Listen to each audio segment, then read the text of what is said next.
Hello, hello, hello, hello, hello. Good afternoon.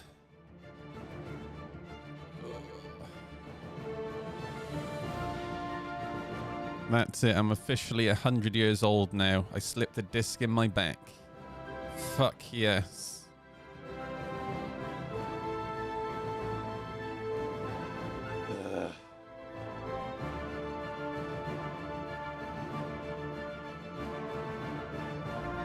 Oh my god, dude, I had the worst night's sleep I've ever had in my life.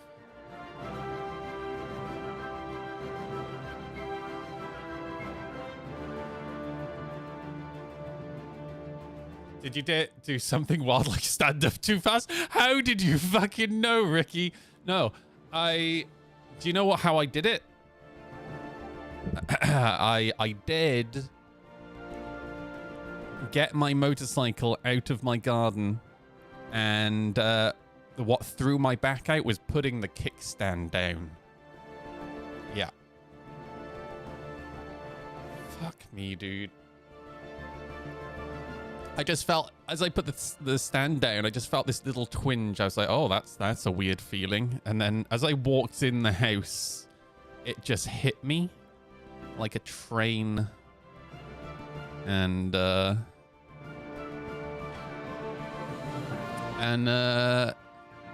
yeah, I didn't really know what to do in the moment. And I tried sitting down. That made it worse. I stood up. Then I fell over. Then I got myself into the downward dog position. Then I called my sister, and she's like, I'll be right there. Well, actually, before I called my sister, Tam Tam came downstairs because he was about to go to work. And I was on the sofa, and I looked at him. Oh, fuck, my back. I looked at him, and I was like, dude, I'm going to need you to go upstairs to my drawer and get me some ibuprofen. So he went upstairs, got me some ibuprofen. He was like, are you going to be okay? I was like, because I literally couldn't get off the sofa at this point. If I stood up, I couldn't breathe. So he came downstairs with some ibuprofen, got me some water. He was like, you going to be okay? I was like, I've called my sister. It's going to be fine. And then my sister turns up. And by the time my sister turns up, I was able to stand up again because I got into like the downward dog position and kind of stretched my back a little bit, even though it felt like I was being stabbed. And she'd brought me some codeine. Something you got to understand about the UK is that hello everybody. I need to zoom my camera in. Bear with me. There we go. Oh my god. So here in the UK, most painkillers are restricted. So you can get so she got me some codeine, but for example, you can't like keep going to the same chemist to get codeine. Oh. And yeah, she brought me some codeine, and I'll be honest with you, codeine isn't really touching it that much, but I took more painkillers now, and I had the worst night's sleep I've ever had in my life. Like, because I naturally, I am naturally a sideways sleeper, and my back can't do sideways right now. So I went to sleep on my back, and the moment I naturally rolled onto my side, woke up. And I just, every single time I rolled, I woke up. Ow.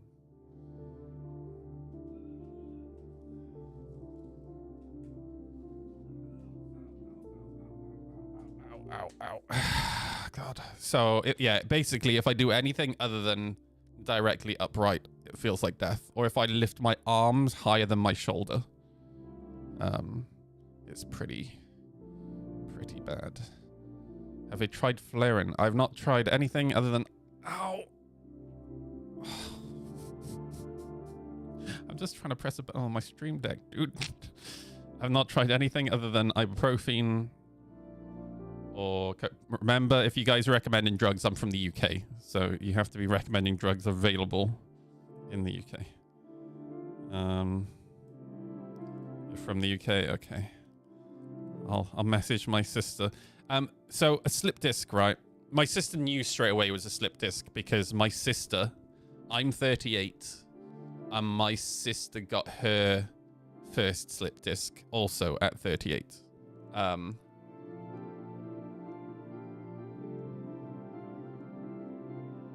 So, for example, ibuprofen doesn't do anything for a slip disc because it's an anti-inflammatory, right?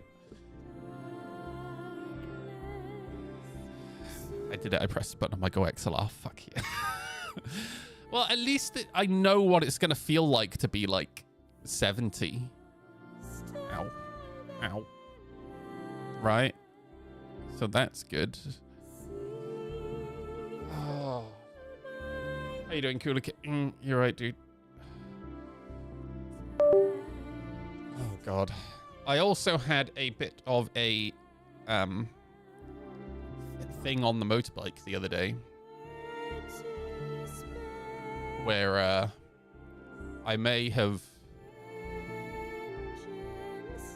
So I was riding somewhere and I was behind a logging truck. Now, anybody over a certain age will understand why motorcycles, it's very important for motorcycles not to ride behind logging trucks, right? You guys know what I mean, right?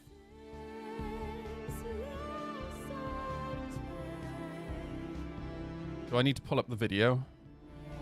Hang on, I can pull up a video and show you what I mean. Hang on.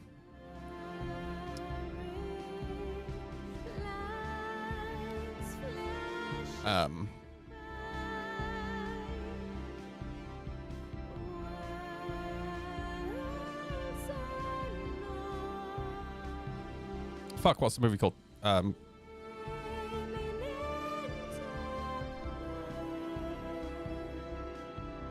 Final Destination. Yeah,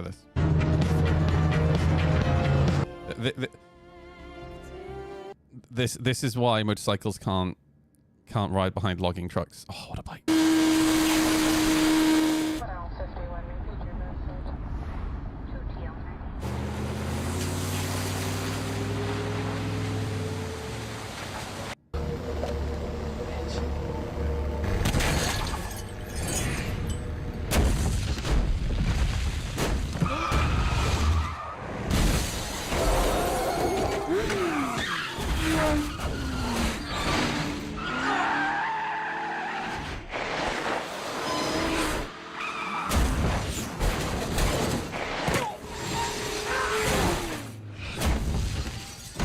Anyway, I was behind a logging truck, reliving this moment in my life.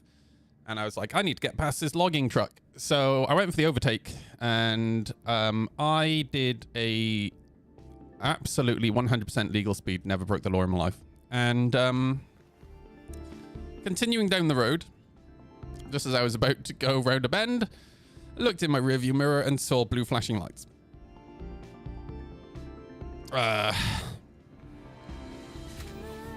And it just so happened to be as I went round the bend and I lost line of sight of the blue flashing lights, there was a left-hand turn in the bend, which led up onto a country lane, which I just happened to need to go that way in the moment. I needed to go that way very quickly in the moment. So that was my excitement the other day.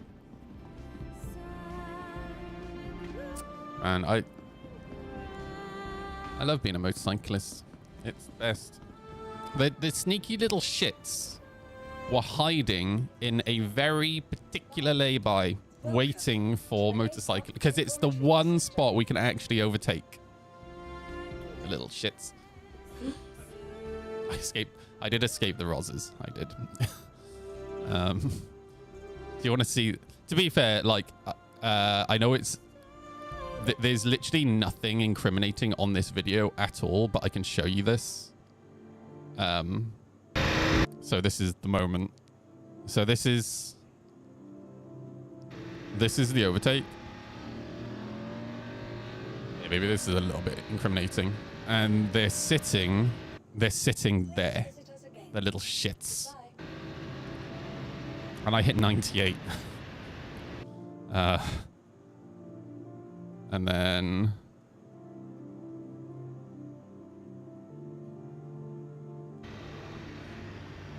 Yeah, I lose line of sight of them here going around the bend. And then I kind of fuck off up here. But can we pay attention to the second for a second how quickly I fucking bled off all my speed here? Welcome to the ASOP vehicle retrieval system. I kind of forgot this junction was here, so I just kind of like yoinked on my front brake and I was gone. Conveniently, my sister works in that direction as well, so if they had followed me and they're like, what, why are you here? I'm just off to my sister's work to visit my sister. I kind of want to just chill out today, not necessarily do event stuff, just mainly because I don't know how reliable my back's gonna be. I want my Drake Golem. Dude, I'm so excited about the Drake Golem. I'm actually more excited for the Geo. Which I know sounds really weird because I don't normally do mining stuff, but I think it's really cool. Oh my god. I just had to put my pedals back in place because the last couple of nights I've done Euro trucking stuff.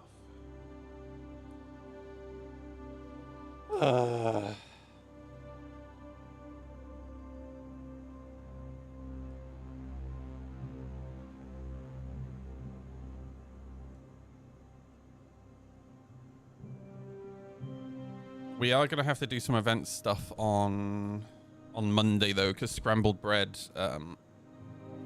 I've offered to help him get the event done. Ow, my back.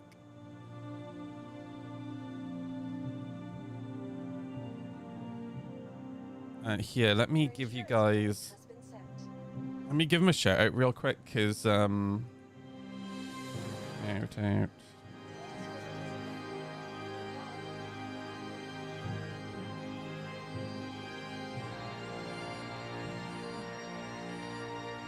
Yeah, go check out the Scrambled, because he's from the UK and he hasn't played Star Citizen for probably like 6 years. And he's kind of hopped back in. Actually, there's an actual official shout out, isn't there? Hang on.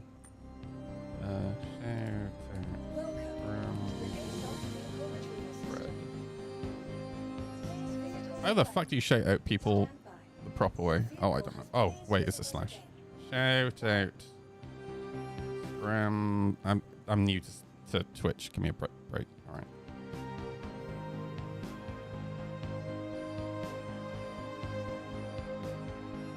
Mr. D. Scrambled Bread. There we go. Go follow Scrambled Bread. When you see him stream, go give him a hand because he's having to learn everything all over again. And the game is so different today compared to what it was when he used to play. Mining laser stats look nice. It's the best size 1 laser technically, but it has the worst resistance is all. Oh, really? Okay. Gonna have to use the resistant gadget. Well, I think that's pretty cool. Like, having a reason to actually use the gadgets, right?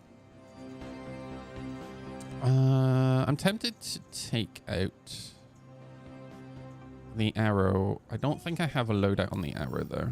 So I might go take the arrow, buy some equipment for it.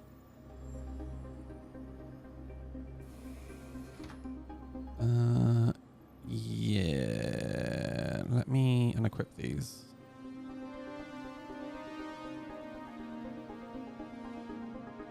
What a crock of shit. All right. We'll go down to Lawville first, grab some guns for it.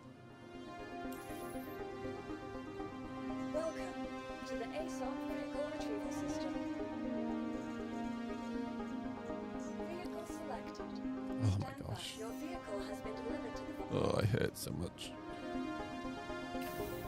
I just took more painkillers, so I'm hoping they do something. Oops.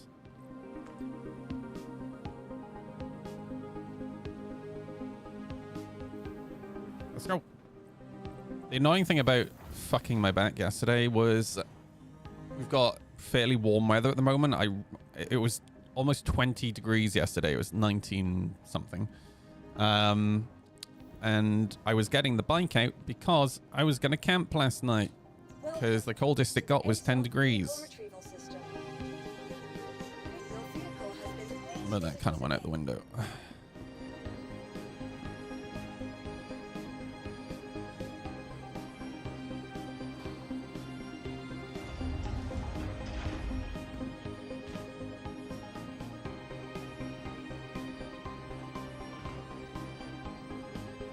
Also, I haven't even looked at Reddit yet today. I rolled out of bed, had a quick wash, and started stream. Do the tires need to be changed? Not really, but this person needs to learn how to fucking brake. Holy shit, dude. Like, fuck me. They're just sliding the back wheel. That's why it has all those grooves in it.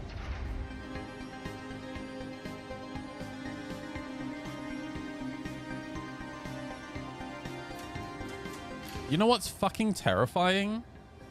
Is the amount of people, and it seems to be American people, that don't know how to brake on a motorcycle. Like watching TikTok, right? I'll see motorcycle videos about braking, where they're discussing braking, and the amount of people in the comments who are saying, dude, you've got to use your back brake. Don't use the front brake. I'm like, do you not understand how fucking physics works, you absolute bellend?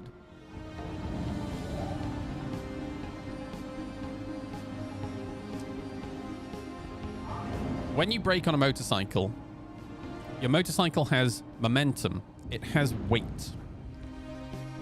When you use your back brake, one of two things happens. You either lock up your back wheel and you slide, and you risk losing the back end and falling off the bike.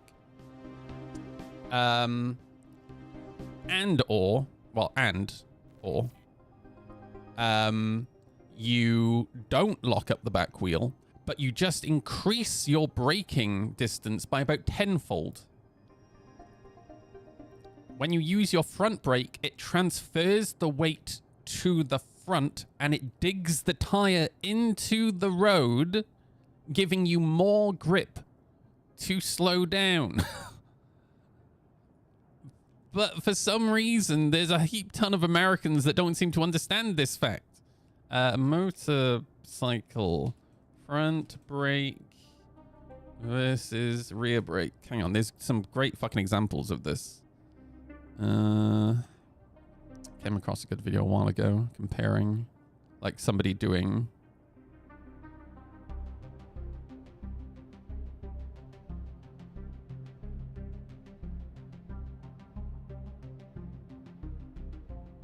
this might be it. It's safer. Why is it so? Let's discuss in this video. We'll talk about braking on a straight. It is not as... Can you flip over the handlebars? Yes, but actually it's very difficult to do so. Combined braking, corner braking. What I want is an actual comparison.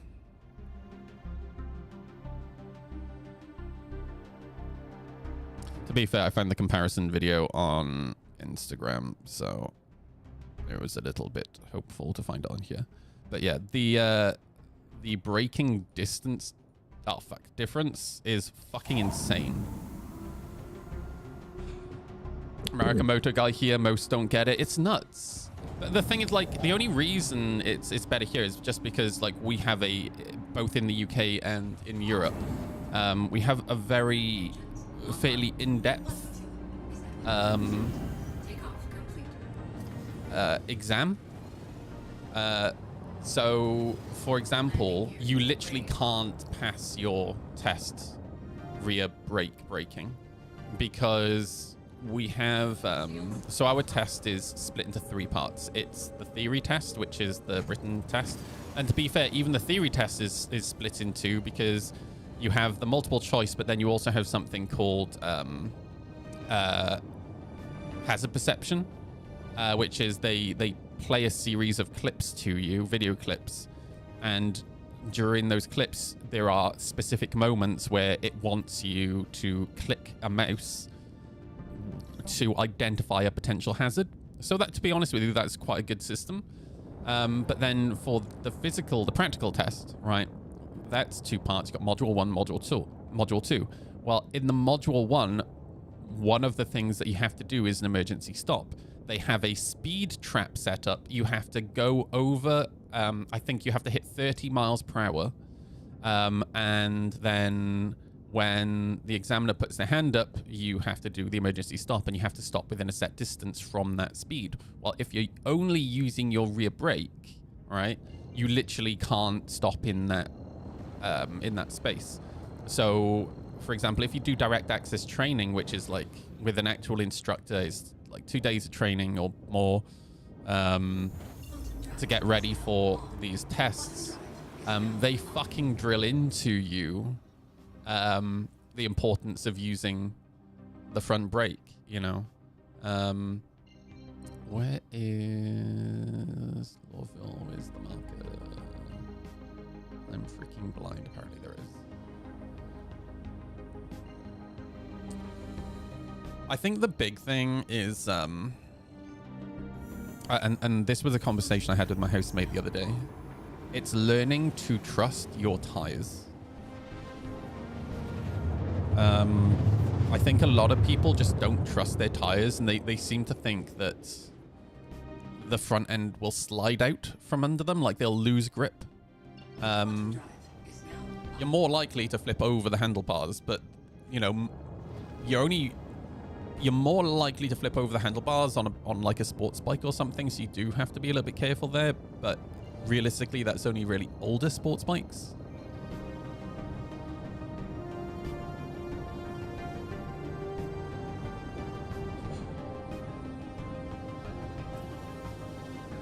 My bike, the reason the front suspension is so squishy and it dives so much is for the sake of braking, well, and off-road riding.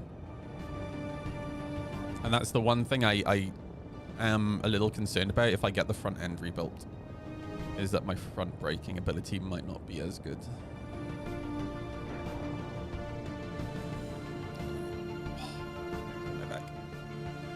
Please proceed to sign land. Some people are saying on Reddit the Golem can also mine the rock gem rocks. Oh, interesting. Didn't CIG in 4.1 literally just like separate hand minables from ship minables? Our courses are not that robust to get your M1 is a joke in most states. Well, yeah, I had a conversation with somebody. I'm not saying that this is everywhere, right? But I had a conversation with somebody on Reddit a few months ago. They dropped their bike during their test and they still passed.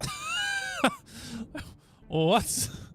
Here, you're not even allowed to put your foot down. Like when we do, for example, the chicane, right? Or the figure of 8, you put your foot down, it's a fail. So like completely dropping your bike is mental.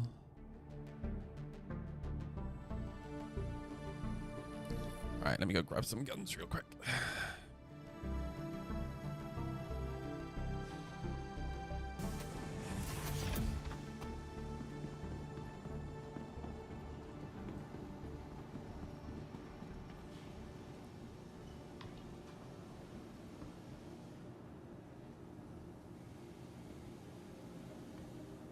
I think just the attitude around motorbikes is very, very different in America from both car drivers and motorcyclists.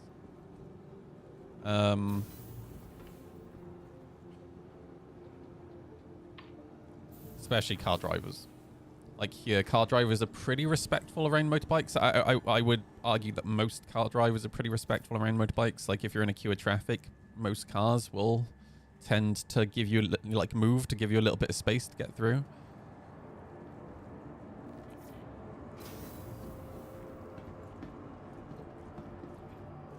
And I think in terms of like the motorcyclists, most motorcyclists here definitely have the attitude of it's a privilege and it's really dangerous, right?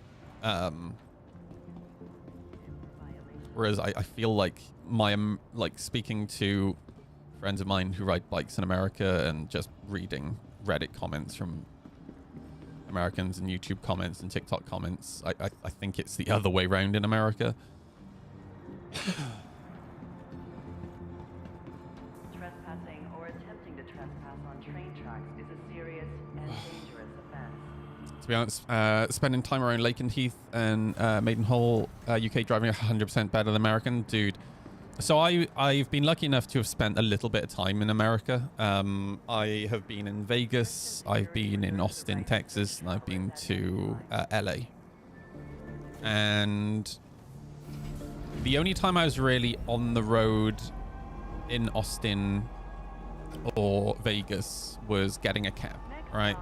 Now, when I was in Austin, I had my electric longboard with me, and this was like in 2018. So I was just zooming around Austin on my electric longboard. But when I was in Vegas, I stayed with my friend Timmy, who in LA. I stayed with my friend Timmy, who lived in LA, and he drove us everywhere. And spending a little bit more time on the road, it kind of gave me some insight into what American drivers are like, and not just American drivers, but the roads themselves. And like both are kind of terrifying, really. Like for example, the highway, right, or the freeway, whatever you guys call it, in going through LA. You have a really narrow lane, and the individual lanes on the road are narrower than what we have on our motorways here, which blows my mind. So you've got narrow lane, and you'll have like 4 or 5 of them. But there's no hard shoulder. It's literally you have a lane and then a few inches and big concrete fucking wall. So if you're a motorcyclist and you run out of fuel or you break down or something, where the fuck do you go? Right? Like, it's crazy. Even like nearly on all of our motorways generally have hard shoulders, apart from like some areas that might not, but there's still enough space for like a motorbike to get off the road, you know. So that I just found shocking, but just how aggressive American drivers are just is so crazy to me compared to here. But I think it's not just like a vehicle thing. I think it's just people in the UK are generally, it's built into our culture to be a little bit more thoughtful. You know, the whole opening doors thing for people coming the other way, right? You know, that's just naturally, I think, what we're like.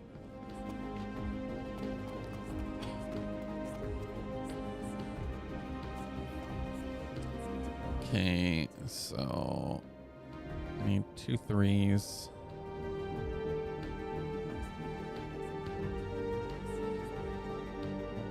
There's 2 1s on the top of the arrow, isn't it? Failed. What? I'm so confused. Did that just go through or not? And there's no fucking inventory terminal here for us to actually look. I think it should have stored my ship. Let me have a look.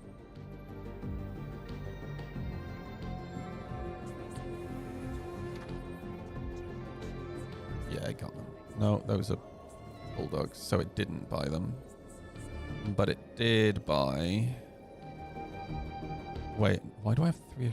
Oh my god, dude, this game. Okay, I need to buy 2 1s again. It said failed, and then it said success when I tried to buy them, so...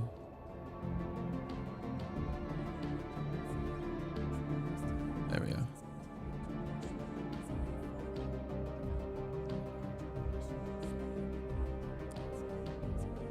There we are. Ow. US is in typical fashion the Wild West. Most states issue their licenses from the bottom of a cereal. Yeah.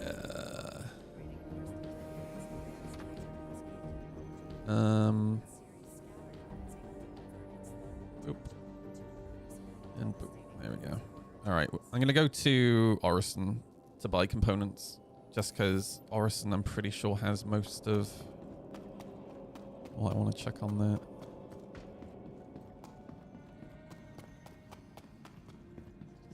Or is it just getting more crowded?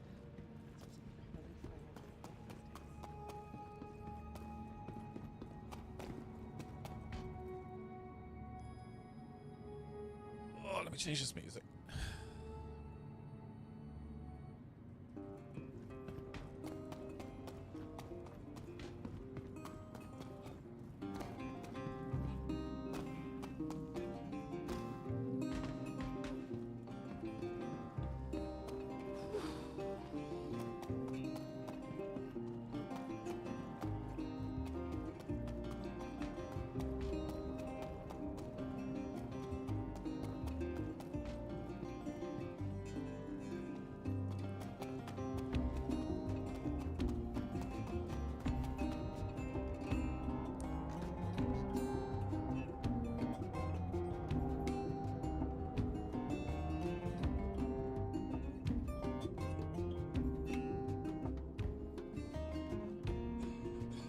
Oh my gosh.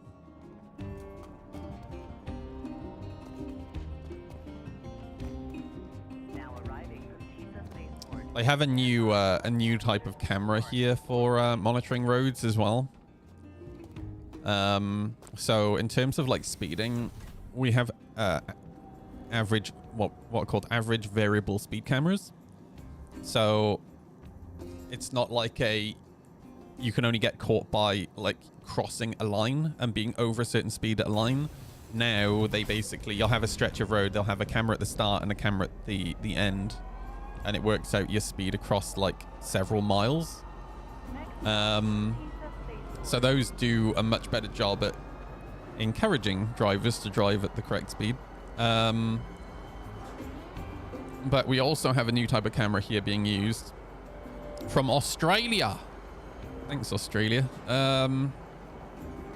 Which it's capable of spotting drivers not using their seatbelts. Well, I feel like that's not really an issue here in the UK.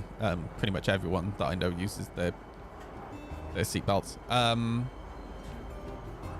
But it also can spot drivers using mobile phones. And it can spot drivers who are impaired through drink or drugs. Now arriving. Which is interesting. And they have been catching people. Also people who are tired. And probably shouldn't be driving because they're drifting off to sleep, you know. How is the current state of the game? It's been about 9 months since I last played, and curious if there's really a more stable, if there's more stable content to come back to and play. It's in a pretty rough spot right now.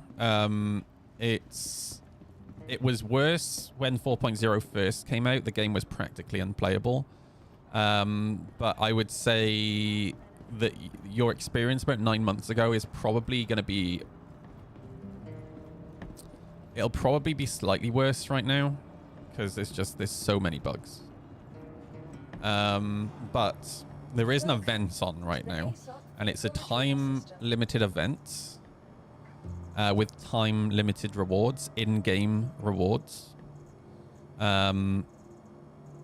So for me, the event that's currently running has definitely actually given me some motivation to play, and has allowed me to kind of see past the bugs that would normally irritate me. 4.1 is in the PTE though, and things are... they have said that this year is the year of content and bug fixing. We're still waiting to see that. Well, we're seeing the content. The bug fixing, you know, I'll judge it when 4.1 comes out, you know. That's pretty legit. That'd be pretty neat here. We could use some better safeguards. Well, I'm pretty sure this is a thing for all US states, right? But to be prosecuted for speeding, for example, don't you need to actively be pulled over by the police in the moment, right? Like, they can't do you after the fact. Oh, the ship is actually out.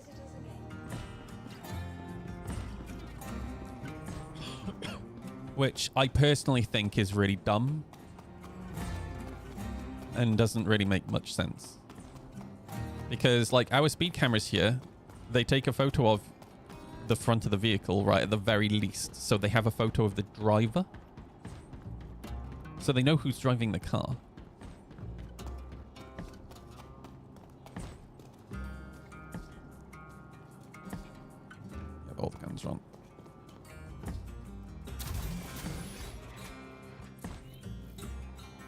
on the culture thing, I'm kind of tired of the North American way of rugged individualism. As someone from there, I think that's more an American than Canadian thing. Here's the thing. So my partner's from Canada, right? Zell's from Ottawa. And the thing that I loved about Canada, or I love about Canada, is that it has the wilderness and it has the space, right?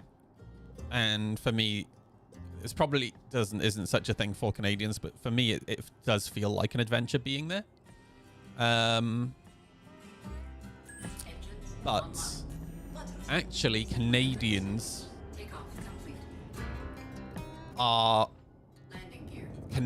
remind me of British people. They might not realize it, but and we're kind of seeing it with the whole like Trump thing at the moment, right? Or tariff thing at the moment, I should say.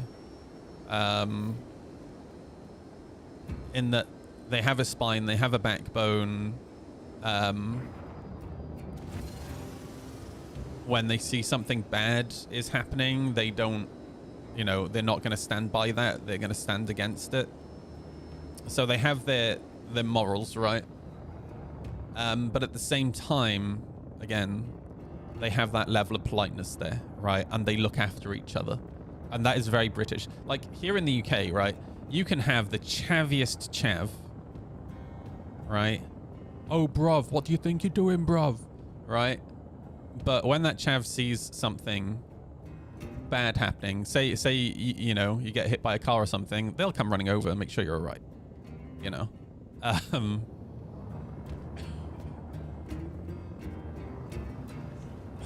That doesn't say 100% of people in the UK do that. But generally most people will. All right, to Crusader.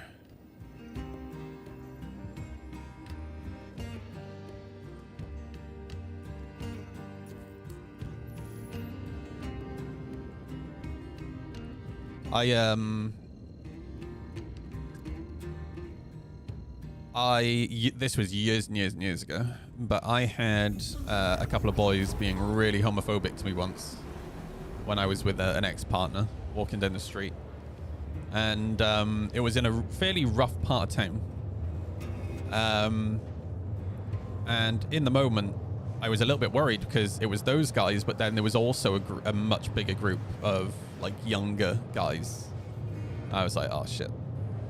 And what was really surprising was actually that bigger group of guys, the moment they heard these two boys shouting homophobic abuse at me and my partner, this fucking big group of boys walked over to them and fucking sorted them out and put them in their place. You know, and that's the UK, right? Americans will just record it. I mean, that's definitely a thing here because American culture has definitely influenced the UK. So like people will definitely pull their phones out here, but the majority of people will jump into a situation. I feel like that's the minority rather than the majority, you know?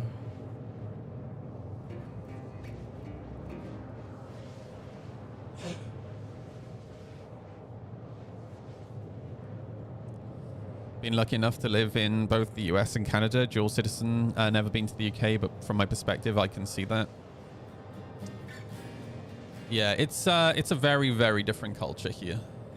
Like my friend Sivan, right? He's American, but he's lived here in the UK for like 20 years, I think.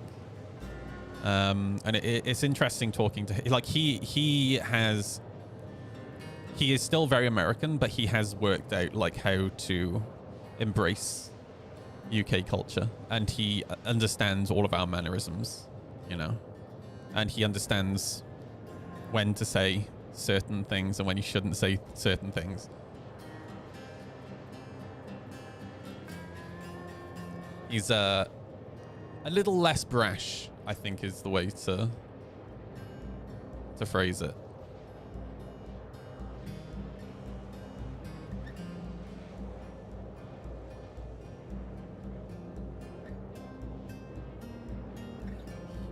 Oh, my back. Oh, no, I can't do that. Yeah, I can't have my arms up for very long.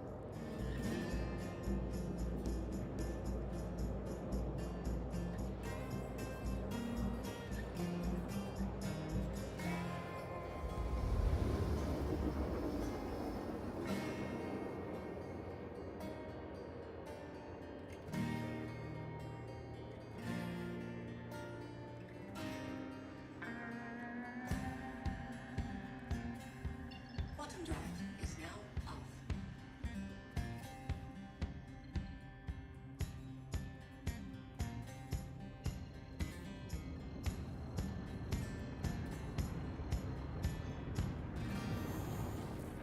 Bottom drive is now off.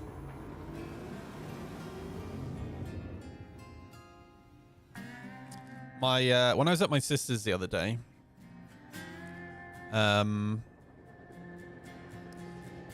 we watched a bit of a show that's on TV here where they basically take UK students and American students and they exchange them. And there was one moment where it was an Asian girl who lives in a very, I think it must have been like central southern state. And she came to the UK and was in a London school. And she said, you know, back at home, I don't really talk to many other people at school. And I tend to keep to myself because everyone's white. I am the only non-white student in the school. And everyone kind of looks at me like I'm an alien. But then she was sent to this school in London where there's as many black and Asian kids, right, as there are white kids. And like just seeing footage of her at school in the US and then seeing footage of her at school in the UK, like she was a completely different person. Like she was talking to everyone here in the UK.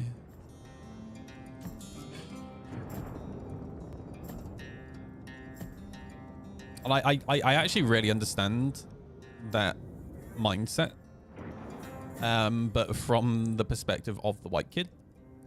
Because when I was in high school, I remember when we got our first there were like two brothers who came to the school that were black.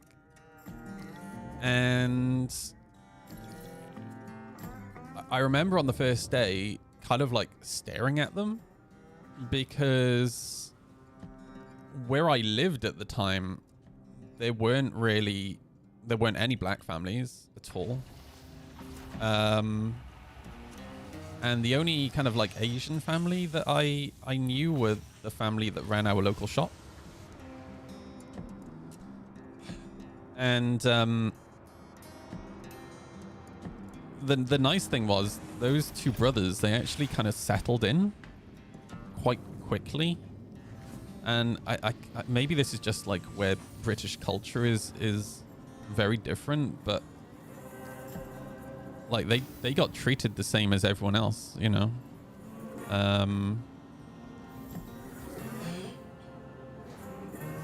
Like they just kind of made friends with everyone. All right, I can't remember what components they sell here, so I'm just going to go to the shop and take a look. I also live in Ottawa. The diversity here is wild compared to where I'm from in the US, and I love it. I love it, but at the same time, I see the issues with it. And what I mean by that is the way that I live my life, my mantra, and this was drilled into me as a kid by my parents and grandparents. You treat other people the way that you would like to be treated, right? And I feel like that's such a simple way to live your life.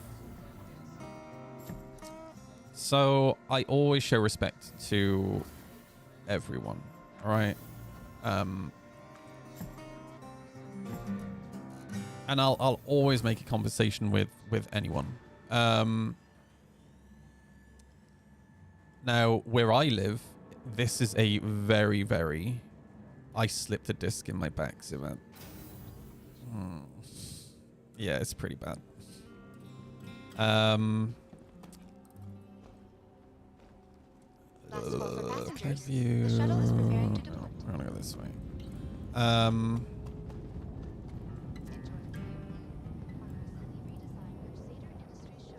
Where I live here in Newport, it is very, very multicultural. In fact, the area that I live in now, and I've lived in this area for a good few years now, is actually mostly Asian.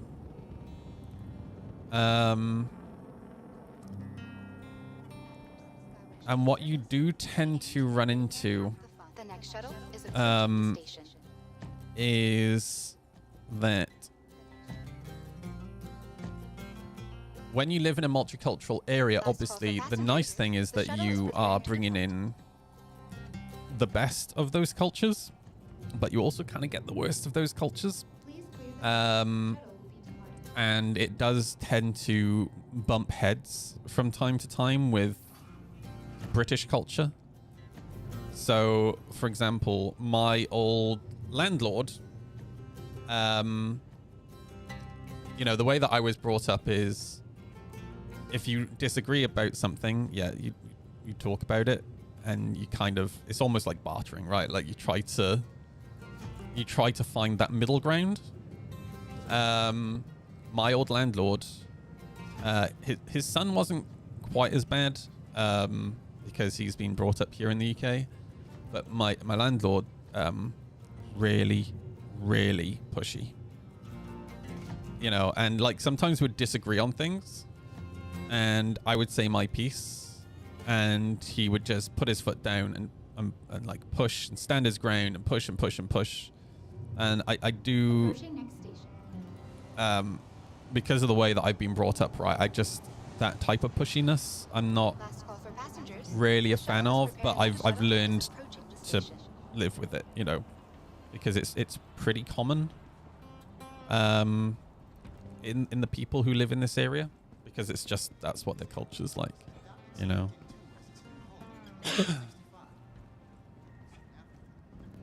I see the world in the exact same way in that regard. Treat others as you want to be treated and stay out of their business as if it doesn't affect you. Yeah, exactly. Yeah. My mama, Ruby, grandma used to say, good manners is not about anything that you need to do. It's about always acting in a way that tries within reason to not offend or to make those you're interacting with uncomfortable, which is the same as the golden rule, just from a different point of view. And I think that's a big thing, right? That we seem to be losing now is that last bit, right? About how you affect those around you, right, with your interactions. I think it is becoming more common. Not as much here in the UK, but I've definitely seen it here in the UK. I do think a lot of people are becoming quite selfish in terms of like how your actions affect those around you, you know. And it's really funny because I had, this is literally the perfect example. I was in my back garden the other day, and I was pulling out an old rose bush that had just completely like overgrown. And when I popped my head back up, the girl who lives next door, she was in her garden, and she hadn't spotted me before. So then she spotted me, and we looked at each other at the same time, and I scared her. I said, "Oh, I'm really sorry." And she said, "Oh, no, it's fine. I just I wasn't expecting you to be in the garden." And then she suddenly got really, like, nervous and embarrassed. And she said, I'm really sorry about the smell. And she was in the garden smoking weed. I was like, oh, no, you don't have to apologize to me. I said, it's your home. You do what makes you feel comfortable. I said, I smoke from time to time. So it doesn't really bother me. I think she was just worried that, like, she didn't want to be a bother to us with the smell, right? Yeah, it's just one of those things where I said to her, I said, look, at the end of the day, you probably worked out by now that I'm the most chilled out neighbor that you'll ever have, right? I said, if I genuinely have a problem with something, I'll knock the door and I'll say my piece and hopefully we can come to an agreement. But generally, like, I'll leave you alone, right? But if you ever need help, I'm here if you need help. Just come and knock my door. And that's just how I am with all my neighbors, and it's nice that I've slowly been getting to know all the neighbors on my road. I had one of my neighbors right down the end of the road. So the road that I'm on is it's like a short stretch of road with probably like 20 houses on it, next to the railway. So there's only houses on the one side of the road. And, I had the bike. I was washing the bike a few weeks ago out the front, and I had a guy stop his car as he was coming past, and he lives right down the end. And he just stopped to ask me about the motorbike, and it turns out he rides enduro races. And yeah, just, we all tend to talk to each other on this street, which is really nice. It feels like an old-fashioned street, I used to be a landscape gardener a long, long time ago when I was a bit younger and I didn't slip discs in my back.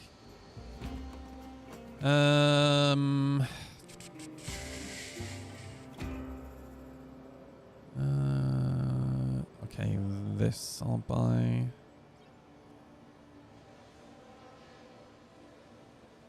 Hi, thanks for coming in.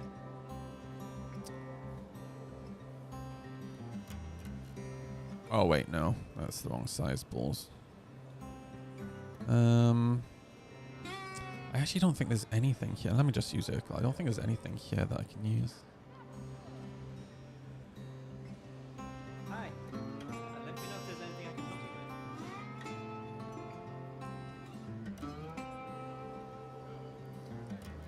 you with. I really want to get my garden done. All I want to do with my garden is I want to get I want to put. Hi, welcome. Because before, when my friend was living here, back garden was basically just all shrubs. And it's not the biggest garden in the world. It's a typical like terrace house garden. But what I want to do is I want to put liner down and then put cork bark down and then have like some potted plants in the garden. Just so I just don't want it to be like covered in shrubs and bushes, and because it makes it feel way smaller when you got like loads of bushes in there. All right. So we want that.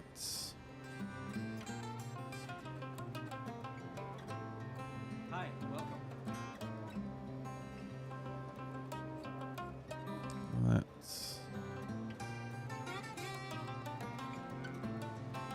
And that. And that.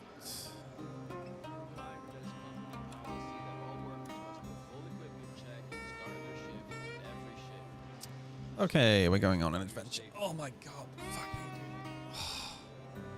Hi, welcome. Ow. Hi, thanks for coming I in. need to stop slouching. I have to go make myself a coffee when I hop into Quantum, I think. You know those shrubs you saved from in front of the dog room? Are they still alive? Holy shit, dude. That's actually surprising.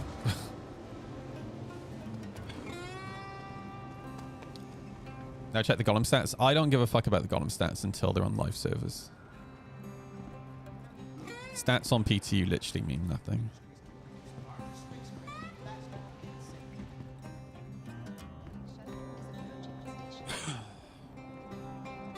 Right for me? Oh, never mind. Goodbye then. Fuck you. Last call for passengers. The shuttle is preparing to depart. Rear tire seems wrong. Is it the wrong way round?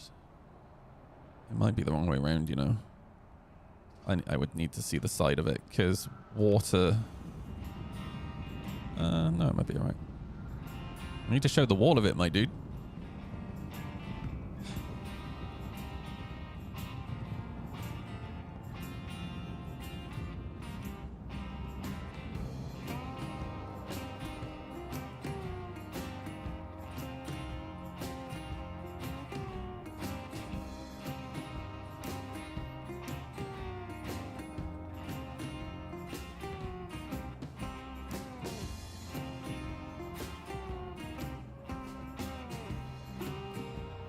The next shuttle is approaching the station.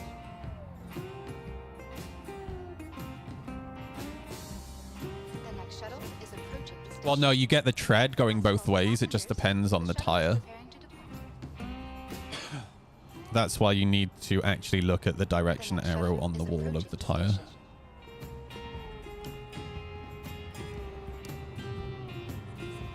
Last call for passengers.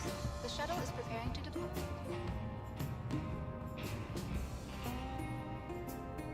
Please clear the hatch. Shuttle will be departing.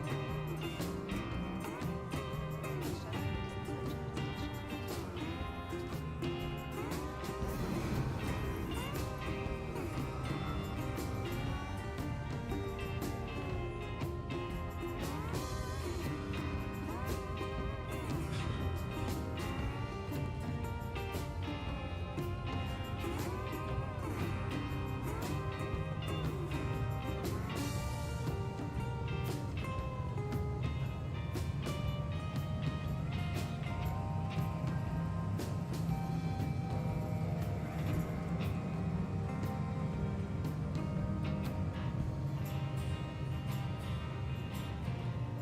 It's springtime. Go practice. Yeah, this is actually, if you don't ride in the winter and the autumn, it's definitely worth practicing when you hop back on the bike. Please prepare to disembark. Fucking bell ends, man. Look The at next this. shuttle is approaching the station. Last call for passengers. The shuttle is preparing to depart. None of the gear, none of the skill. We like to call them squids. At Norse's Skyway Shuttle service, we aim to make getting there half the fun.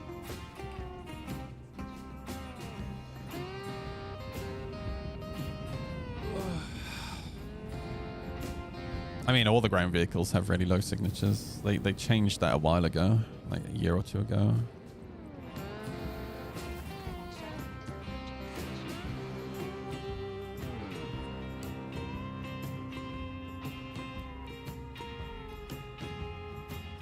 Are we not moving? Hello? Oh, yeah. There's just no audio for it.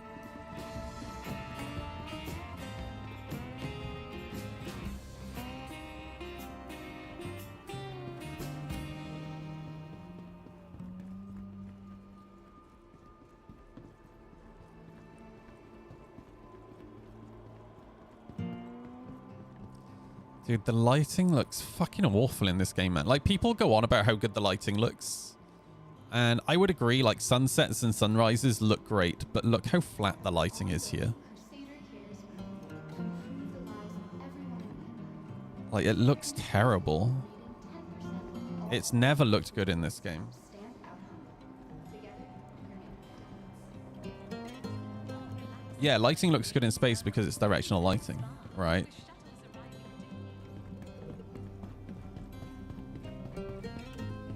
Like, you have this light source here, and look how flat the lighting is. All right. Yeah, it just looks terrible. Like, the lighting kind of Welcome to the ASOP ruins how retrieval good the game could system. look for me. Vehicle selected. Stand by. Your vehicle has been delivered. Please visit us again. Like, in very specific scenarios, I think. In very specific scenarios, it can look good. Like, you go to Area 18, which we're about to go to Area 18. If you stand, like, next to certain signs, they have light being emitted from them, and you can make it look good.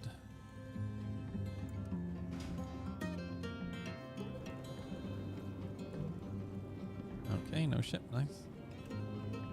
Welcome to the ASOP Vehicle Retrieval System. Your vehicle has please visit us again. Goodbye.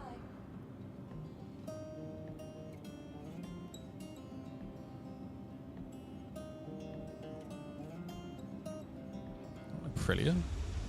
Alright.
Alright, where to first?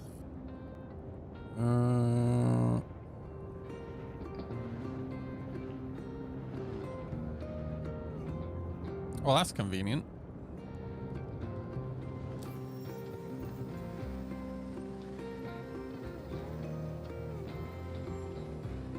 So we gotta go to Bajini Point and Area 18. And checkmate. How am I not high enough yet?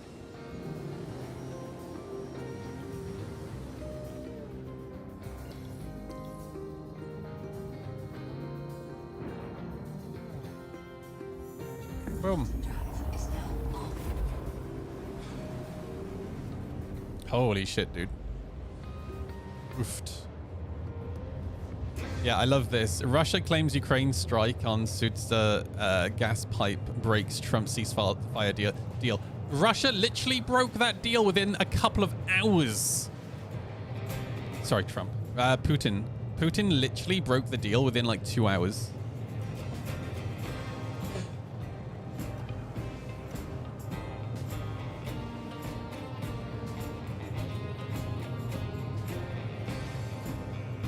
And look at that front suspension doing the work. This is why my front suspension is so squishy.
Wow, that's gross.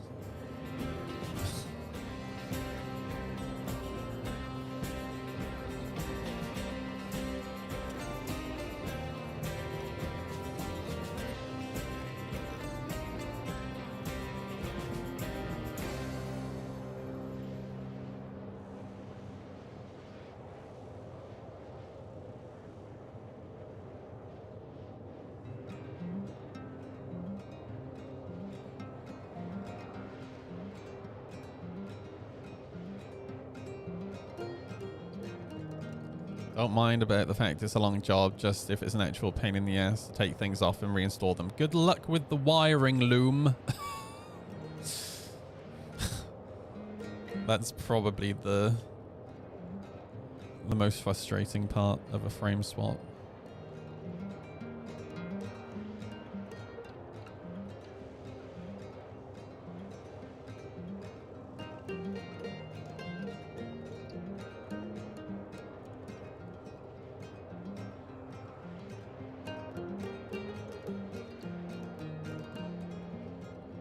Still doing bike streams? Not so much recently, mainly because I think I want to concentrate more on making bike videos than streaming. There's a couple of issues with streaming it. One, I can't, because of limitations with the GoPro, I can't use the same settings. So I can't use like the really nice wide FOV, which is just really dumb. I don't know why.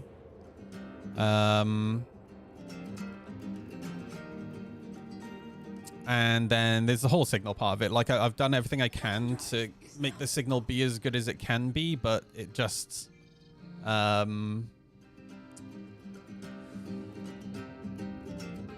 think the last stream that I did, it just constantly was losing signal, and it just wasn't enjoyable for me for that reason, because I just found myself having to pull over all the time, fixing things.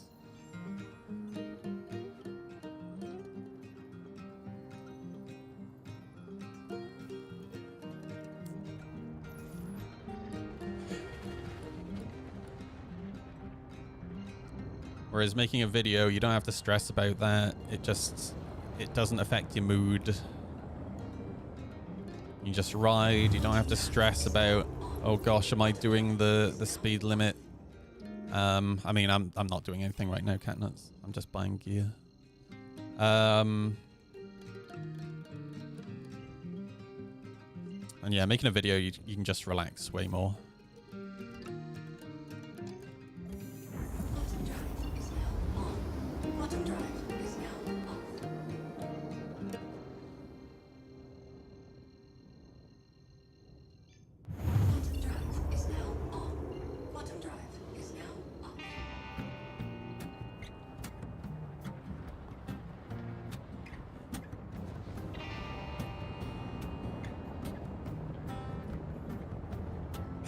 Metal kit grip, that would be so cold. Yeah, that was my thinking as well. Like, that does not look comfortable. Just even having all those holes there, like, you would feel that through your gloves.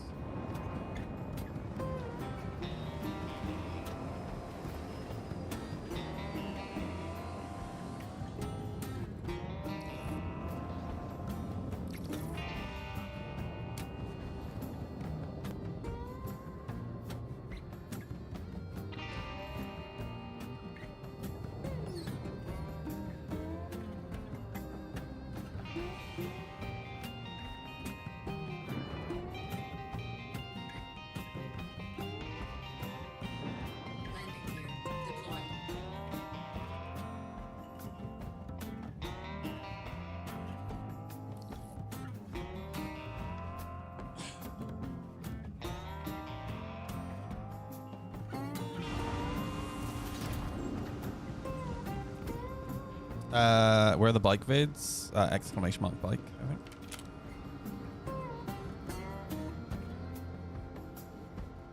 Oh no. They're on YouTube. They're on Instagram.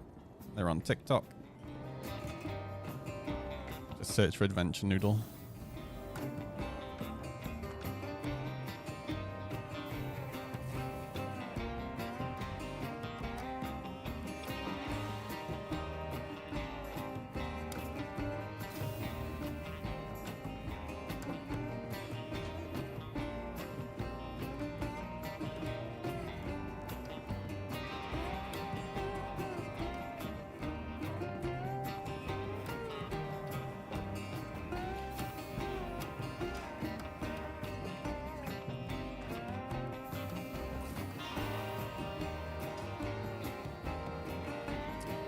What am I picking up here? Ultimax, and he's safe.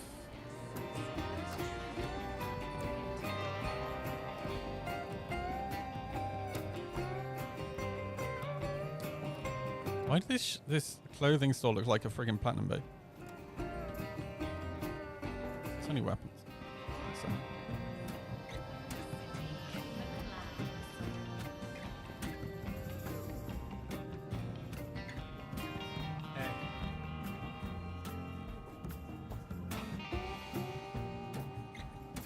What?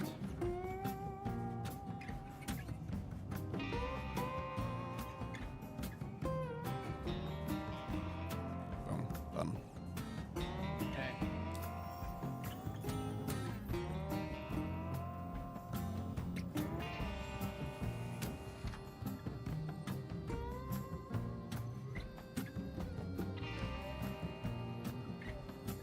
What?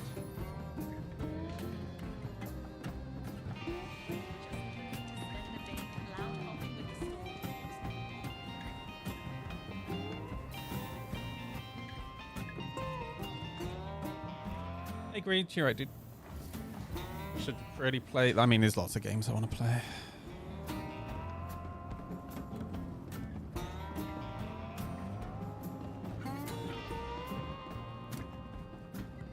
I have like 200 games on my friggin' Steam I've never even played. Welcome to the ASOP Vehicle Retrieval System. Vehicle selected. Stand by. Your vehicle has been... Please visit us again.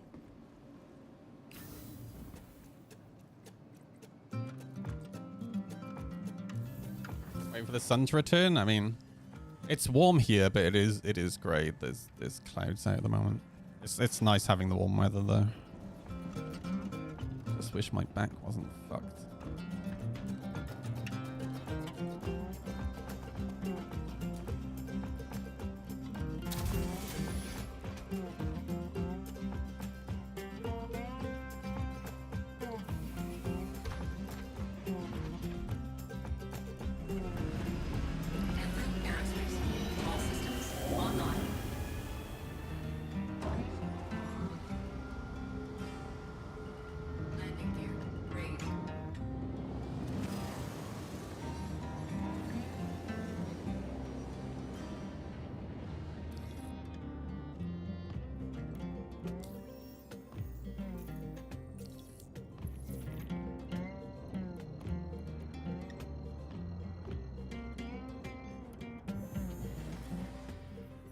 Quantum drive is now on. Quantum drive is now off.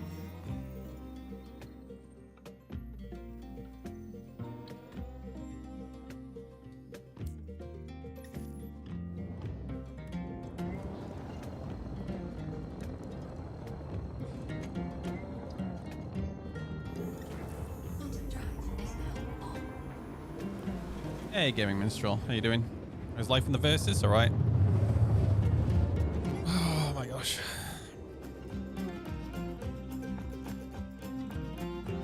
Quantum drive is now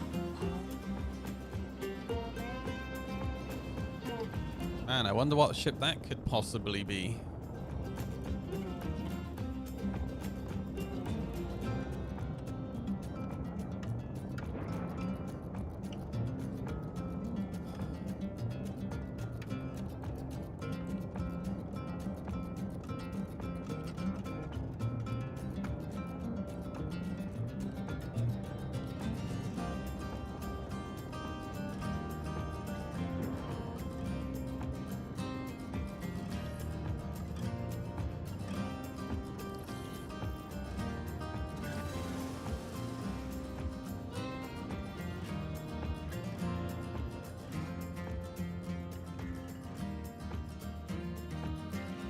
Warning, you are leaving a safe zone.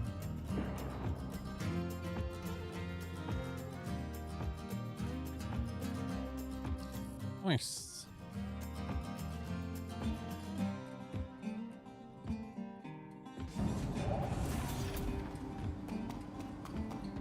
Drives me nuts that it flips your character around when you get out of the ship. Super disorientating.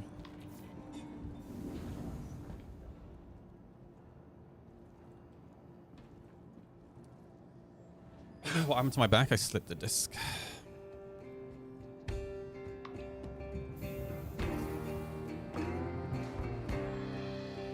I'm sorry to hear that, Minstrel. Avoiding Star Citizen when you're going through negative mental health issues is definitely a good idea.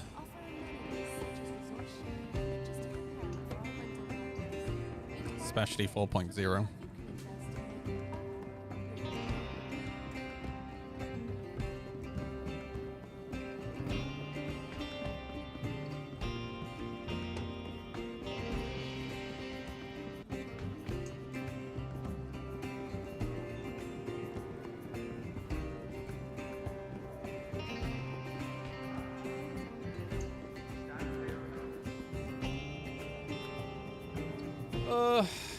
Give you some stronger meds. I'm not going to the GP. I'm not going to waste some time with the slip disc. I have codeine. It'll sort itself out.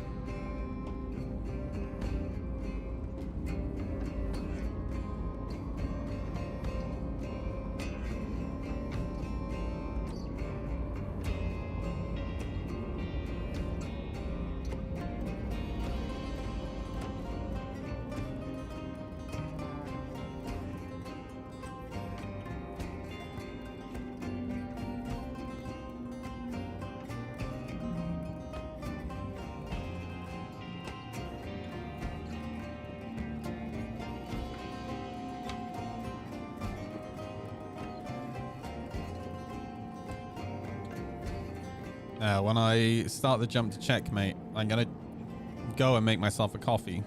I think the challenge is going to be, can I stand up? Fuck.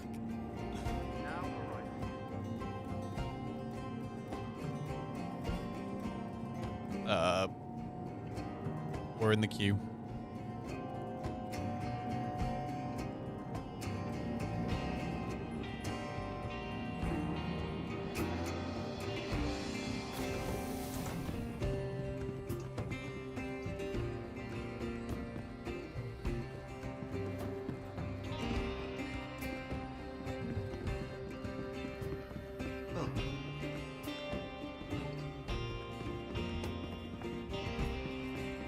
Dumpers Depot.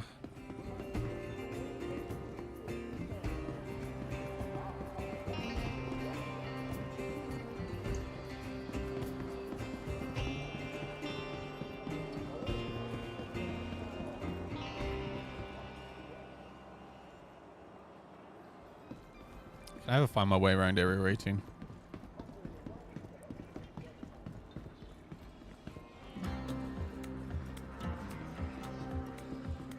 Balls. Center for Business Development. Please consult any of our associates for help or rental opportunities.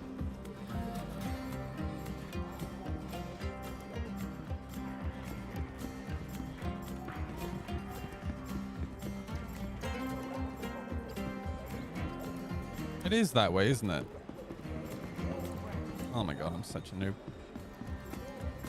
I hate Area 18. It's... Area 18 is a friendly center for business development. Please consult any of our associates for help or rental opportunities.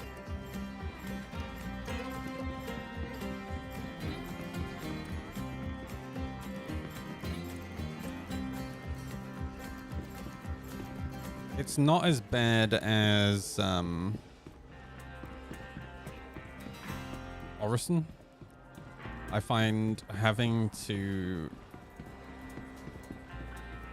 train everywhere for Orison is really annoying.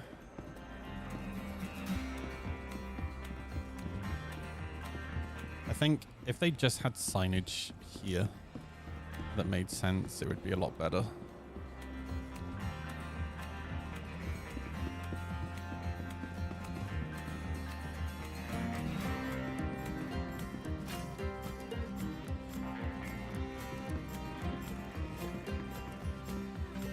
Ancient Hornet model.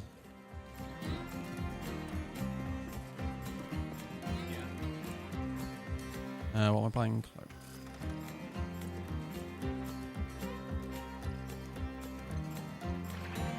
Nice, we done. Should I buy in-game ship or keep cash until new patch? Are you worried about like the ships being deleted or something? I mean, I'd just buy the ship.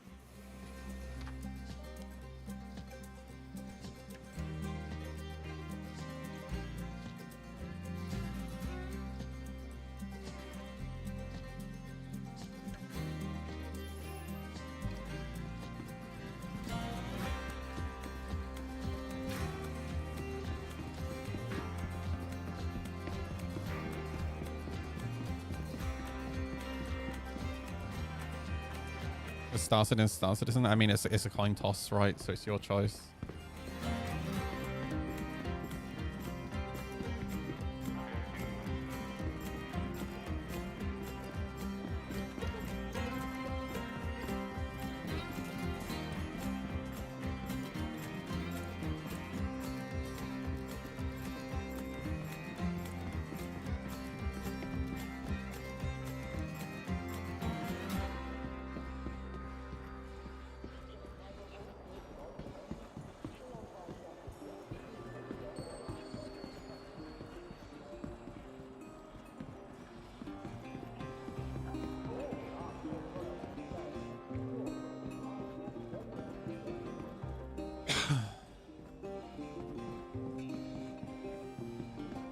Ground vehicles randomly disappearing from ASOP. I don't think I've had anything just randomly disappear, thankfully.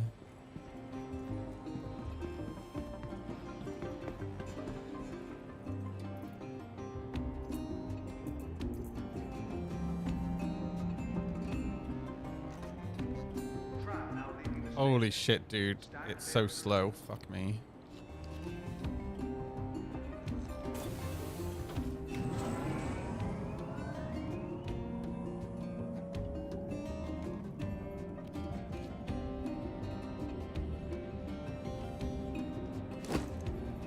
Damn, I missed.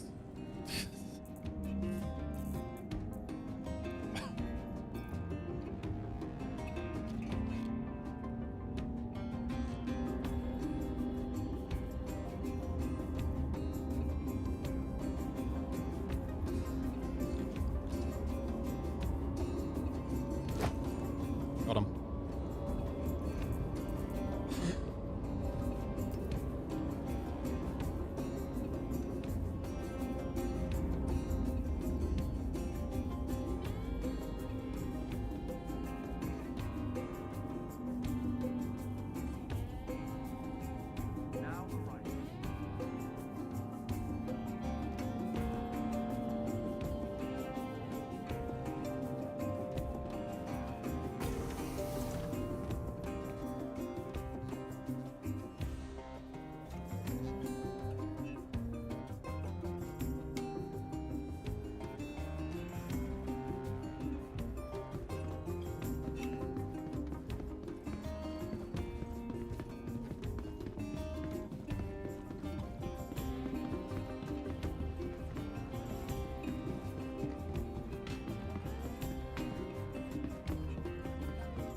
Okay. Welcome.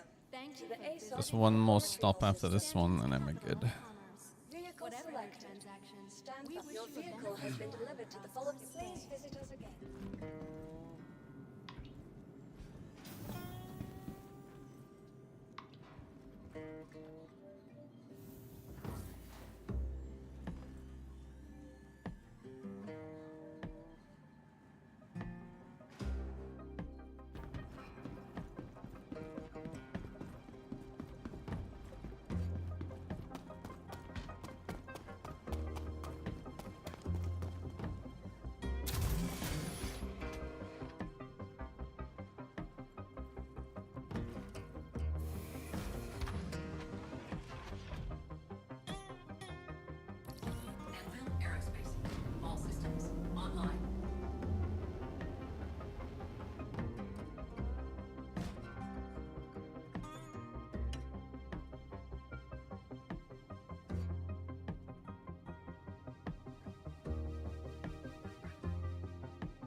we wait for the queue.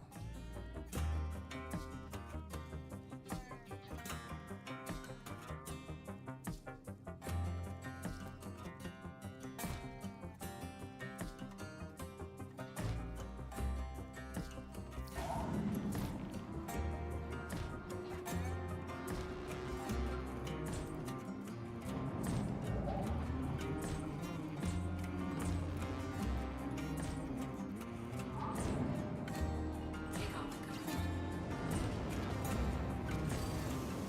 Landing gear raised.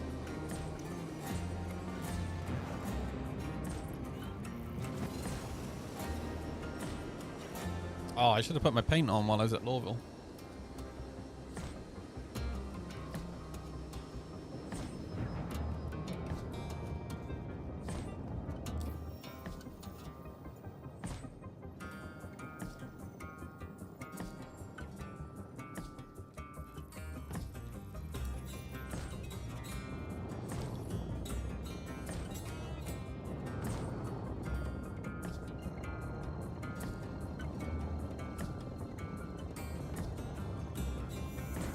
Quantum drive is now on.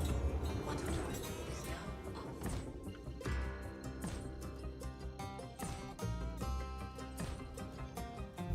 drive is now on.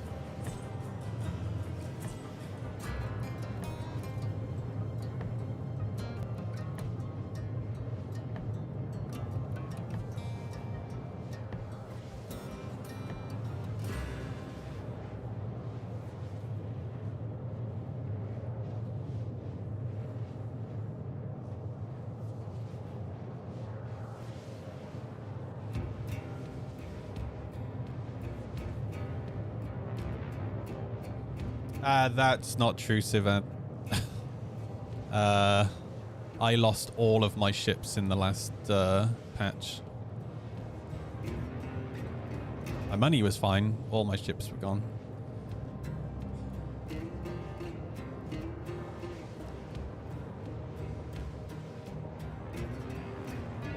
It really is a coin toss.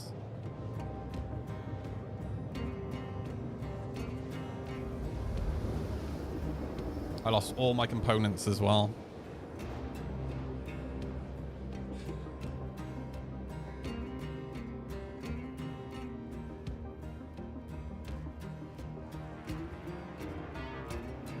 Quantum drive is now off.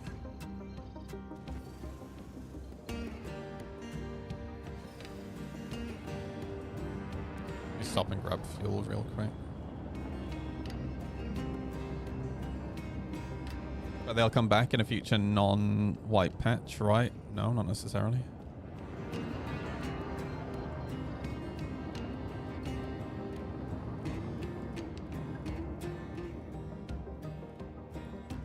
Like, bugs are bugs. You can't, like, logicalize bugs, right?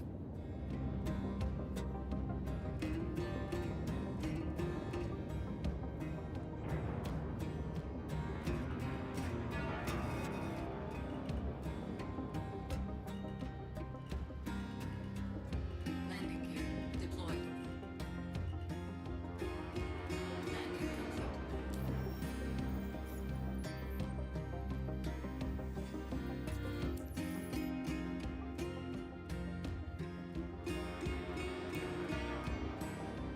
Quantum fuel is at 100%.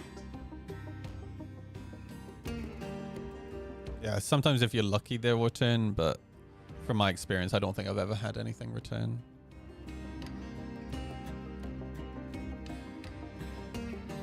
Takeoff complete. Landing gear raised.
gonna go make myself a coffee while we travel here. I will be back. Oh, question is, can I stand up? Wish me luck, everybody.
Water fuel is at 75%.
Quantum drive is now off.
Wow, I'm still alive. Crazy.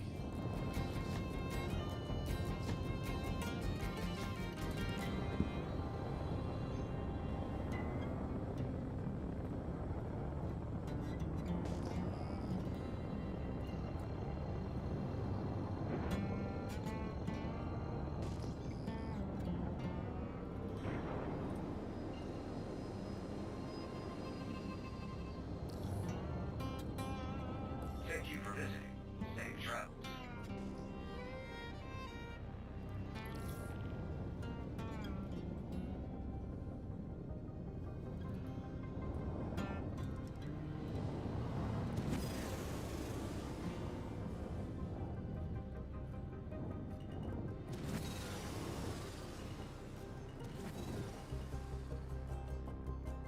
Landing gear deployed.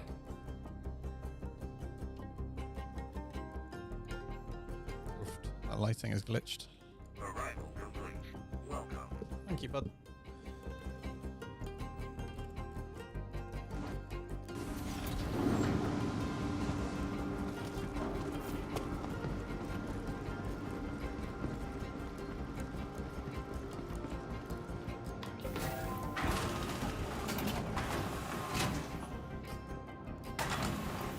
Okay.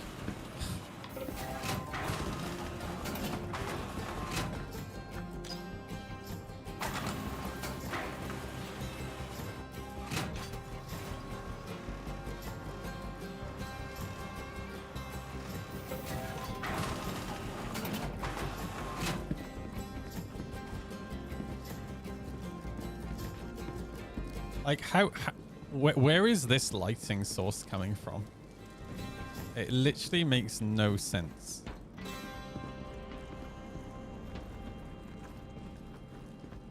I really can't wait for the new lighting they showed off at SitCon. Yeah, it's completely glitched in here. It's like it's there's glass ceiling or something, but there's not. Like there's some windows over here. Like there's a glass ceiling up there, but all this is metal. So all this should be in shade, right? Like, it doesn't make any sense at all.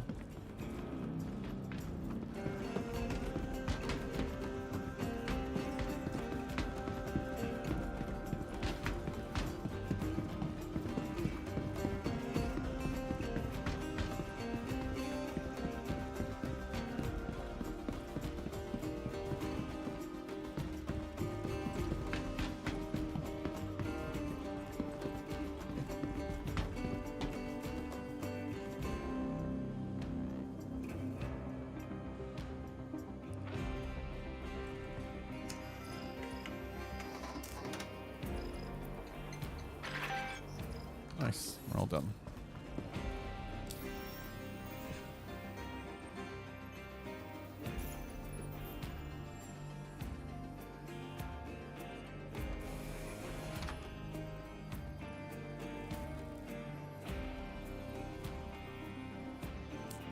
I want to go back to Lorville so I can put the paint on. It does make it a lot easier to spot when I pull the wrong arrow, right?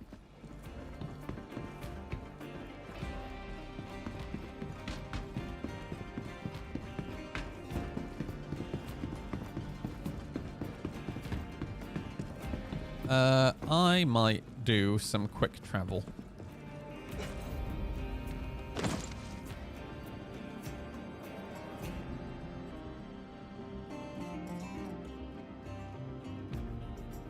Oh, wow, look, Everest Harbour. That's convenient.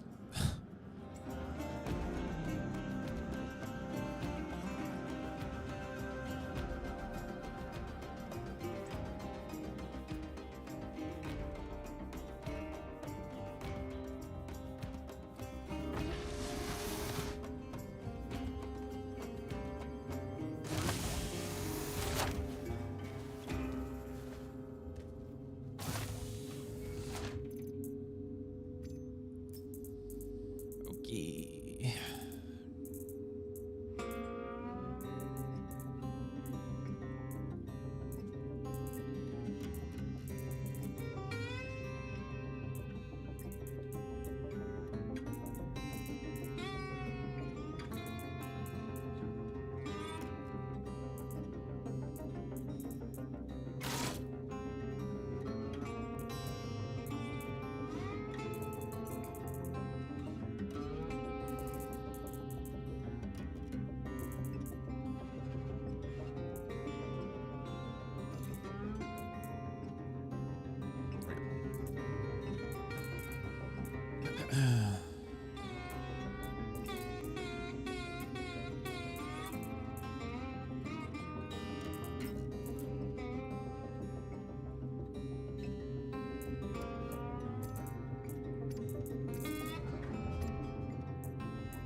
Nice.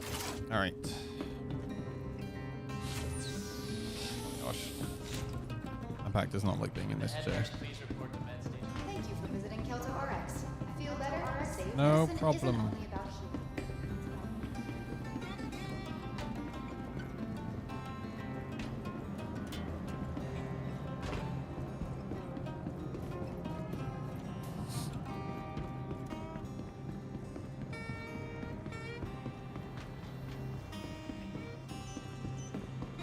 Welcome to the ASOP Vehicle Retrieval System. This one. Your insurance claim has been set.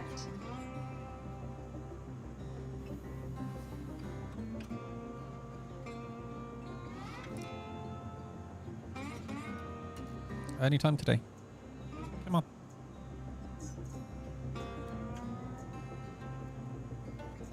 Hello. Your insurance claim has been set. The ASOP Vehicle Select. Come on, dude. Please visit us again. Welcome to the ASOP Vehicle Retrieval System. To the ASOP Vehicle Retrieval System. To the ASOP. Your insurance claim Think has it's going? Thank you. Please visit us again. Goodbye. Putting together a new 4.1 build. Nice.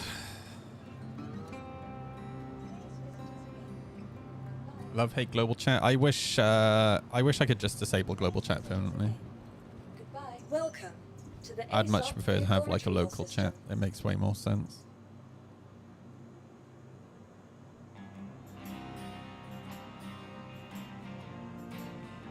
Welcome to the ASOP Vehicle Retrieval System.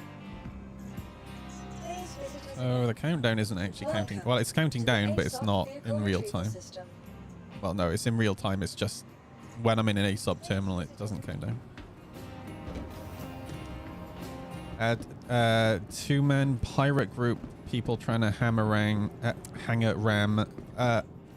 That's griefing, right? Like that's people tend to misuse the term griefing. That's griefing.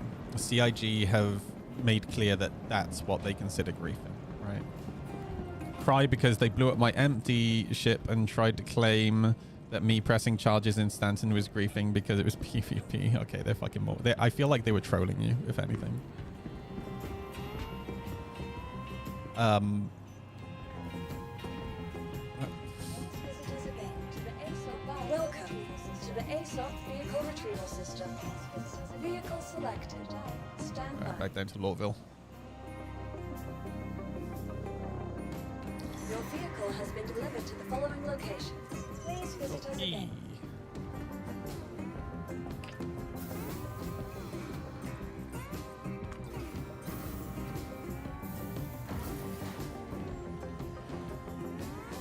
Spent like 20 minutes calling me all kinds of shit. I mean, this is why I just keep global chat closed. Because the problem is, I learned this as back in the MSN Messenger days. If you feed them what they want, which is an emotional reaction, they will do it more. All right. That is their gameplay. They just want an emotional reaction. Right. The same thing as the stream snipers, right? Which is very often when I get stream sniped, I tend not to even reference it. I tend to just hop servers and pretend that the person didn't exist.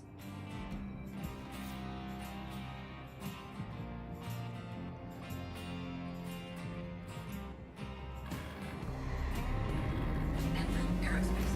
All systems online.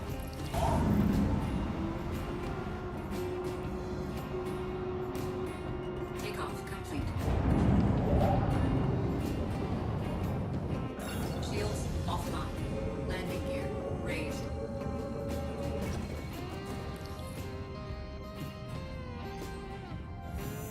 Quantum drive is now on. Quantum drive is now up.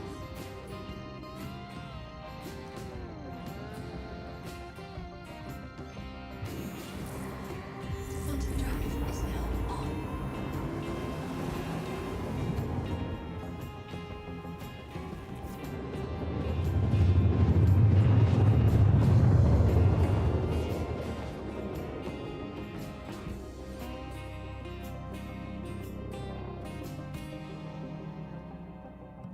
Quantum drive is now off.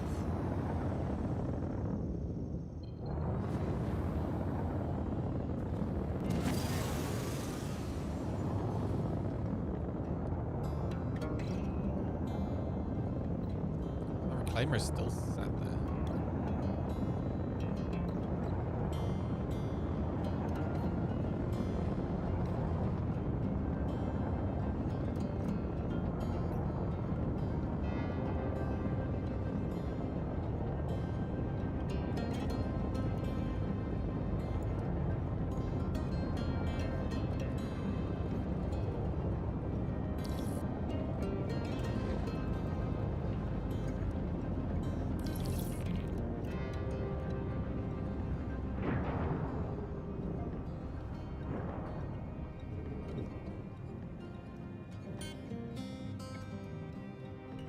Warning, you are leaving a safe zone.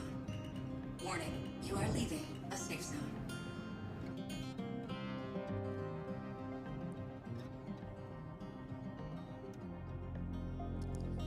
Okay. So much quicker just going up to the ASOP terminals on the elevator than waiting for this elevator to take the ship down.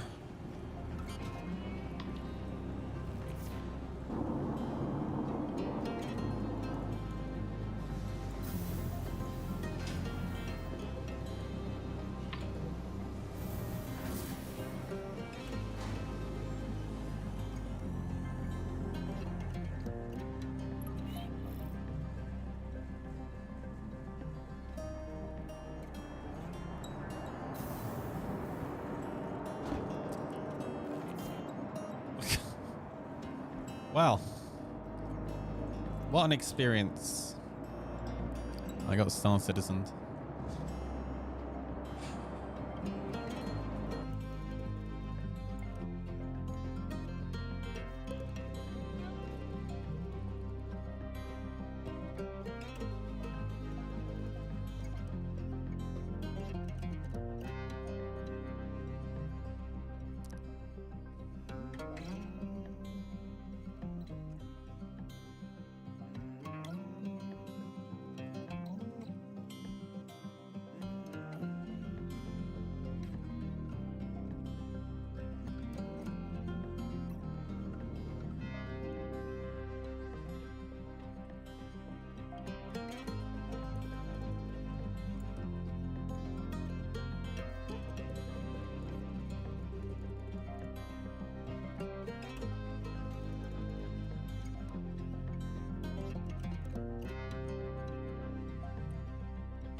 I love responding to posts like this.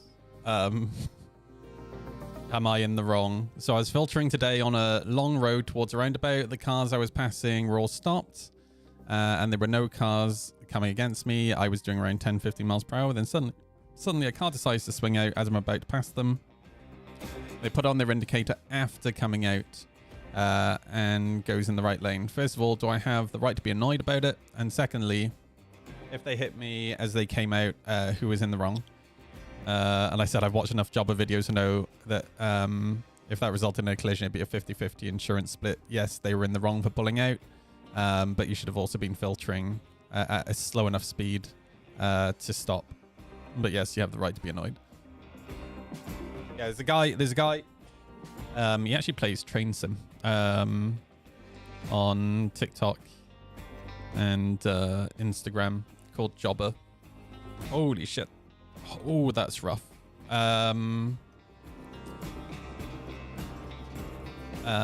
there's this guy called Jobber who used to be an insurance broker, and now he breaks down dash cam footage and explains how the insurance companies will tend to come to their agreement, and whether it's, you know, the dash camera that's liable or the other person that's liable, or if it's 50-50.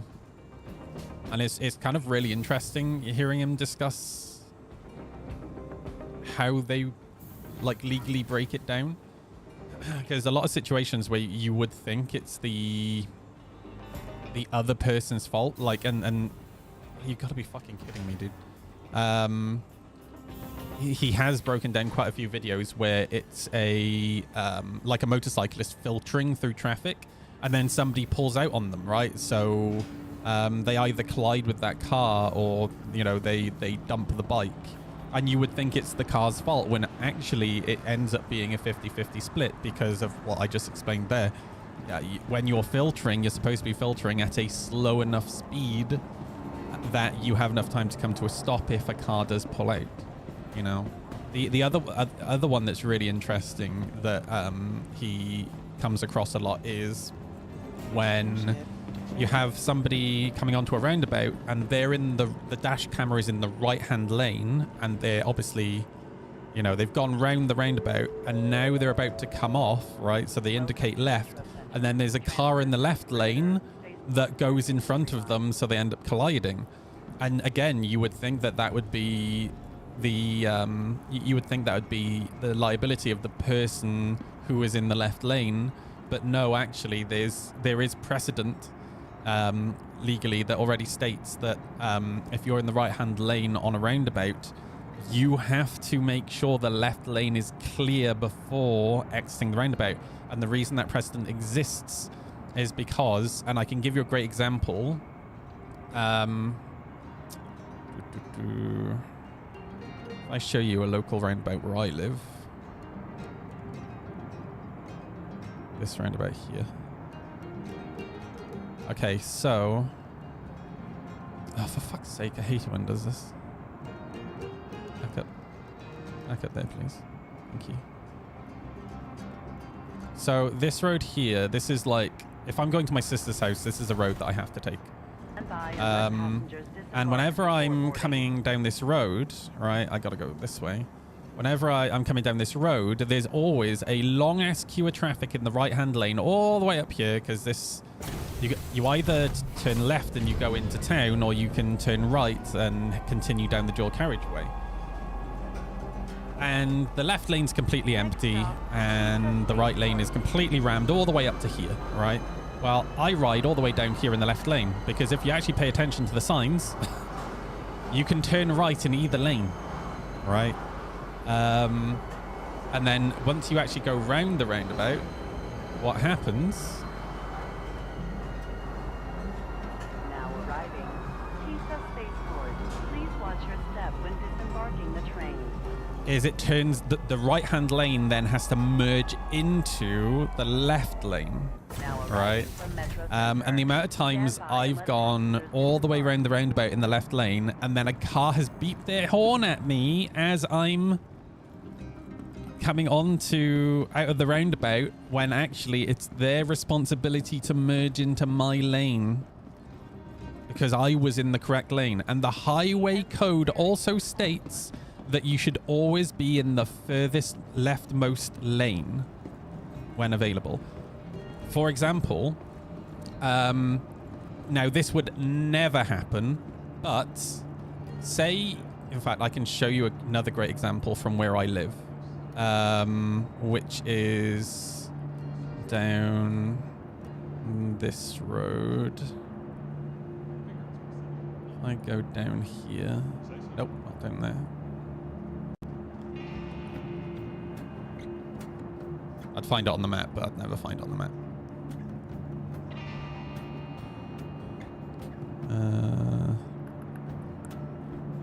Yeah, I'll just keep going down the road. Fuck!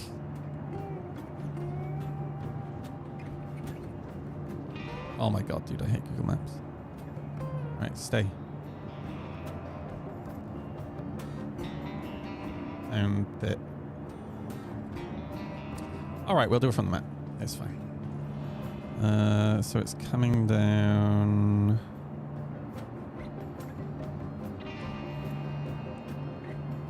here.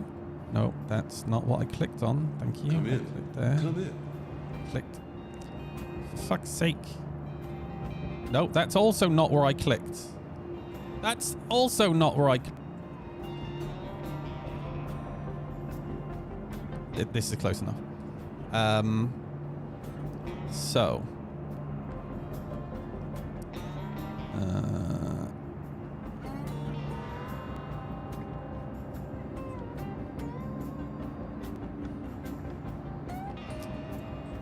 Oh yeah, this way. So, this is a really good example. So, you see how there's a bus lane here in the left, right? Well, if you look at the sign for the bus lane, it has a bus on it, a bicycle, and a motorbike. So, in theory, now this would never happen, all right? But, actually, an even better example, if you're on your test, and you were coming down this road on your test on a motorbike, and you were in the car lane here, you would get a rider fault for not being in the correct lane, because the highway code states that you must be in the furthest leftmost lane at all times, unless you are overtaking. And because motorbikes are allowed in the bus lane, that is the furthest leftmost lane, if that makes sense. Thanks for listening to my TED Talk, everybody. I know it's a really popular subject. Howdy. The other day when you got your eye on, you removed 2 coolers. Are they not needed? I mean, I didn't remove 2 coolers. I removed 1 cooler. But you can fly with 0 coolers. The problem with flying with 0 coolers is that you will find it a lot harder to evade missiles. But the reason I removed 1 cooler is because... again, you can fly with just 1 cooler, but coolers and life support always turn themselves back on whenever you quantum jump, which is really fucking annoying. So the reason I do that is I remove 1 cooler. The 1 cooler that I have, I put 1 point into it, and I put 1 point into life support. And then you can leave the cooler on and the life support on. The points don't reset, if that makes sense. Which means you then have more points to put into shields, weapons, etc., etc. You know, no motorbikes can go in the bus lane, but that makes sense. They can and they can't. They can go in the bus lane where it states they can go in the bus lane. You have to read the signs, right? So, for example, again, I can show you another example, right, from locally to me. Come in. Come in. So, if we go here. This is our train station by here. All right. So, where's the bus lane sign? Oh, it's back there. That's why. So there'll be a sign there. See this lane? This sign? There's no motorbike on it. So motorbikes can't go in the bus lane here.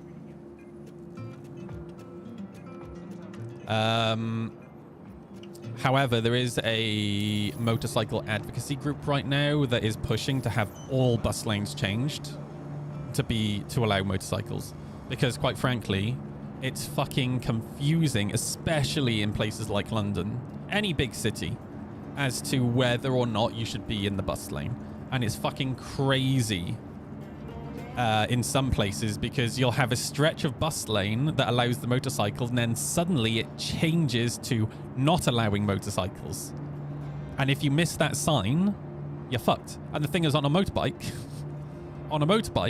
you're trying to pay attention to all the traffic around you. You're trying to pay attention to pedestrians. You're trying to pay attention to the bicycles, right? So yeah, it's fucking difficult to pay attention to every single sign. And the thing is, there will only be 1 sign. And the thing, like at the entrance. And the thing is, where they put the cameras on a lot of these bus lanes, it's right at the entrance to where it changes. So if you don't see that 1 sign at the entrance, you're screwed. It's so dumb. It's completely unfair. All right, let me chuck the paint on before I forget.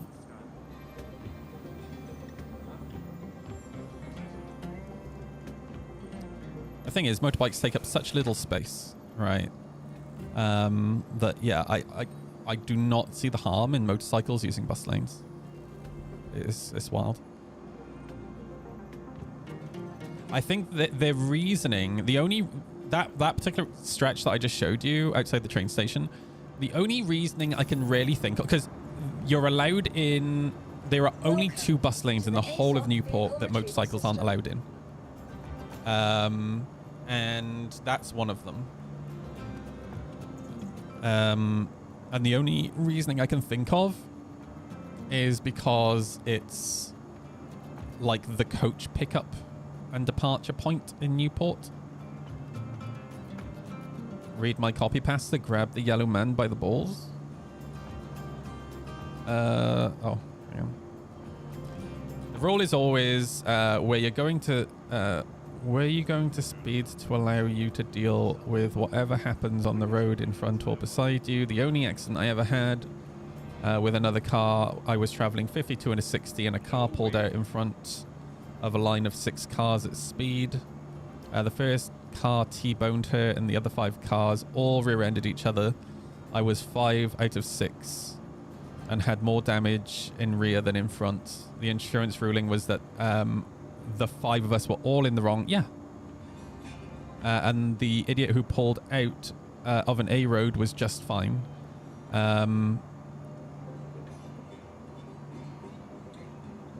So was it a slip road on? Because slip roads are interesting because obviously the person pulling out has to adjust their speed, but also the people on the main road need to adjust their speed, right? But yeah, in terms of like if I show you footage of me riding, Visit us again. Goodbye.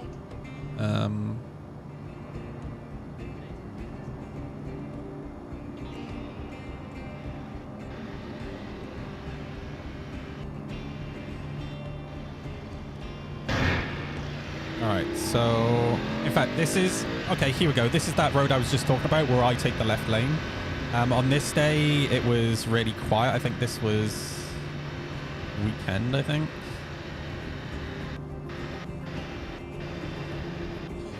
So you can see here, actually, the right lane is completely empty, but the left lane has more cars in it. But I stay in the left lane because of this. Pay attention to this car, all right?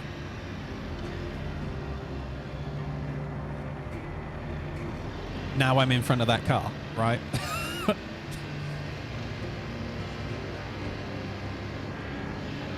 Just check over my shoulders to make sure they're not in the way.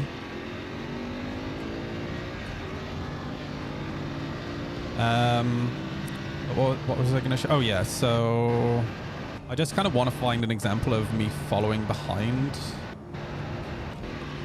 a car. Again, this is dual carriageway. I'm in the left here.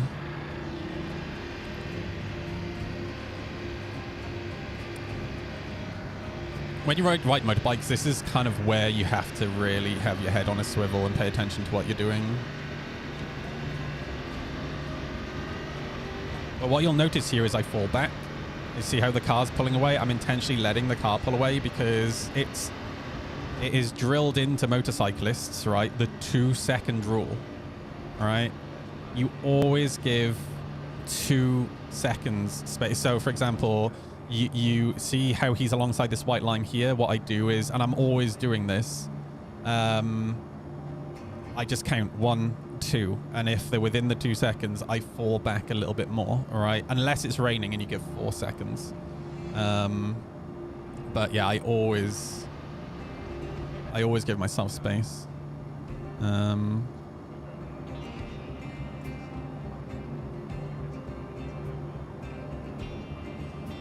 But the problem is you then end up with cars right up my ass, all right? And they're probably like half a second behind me. And, you know, look, if I go into the back of a car, that sucks for the car driver. I've maybe dented and scratched their bumper. If a car goes into the back of me, I go under the wheels of the car and I get killed, all right? But you know, Mercedes drivers and BMW drivers don't think like that, right? And Land Rover drivers, Range Rover drivers. Hey. I did some filtering here as well.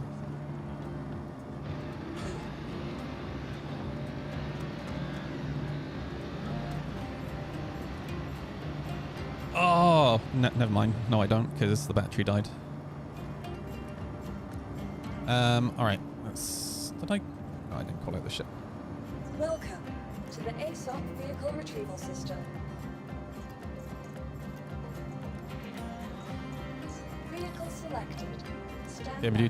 BMW drivers are thinking about their latest subscriptions and if their cruise control will expire. No, they're trying to remember if they paid for their Your heated vehicle has been seats. delivered. All right. Please visit us again. Oh, did I pay for my heated seats this month? Balls, man. Oh, it's cold. The fact that we're now jailbreaking cars, I find absolutely mental.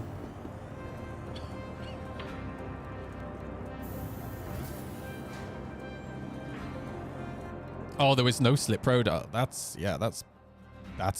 That should have definitely been on that. Obviously, without actually like seeing any footage of it, it's hard to tell. I'll show you the guy who does the insurance breakdowns, because if you're from the UK, it's actually a really interesting channel to follow. How you doing, Anthony? You're right, dude. I'm glad that you managed to get the bike sorted again. You're kind of lucky that you still had that rod from the other broken linkage. Job.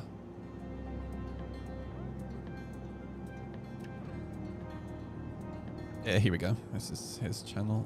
I gotta be careful. I can't just pull up my Instagram on stream because it's full of like fanboys. Yeah,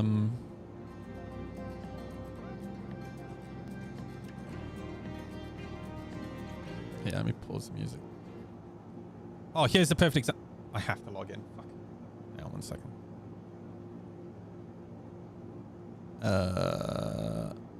This is so... Why can't you just look at a channel without needing to be logged in? Like, why can't you just watch videos?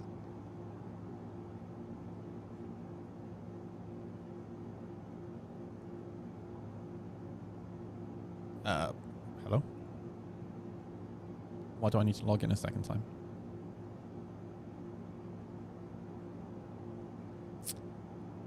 Yep, glad I did not have that up on my screen. Not logged it. What the fuck is happening? I now need to log in a third time. Log in with Facebook. Dude, this is actually the main reason I've started using TikTok. It's because Instagram has gotten so bad. I need to now log in another time. Oh, for fuck's sake. Instagram is just so broken. All right, logging in again. Okay, are you actually working this time? No, the search doesn't work. Now I'm logged out again.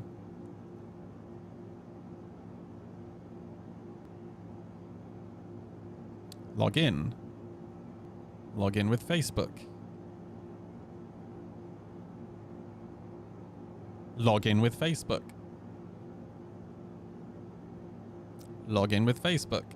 Yeah, it's just fucking busted. How, dude? How? Yeah, I remember when it was just about sharing photos. I'm fine with it being videos. Like, I can guarantee you that I don't pay any attention to photos and it's all video content that I'm watching on Instagram. All I'm asking for is a platform that actually fucking works. Like, how can I not log in? Something went wrong. Reload page. Reload page. Now it literally just doesn't work anymore. The whole website just errors.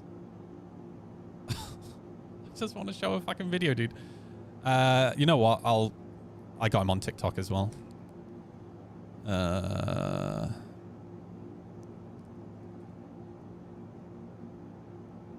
You cannot just go around. Shush. It's Big Jobber.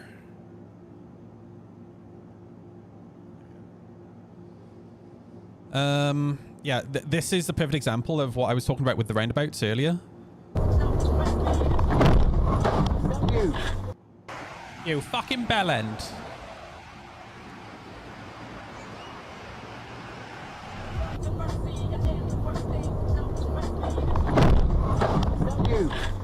If both drivers dispute liability for this collision, then both of them are likely to be found equally responsible for the collision. Sound as a When you pound. actually think about it, it is actually the most straightforward split liability scenario, but so many people throw away everything their driving instructors taught them when they look at this. Yeah, so in the UK, British drivers have this fascination with, it was my right of way. And Jobber has taught me that there is no such thing as right of way in the UK. It literally doesn't exist. Nowhere does it state about right of way in the highway code. Nowhere. Look at this scenario. They focus so much on what the car in the wrong lane did that they blind themselves to the fact that the camera car driver is equally responsible for this collision. Ultimately, the real reason that liability is shared is that both drivers did something wrong. Both drivers broke a rule of the highway code, and both drivers displayed poor roadcraft in this collision. The car that went... So if you pay attention to how I take roundabouts, right? And this isn't just like a roundabout thing. This is just how I drive. Even when I'm, when I'm driving on like dual carriageway, right? Or say there's 2 lanes of traffic heading in the same direction. Let me go to the next roundabout and you'll see a better example of what I'm talking about. What you'll notice is I never sit alongside a car. I always stagger myself so I'm in between the 2 cars in the next lane. See how I'm staying here? I'm not just pulling up behind this car here. I'm staying behind this black car and in front of the silver car behind it. I'm always staggered. Around the roundabout in the incorrect lane is obviously taking their share of liability for going around the outer edge of the roundabout when they shouldn't have been. The camera car has taken their share of liability because they didn't check it was safe and clear to move over and take the exit from the lane that was closest to the roundabout. The design of this roundabout is a very standard... Like, just because somebody is in the wrong position on the road doesn't give you the right to crash into them. Right? You are still supposed to be driving in a way to avoid a collision. Simple, straightforward design. The quality of driving in the UK is awful. Dude, you've clearly never driven anywhere else other than the UK. If you think it's bad in the UK, try driving in America. For a medium-sized roundabout where some of the entrances are 2 lanes on and 2 lanes off. The centre lines around the roundabout simply split the 2 lanes around the centre of the roundabout. They don't guide you off like you sometimes see on roundabouts which have 3 or 4 lanes. If you were to say the I'm camera going to be honest car with you, shouldn't... I love roundabouts like that. I'm trying to think if I have a clip of one. Because like some roundabouts will actually... I think I do actually. On this video. Oh no, it's just before this bit of the clip. Balls. Yeah, some roundabouts will actually have like lanes that guide where you're supposed to go, which is really nice. There's one roundabout nearby me that is, it's not necessarily complex, but because of the sheer amount of traffic, it can be a bit confusing as to what lane you're supposed to be in. So they have guides like that, which is nice. Be exiting from there because they have to cross centre lines. I can only assume that you believe that you should never ever exit a roundabout if you join it in the right hand lane, because those lane divider markings go around roundabouts of this size continuously, so you either don't drive or you don't understand your road markings and shouldn't be driving. Driving instructors, when we learn to drive, drum into us that we should never assume that somebody on a roundabout is... The other thing, the one area where UK drivers can be really bad sometimes is, let me show you this roundabout here. So this is close to my house. So right here, this is a roundabout that I have to take to get to my house, right? Coming off of that stretch of dual carriageway. And very often what a lot of drivers will do is what I was taught to do by my riding instructor was, I'm not coming off here because that goes back onto the motorway. I'm coming off at the next junction. Right, I'm taught that as soon as I am past this exit here, so once I'm by here, indicate left, and when it's safe to do so, move over to the left lane. But what most cars actually do is they stay in the right lane, and they stay in the right lane, and they stay in the right lane, and they stay in the right lane, and then they just cut straight up this road here. And that's not just this roundabout thing. That's a lot of roundabouts that cars will do that. And I kind of get it. When there's a lot of traffic around you, you're trying to pay attention to the traffic. It can be a little bit hard to like get over. But you know, a lot of people tend to get a little bit sloppy. In the correct lane. Never mind the fact that there are road users who are permitted to use the outer edge of a roundabout regardless of their direction of travel. And this is why in the case law of Grace and Tanner at the Court of Appeal, it was decided that an incident which closely resembled this incident, both drivers were responsible. The judge said that it was wrong to assume that the car on the near side was in the correct lane and going to exit alongside the car that was in the offside lane, and that if there was any doubt about whether it was safe to exit, then the car on the offside should go around again. If we concentrate on the vehicle that was going around the outer edge of the roundabout, it is obvious from their road positioning and their wheels that they had no intention of anything other than going around the outer edge of the roundabout. Always remember that if you're exiting a roundabout from a lane... Again, like Redbeard's asking about turn signals in the UK. If you pay attention to this silver car, he's turning right. So he's in the left lane turning right. There's no turn signal, right? There's no indicator. Than going around the outer edge of the roundabout. Yeah, car drivers in the UK fucking terrible at using their indicators. I always, on my motorbike, use the indicator because if I don't, I'll die, right? But yeah, like generally, again, if we look at this and then go to just before, like... So you'll kind of see here, this car indicates, I think the van in front indicates, this car's indicating. So this just kind of gives you an example. It's very 50-50 here in the UK. And then if you go down to the next roundabout. So actually, here's a really good example. So this van isn't indicating left. None of these cars in front of me are indicating at all, but they're going straight on. So as a general rule of thumb, when you're going straight on, so 12 o'clock position on the roundabout, you don't indicate until you pass the left exit previous to it, if that makes sense. Because if you indicate left, then people think you're coming off at the first exit, right? Once you're past that exit, then you indicate left. This person's indicating, and to be honest with you, this for me is very 50-50 as to whether I do this. It depends what lane I'm in. Typically, if I'm in the left lane here, I will normally indicate. For some reason, I'm not doing it here. Just to indicate that, yeah, I'm not going down here. I'm going this way. But this car's indicating. This car's indicating.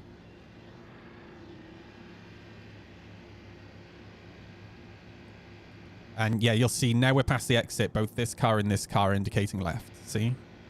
And oh, no, I am indicating. Sorry. Yeah. And now I'm indicating left.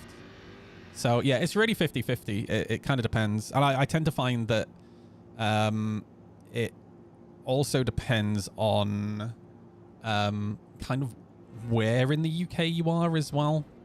Like some places, drivers tend to be better and worse at it. Is the... Oh, the ship is there.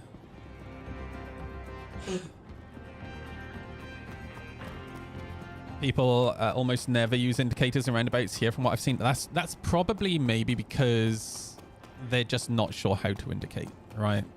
Like I forget which city it is, but there's a city in the US that over the last few years, they've slowly been installing loads of roundabouts. And it actually brought the ship up exactly where I left it. That's interesting. And the people in the city, they actually like the roundabouts because it keeps the traffic moving. But yeah, it's probably one of those things where because they're new to using roundabouts, they're not quite sure how they're supposed to indicate, you know. You have to use the force to know where people are turning in the UK, and that's why I ride staggered, right? So I never sit in the blind spot of a car or any vehicle. Say I'm going down a road, right, and I see a car pull up to a junction onto my road, I assume they're going to pull out, right? If I see a car at a junction, I slow down slightly, and I actually position myself over to the right a little bit more. Just because, yeah, they might not have seen me. They might just pull out. On a motorbike, you have to ride very, very defensively.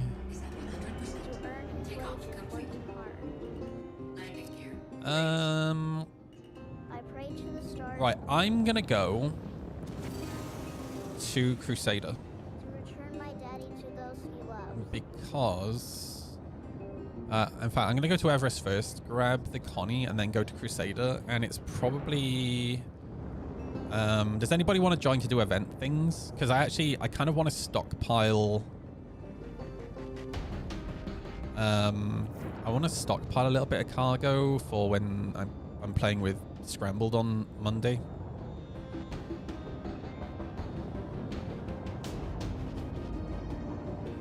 I want to do it over at Crusader because, yeah, somebody made a good point the other day that you can't do ERTs on Crusader. It's only the moons, which is, yeah, actually quite nice. Quantum drive is now on. Quantum drive is now on.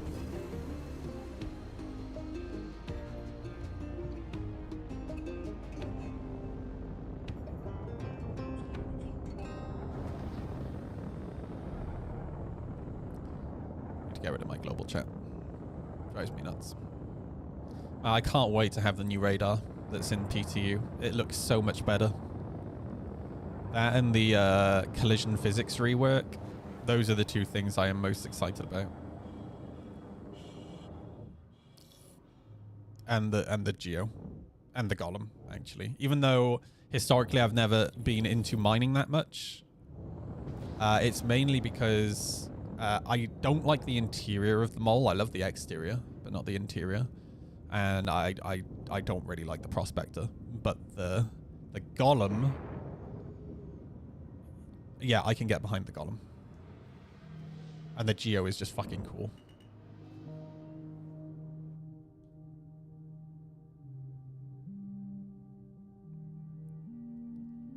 Nice. Can you guys do me a favor? My friend Scrambled has started streaming Star Citizen on Twitch. Would you guys mind going out... going and giving Scrambled a follow? Because he's not like brand new to Star Citizen, but he hasn't played Star Citizen in probably like 6 or 7 years, something like that. And it's you know, I was watching him last night and I was like helping him out and explaining some things to him, but he could definitely do with some followers who know the game and can answer questions. It is a good name, yeah. Scrambled is the guy. So I met Scrambled through Instagram motorbike content. He puts out motorbike videos on Instagram, and I commented on one of his videos one day because he was talking about like mental health stuff while riding the motorbike, and I commented, and he DM'd me and he was like, "So you play Star Citizen?" I was like, "Oh no." To the ASOP vehicle retrieval system. I'm always a little bit embarrassed when some... Oh, I might as well just go over to... Please visit us Never again. mind. When somebody like brings up Star Citizen that I've met them away from Star Citizen, if that makes sense, like in public. I kind of die inside a little bit because I know that most times the typical... Well, let's put it this way. I was in a game store a few years back and I was wearing my Star Citizen toque. And the manager of this store was like, "Wait, you play Star Citizen?" I said, "Yeah." And he just started laughing. And then when his colleague said, "What?" he pointed at my hat and then his colleague started laughing. I've never felt so embarrassed in my life. Welcome to the ASOP vehicle retrieval system. All right. Yeah, we'll just take the arrow over to Crusader because I got to claim the Connie here anyway. Does he ride a Scrambler? I forget what he rides. Hang on. I'll show you his content. Wait, I can't because Instagram doesn't work. Fuck. Hang on. Let me see if I can get Instagram working.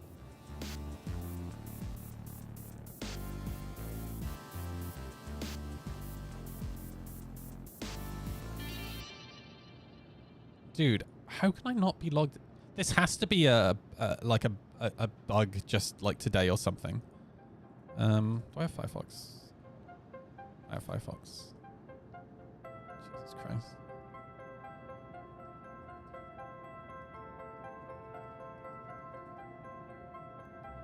I wonder if he's on TikTok. Scrambled red TikTok. I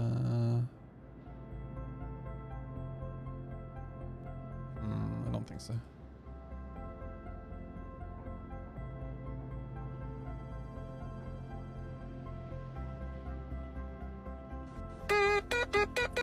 Shush.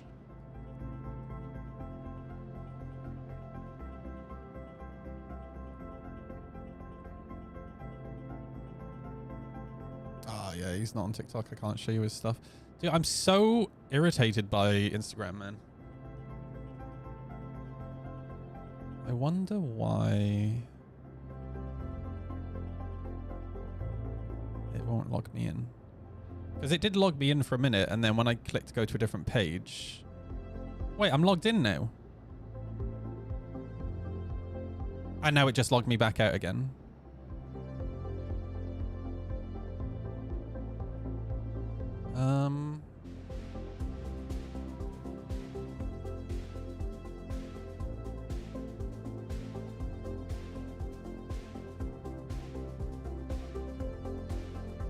Just completely close my browser.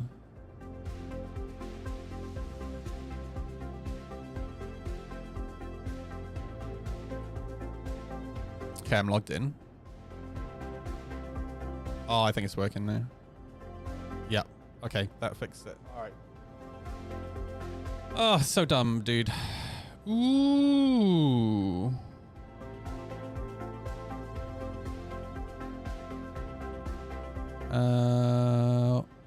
Oh, he rides a KTM. Let's not judge him. Okay, let's judge him. He rides a KTM. He rides a KTM 690 Enduro R.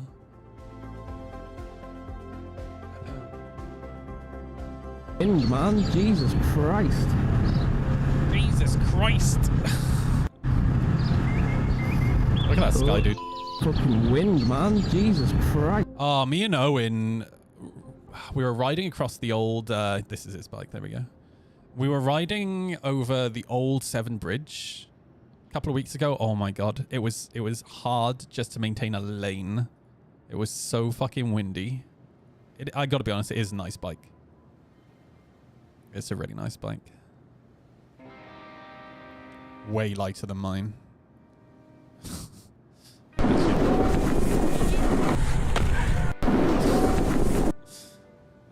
All right.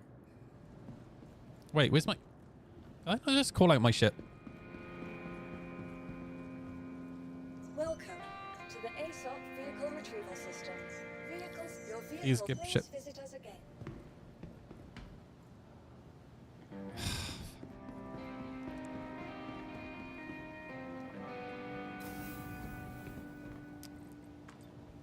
Star Citizen, as reliable as Instagram.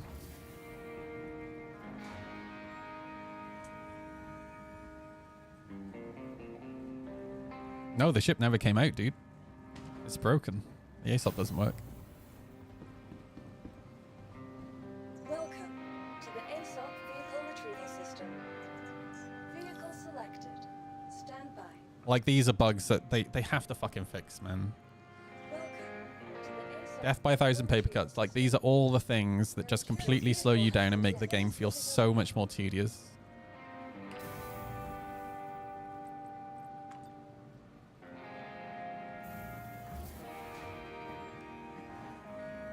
Like, core gameplay mechanics, like elevators, like hangars, they can't be busted like this. Quantum travel, right? No shit.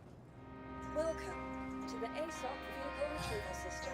Your vehicle has been delivered Nope. to the follow. Please Right, visit us again. we have to swap servers. Goodbye. So dumb.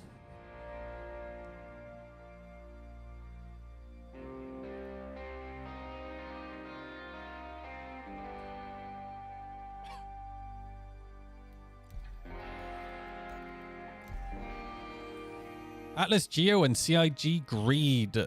I will probably be downvoted. Yep.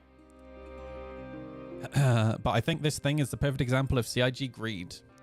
Now I need a robot to move shit around. A robot for mining. Wait, why do you need a robot for moving shit around?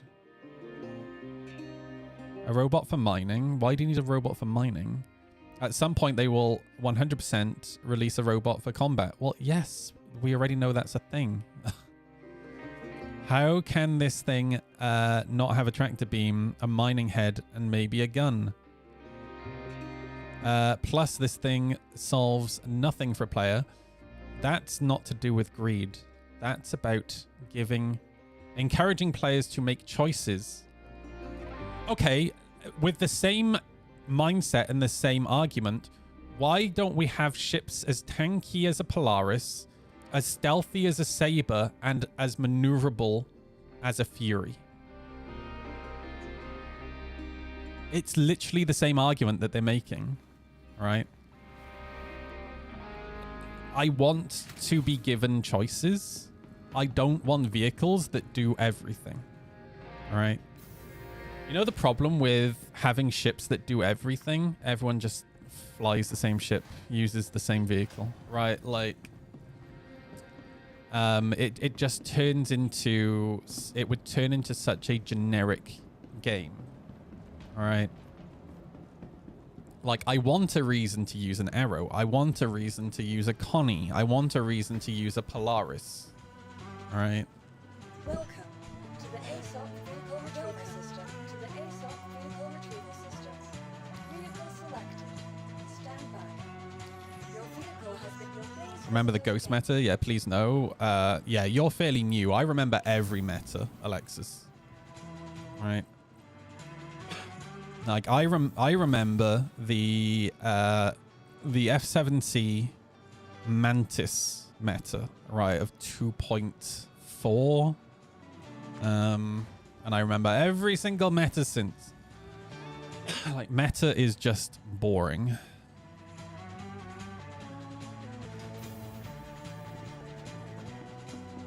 Hey, we actually have a ship.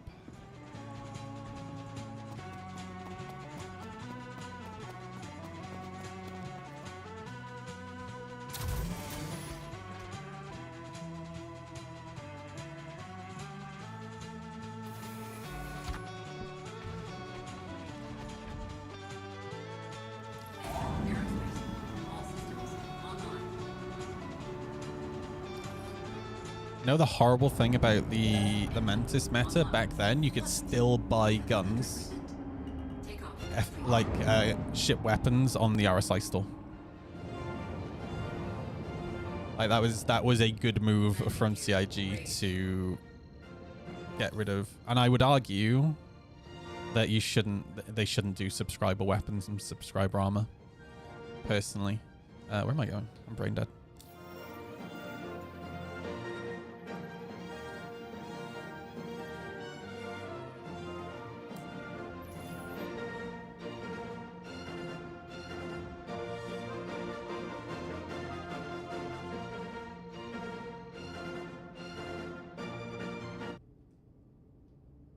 All right, tell me how.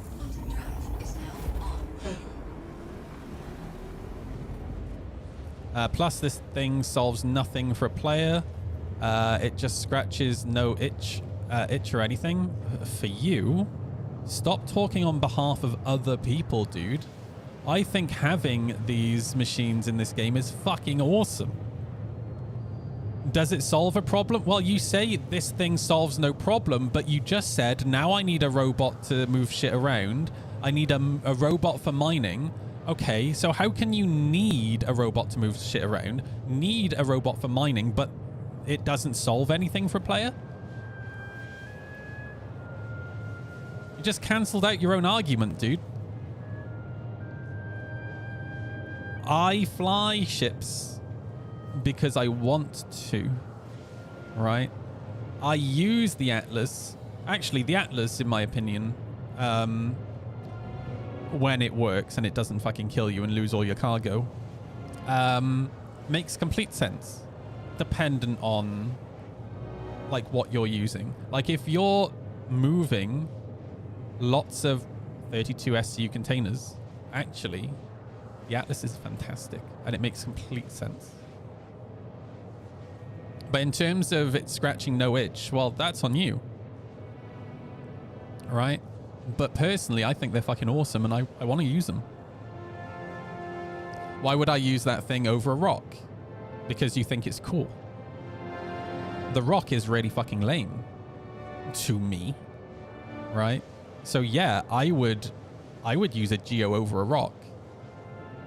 IMO, this pretty much the same example of the Rock DS, completely useless. I agree with you that the Rock DS is dumb. FPS mining is not even a thing, honestly. Well, clearly he hasn't paid any attention to 4.1. They've separated hand minables from ship minables. So why release the thing and waste time and resources on a useless ship? The answer is greed and money, sadly. I completely agree that there are situations where CIG is incredibly greedy. This is not it. If you're going to make this argument, actually, like, use a good example for the argument. Otherwise, you just make yourself... You just come across as being silly. Geo can go into caves. Yeah, exactly. Right? That's the whole reason they gave it the jump pack. Jump pack? The jump thrusters? Jump jets? Right? Like, you can get a Geo to places where the DS can't go. Right?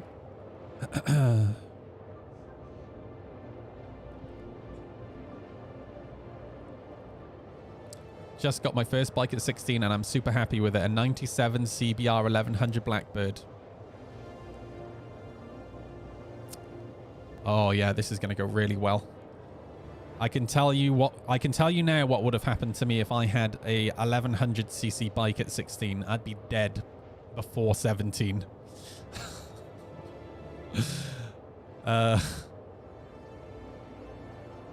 Nice face, send it. This has to be a troll post. Yeah, I feel like it's a troll post.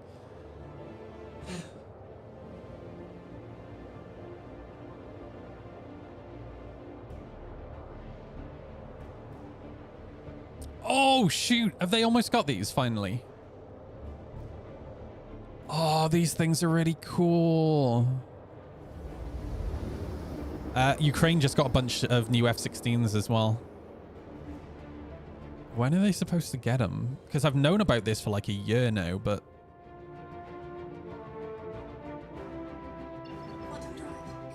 Because, yeah, Sweden are replacing these.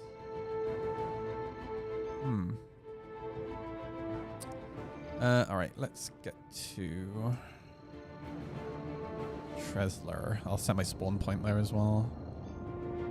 Do you want to hop in, Alexis? I want to try and get some cargo ready for when we play with Scrambled on Monday.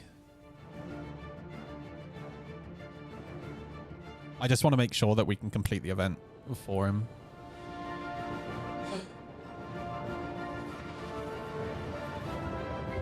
Is there a new droid? There's a new Atlas variant, which is a mining Atlas. Also helps get to ships that are hovering off the ground open. Yeah, really good point. I honestly... So now that we have this new Atlas coming, there are a few things that I really want to see in Starfield. I want to see... I want to see drop pods finally being a thing. When's it coming? 4.1. I want to see escape pods finally being utilized in bigger ships. I want to see our seats, ejection seats, finally having thrusters so we don't just eject from a ship and die. I also want to see just jetpacks being a thing. Right, and it should be a choice. Right, you either have a backpack that you can put gear into, or you have a jetpack, right? And maybe jetpacks only work with light armor, gives you a reason to use light armor over medium heavy armor, right?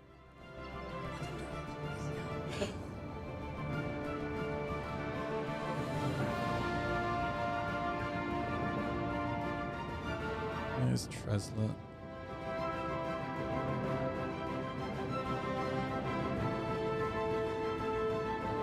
I literally can't see it.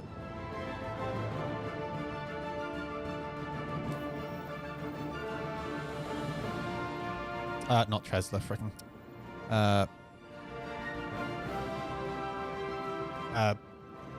Fuck, why is my brain gone dead?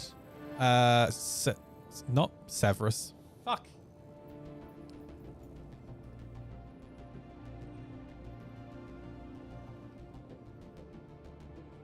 Wait, why does it not?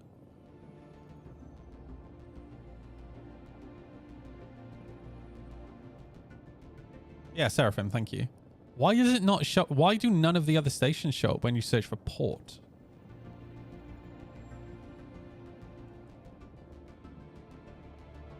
Oh, because they are literally just... Okay, never mind. I'm a fucking moron. Jesus Christ. Sorry, I'm like 100 years old. I think friggin...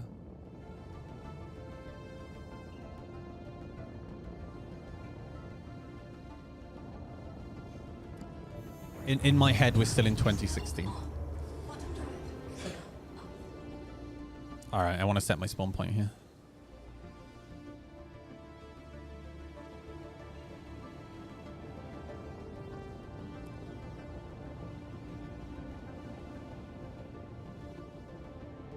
Gotta hop in this weekend and try to get the event done. Liveries are cool. Yeah, I like that. I appreciate there's a few different ways you can do it. For those of you who haven't done it, you are running out of time because it's a time-limited event, time-limited rewards, and it ends at the end of the month.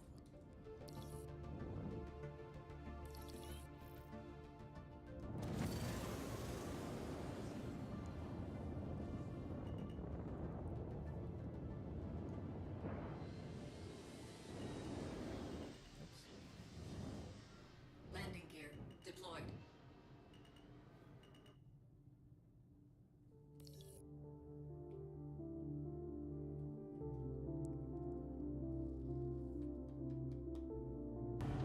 Bring back Olisar? No. Olisar was fucking dreadful, dude. They had the aesthetics of a PlayStation 2 game. When you spawned in and your friend spawned in and you're on different struts, that was just really fucking dumb. Having my ships being rammed on the pads was fucking lame. No. I don't want Port Olisar back. Everything about Port Olisar sucked apart from the fact that it was pretty small. It didn't have a med bay, it didn't have a cargo center. Right? Like this whole argument of I want Port Olisar back makes zero sense to me at all. Other than, you know, I'm old and I want the 1980s back, right? Like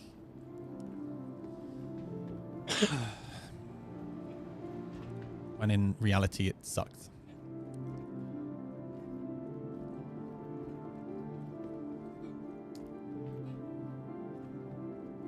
It'd be cool to have it not as a proper station, but as a quick refuel pickup and food station.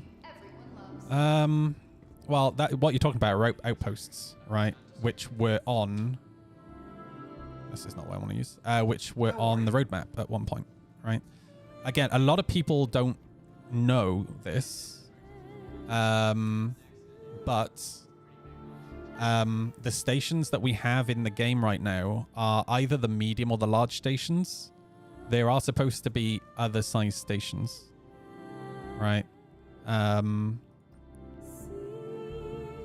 don't want it back, by the way. It was a joke. Well, it was a joke. You're supposed to use a kappa, dude. That's how it works on Twitch. So I don't think you were joking. I think you're just walking it back now because of my argument. Because I'm right and I'm always right. Got him. Hey, J-Mar, thank you for the resub, dude. How you doing, man? You're right. All right, let me go claim the Connie.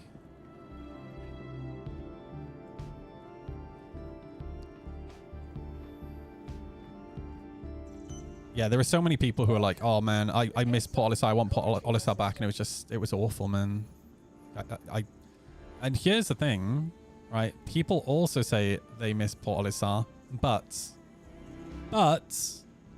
in the patches leading up to it being removed, whenever I went to Port Olisar, there was no one there. Why was there no one there? Well, because there was no medical facility there. There was no cargo facility there. No refinery there. Right? Again, it was just... It was a fairly useless station.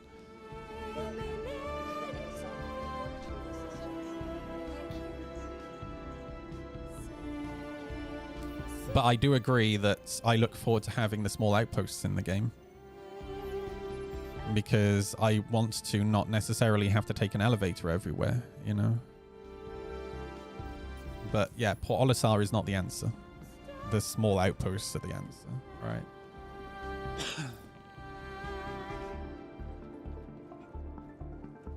Nice.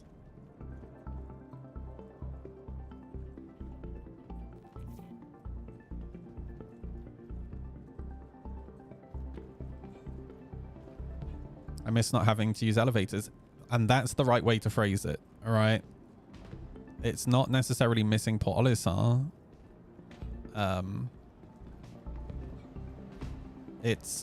Yeah, I would agree, like, not using elevators was nice. 100%.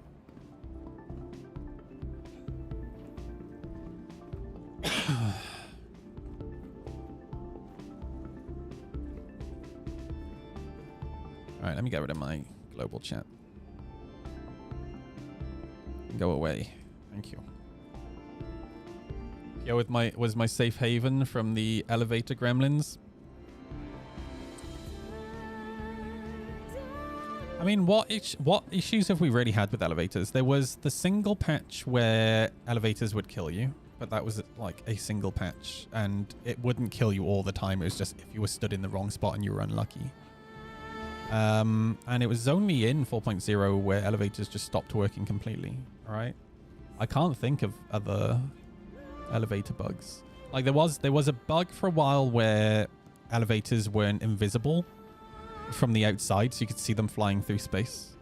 That was silly, but that wasn't really like game breaking. Yeah, I'm not talking about now though. I'm talking about historically. All right.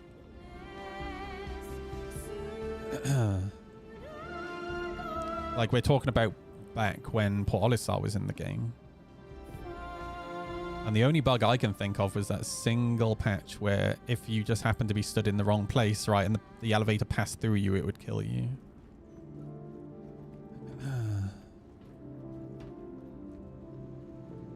Welcome to the ASOP Vehicle Retrieval System. Now, there was, for quite a while, there was the issue at Grimhex where the elevators up and down at Grimhex didn't work, but those elevators weren't using the transit system. The reason that those elevators broke was because they weren't using the transit system. Those elevators were using just the old whatever system that they created for elevators, the same system I assume that they used at Levski.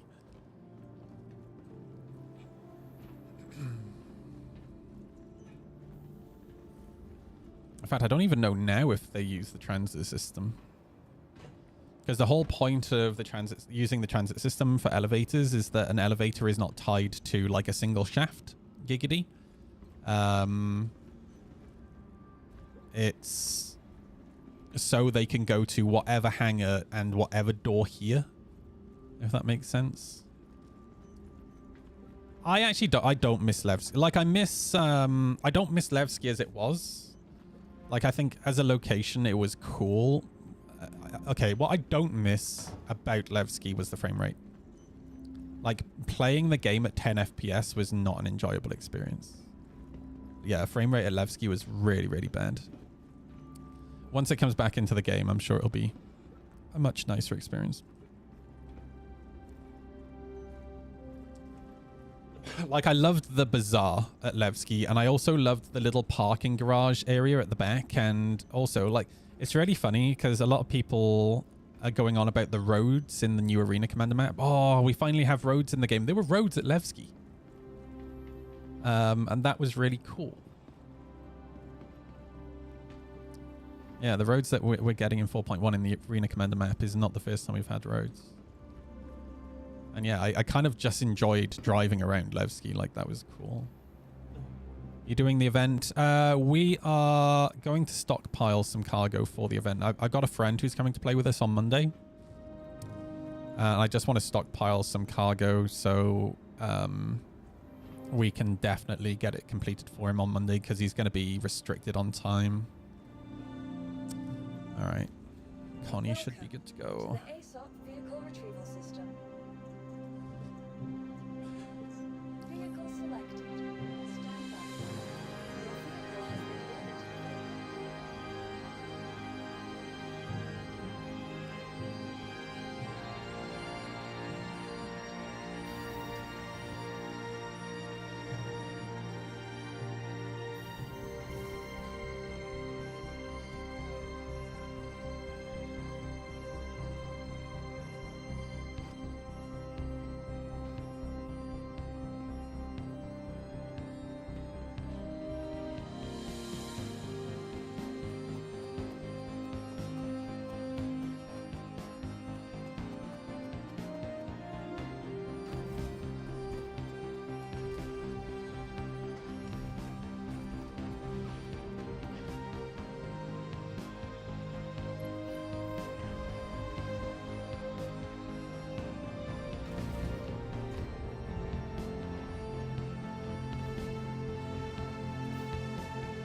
I want a salvage ship the size of the Golem that is just buffer, no cargo grid.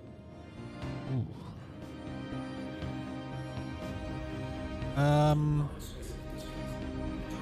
I would agree with you as long as it has the ability to spit the box out. Like, well, basically the same thing. Well, external cargo, right? So, for example, you could have somebody running logistics and they just come and they take that bag off, right? Like, that would be pretty cool. And with it, the thing is, with a salvage ship, in theory, you could have it craft its own box. Does that make sense? Right? Well, the salvage ships already do, right? Like, those boxes appear out of nowhere. I'll take them off first.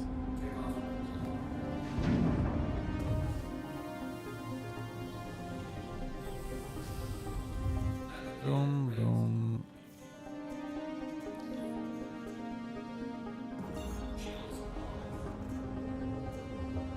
Nice.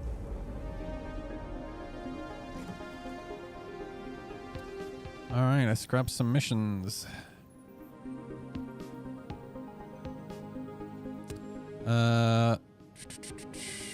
VRT, hello.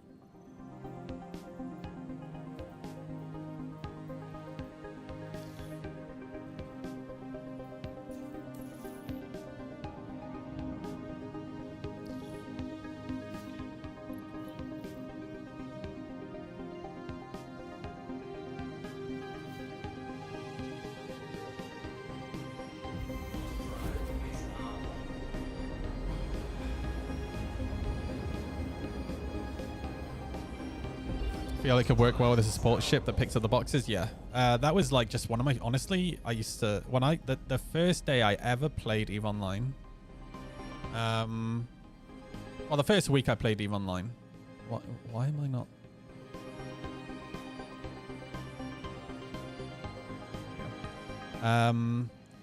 My friend's corporation was mining, so I very quickly. I think it took about a week, but I trained up to use an industrial ship. It was a lot slower back then. And then I would just run logistics. And I honestly, again, just space trucking gameplay. I really enjoyed it.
fuck are the ships? Don't tell me it's giving me a busted mission.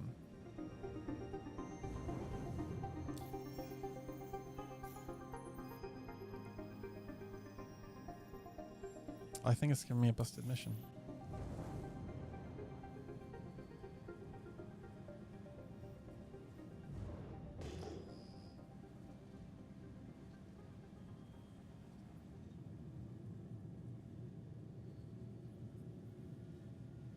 Yep, there's no ships here. Literally my first mission of the day broken. I love it. No ships. Okay, well, we abandon and try again.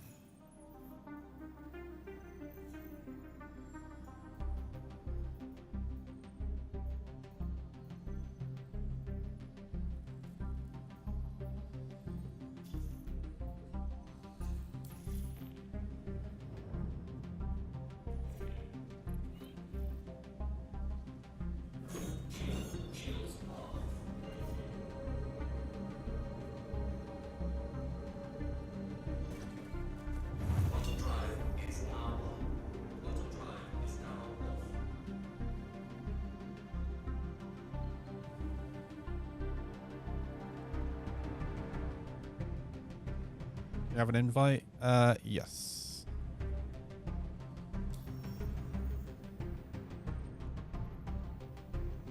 Are you online? Oh, crafty one. Sorry.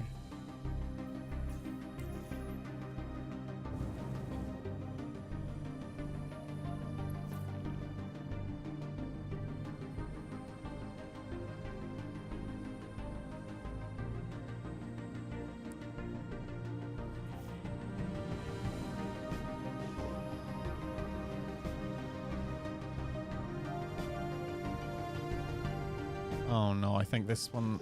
Are you kidding me? This one hasn't spawned ships either.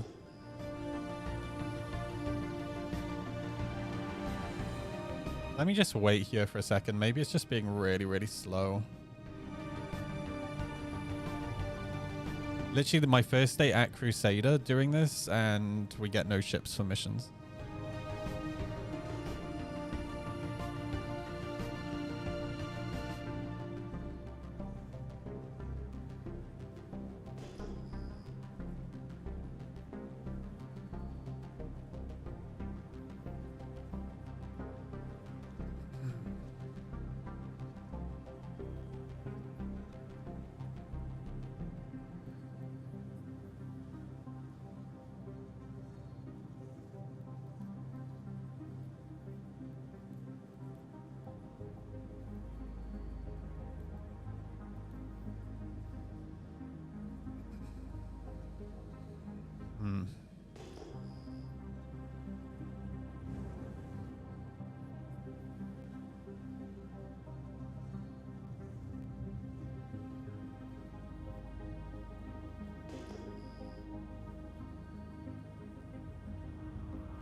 Hey, Fadio. How's it going, dude? Alright, well, I guess we abandon this one. The problem is, every time I abandon, I take a hit on my reputation, right?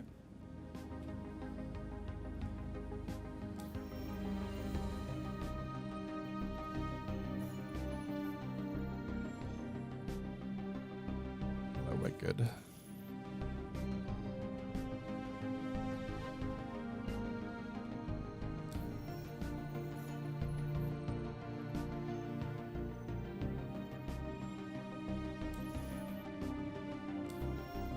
I'm doing alright, I just wish the game worked, that's all. I abandoned the second mission.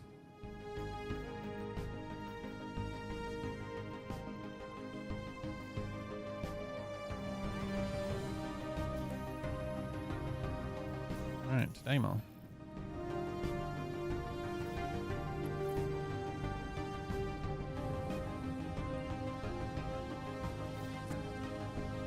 How is this obstructed? Oh, there we go.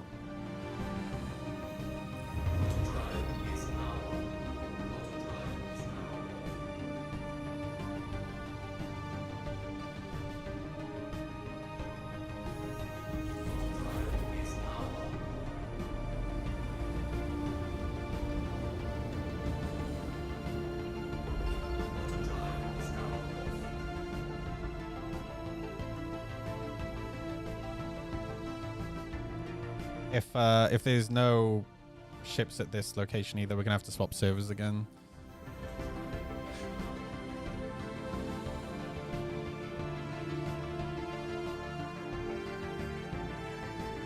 Hey Refuge, how you doing, dude?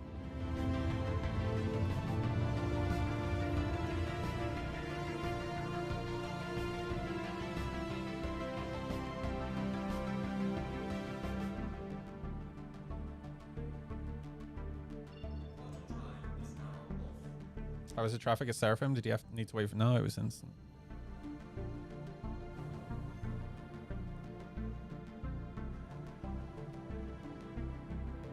They need to fix that bug, dude. It's so bad. It was fine initially after they dropped 4.0.1, and then it I don't know what point it broke, but it broke again, which was really annoying.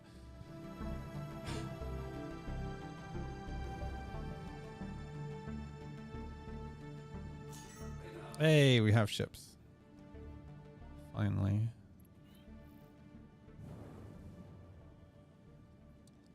Okay, we have Hammerhead. So let me try and separate the groups.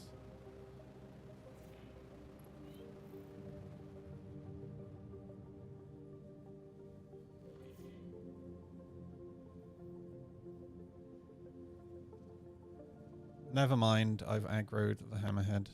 Shoot.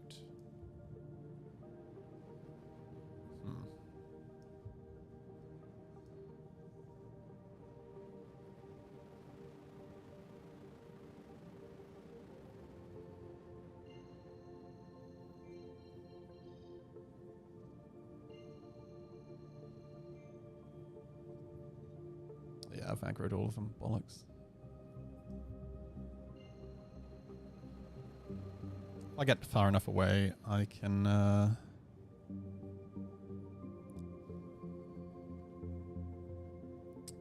jump back in and hopefully kind of separate them if I jump towards this.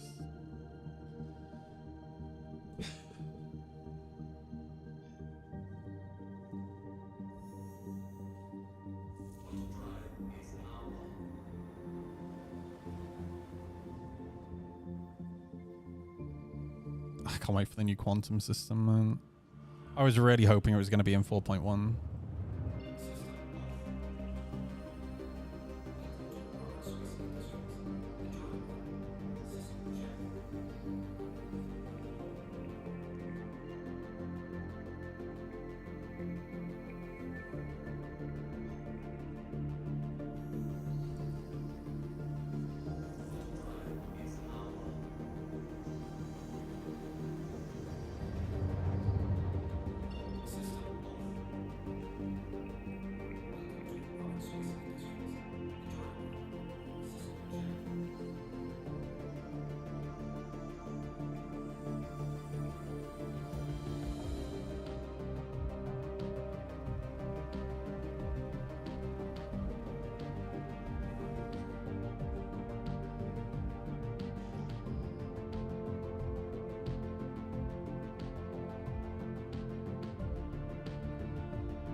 Okay, there's a hook.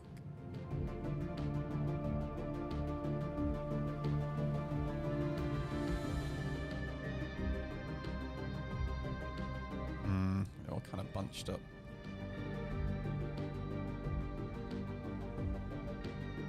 Oh, and there's a cat in there. Fuck yeah.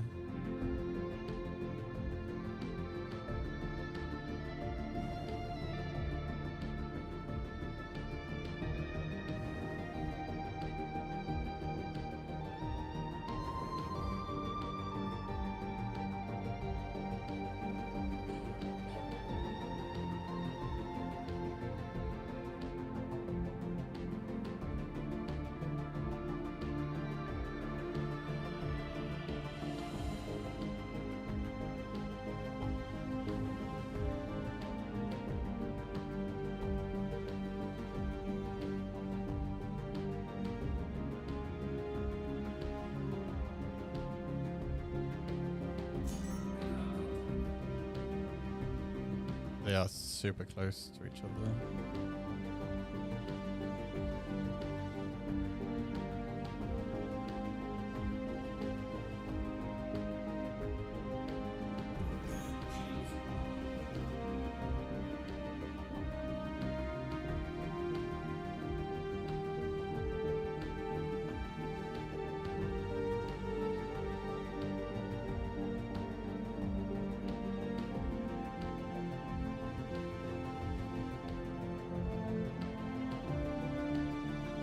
Oh, I think Alexis just aggroed them.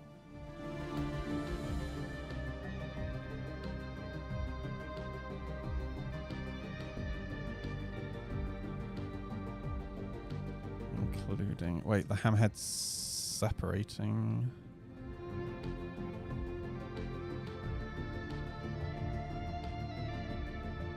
Not sure where the hammerhead's going. Yeah, the hammerhead's going a different way, okay. Keep dragging him away, Alexis. I don't want him to be close to the hammerhead.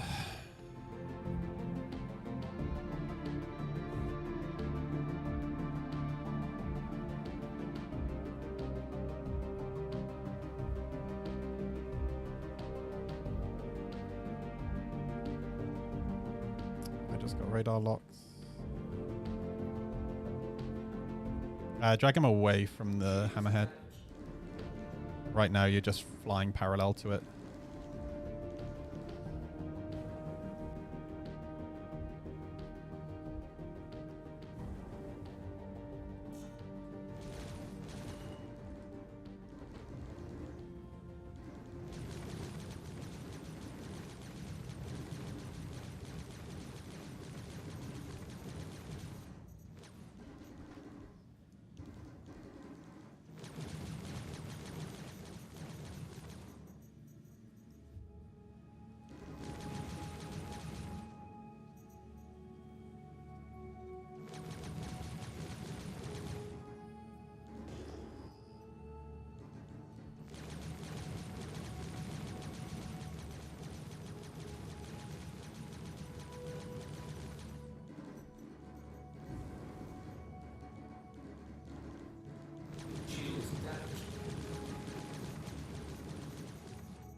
Oh, shit.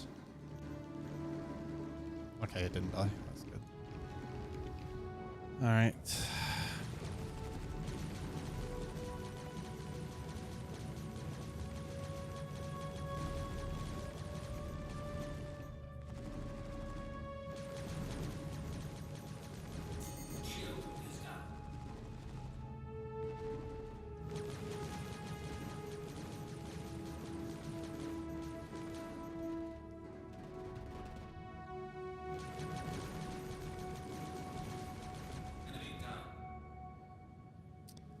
Okay.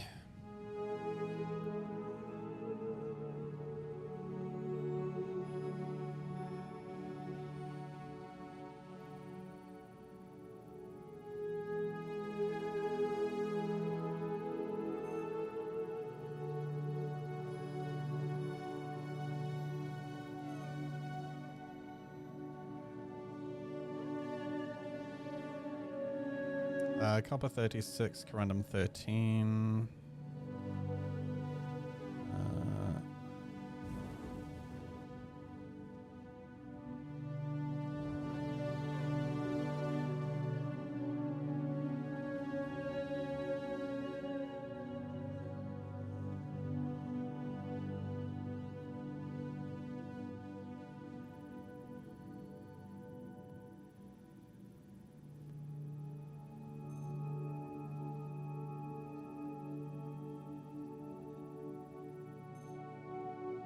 Corundum 149. Copper 6. Okay, the Herc is with... I just got locked. Shoot. Oh. That's the Connie. The Reclaimer, rather.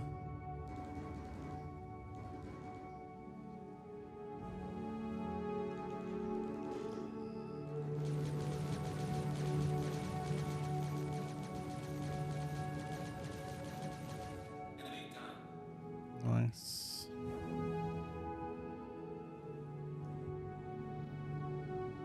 Go to the hook first, Alexis. We'll do that one. I'll sort out the hammerhead.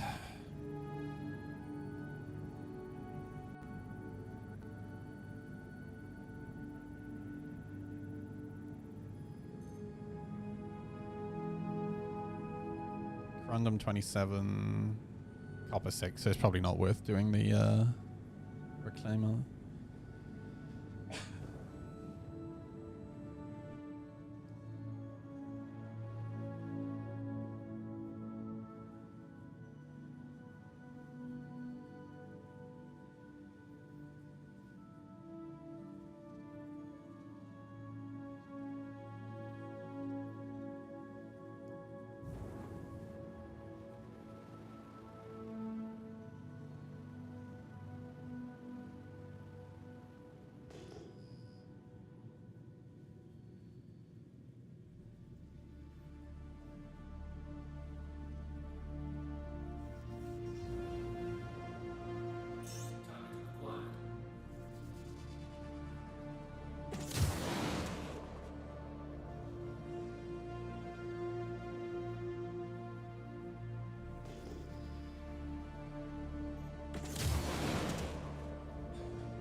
My nose is red already.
Oh, pardon me, sorry.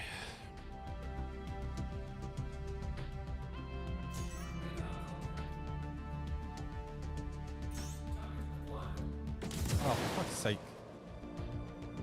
This issue with losing lock if you're pointing down too much is really annoying.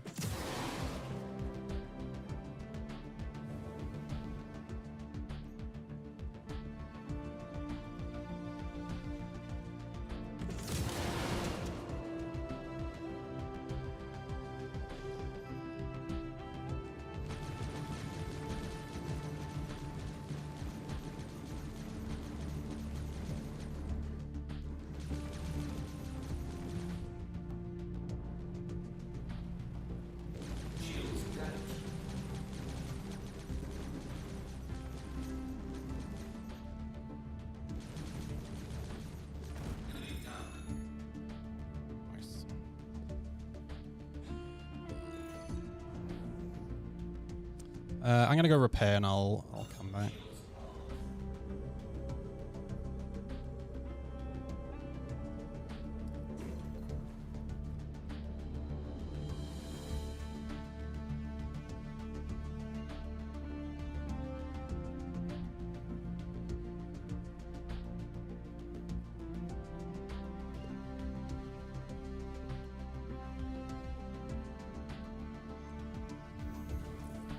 God, that teleporting bug is super irritating as well. I hope that's fixed in 4.1. Hey, Zero, you right, dude?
On my way back.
I might as well start pulling stuff off of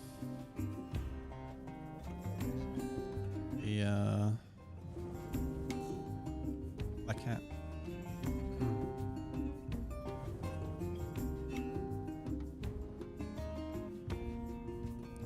36 on here of copper.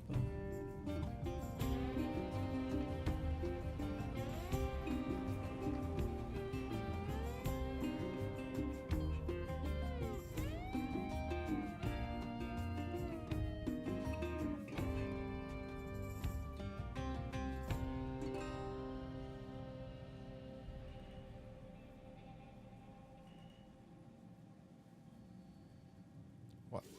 Why did it... What? Okay. Oh, why it suddenly started reversing. Did I leave it in cruise? I honestly, I wish cruise... They need to change it back to... No, cruise wasn't on. What? I wish they'd changed cruise back to what it was. What? What? I'm so confused. Is the dead zone busted? It might be. I might have to reset it. Curious.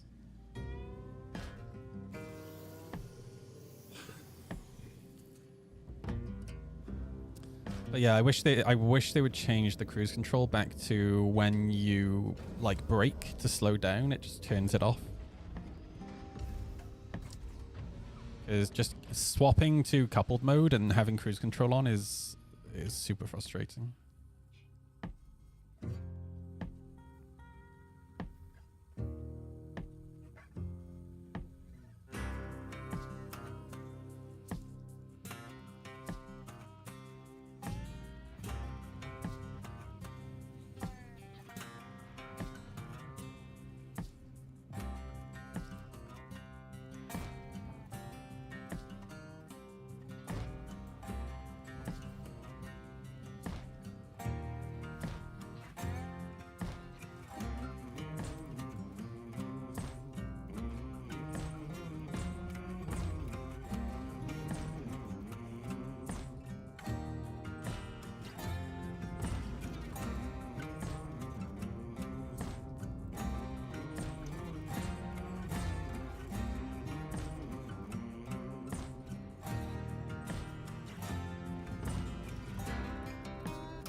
Let me start pulling them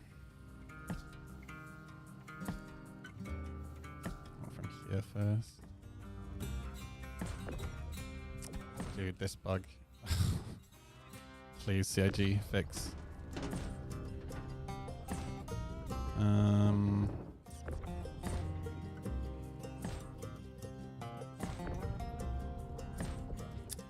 Okay, fuck it.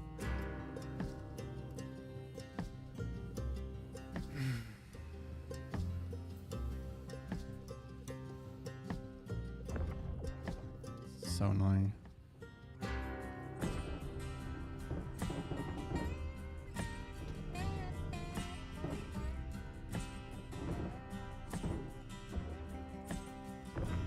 Oh, now it works.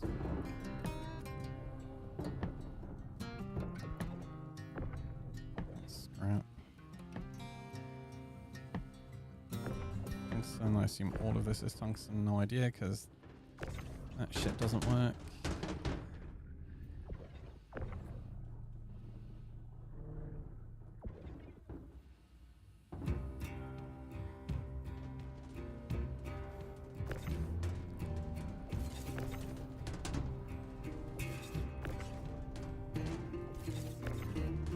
Why does it do that, dude? What the fuck?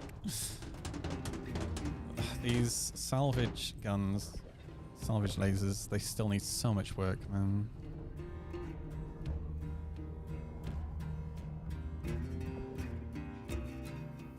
And somehow they were, like, kind of decent before, and then they made them worse. And that we don't need. Oh, that's tungsten, I think.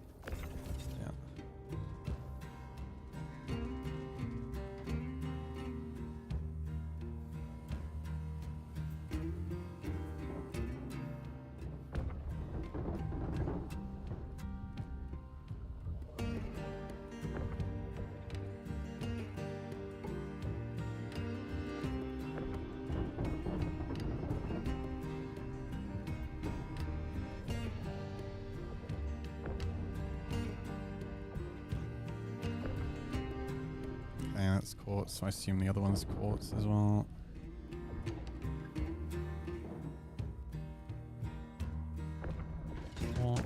Quartz. Dark random, there we go.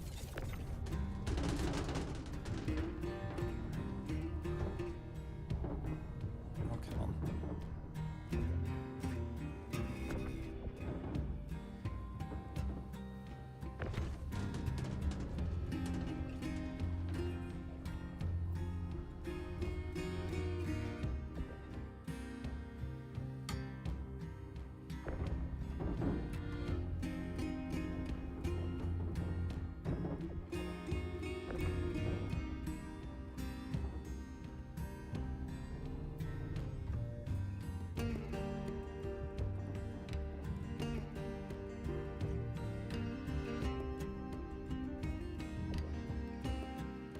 That was quartz, wasn't it? Yeah.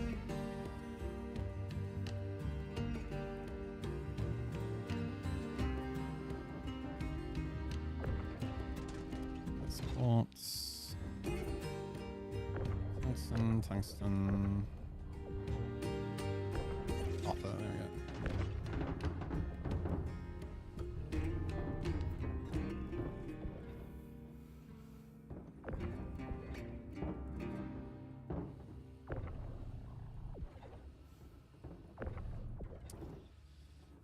It's so annoying.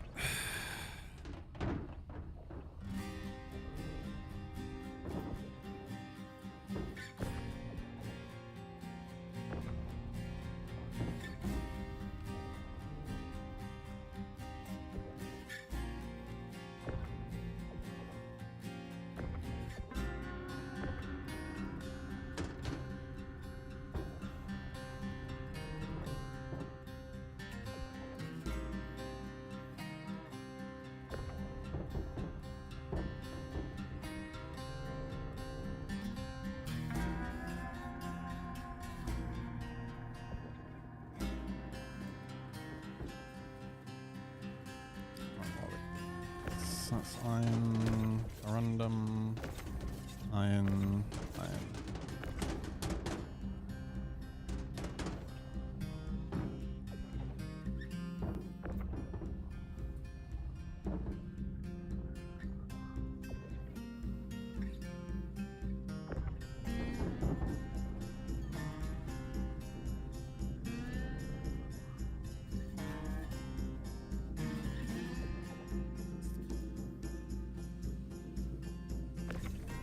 Contact them.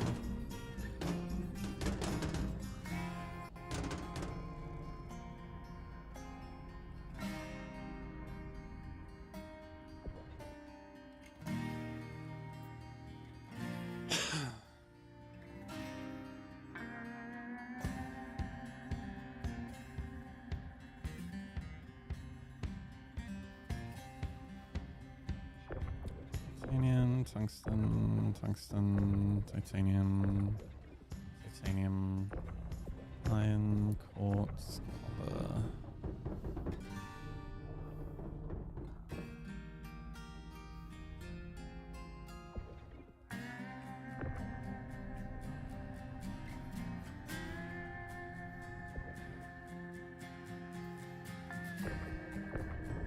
That's copper as well. Hey, dude.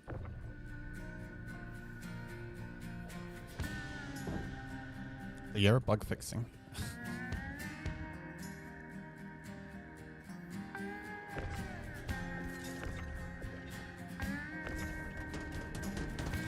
Jesus Christ.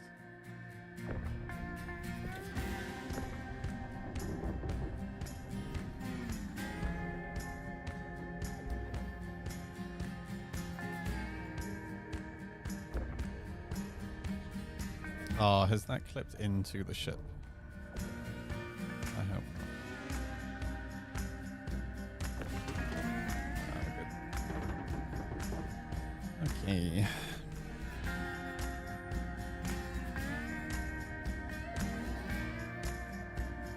I think that's it. Here's all titanium. I'll check from the back as well.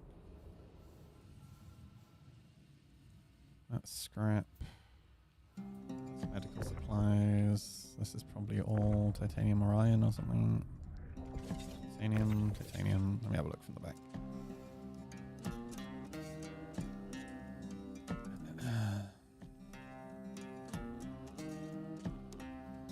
Got more crap. This looks like all crap. Oh, that's titanium. We'll take that.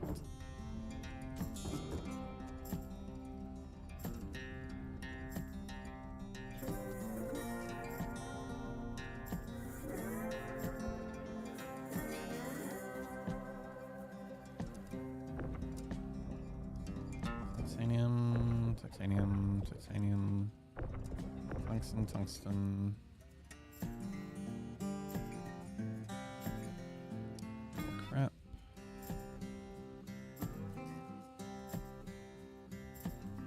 And all crap. And this we've done. Okay, yeah, we're done with the cat.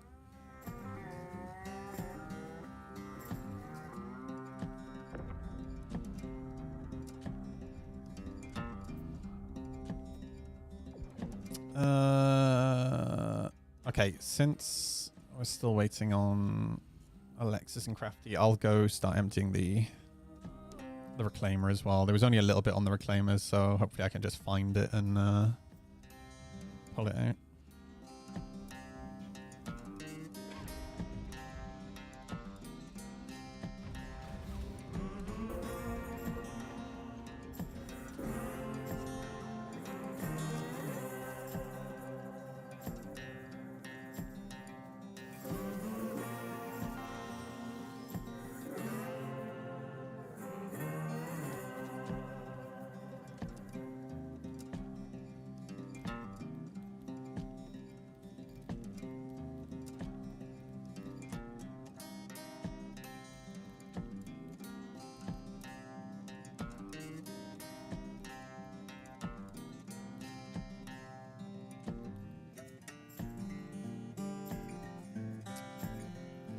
Curious.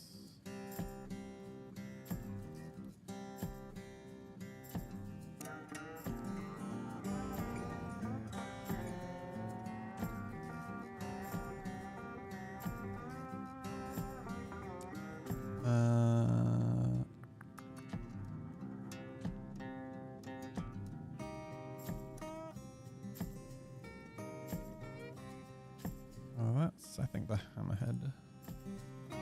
That's the hook.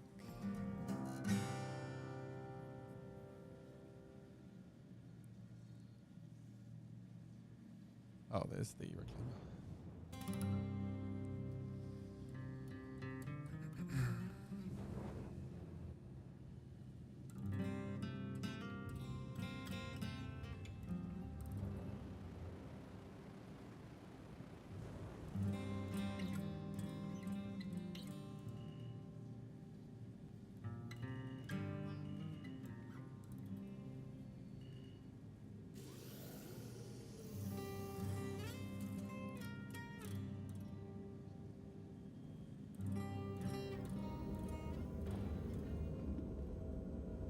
I'll check it out once I've done this.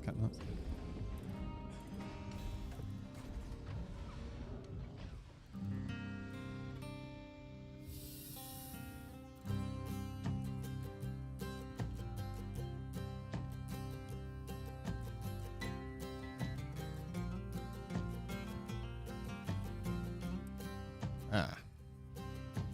I need to find. Ooh, I don't.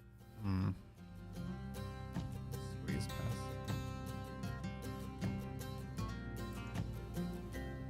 No. Balls. Because I don't think you can call it down now. With the door busted. Because the spot to. Oh, no, there it is. There you go.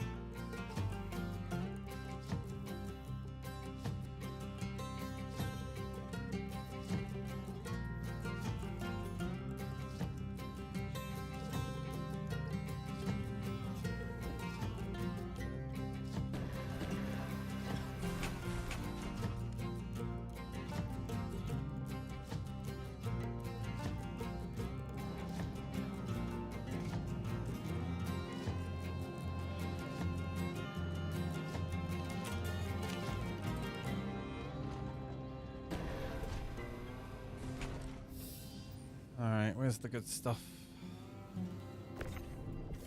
Quartz, iron, titanium, iron, tungsten, corundum.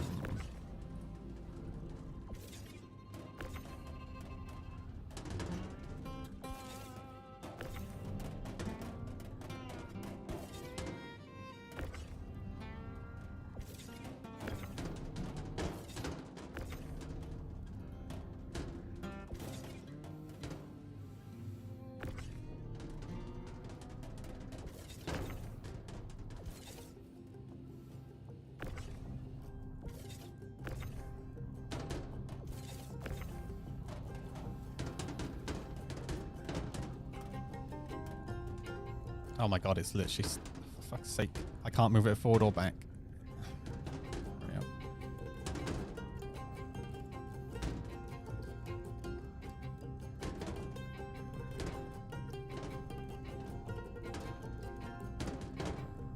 Fuck's sake.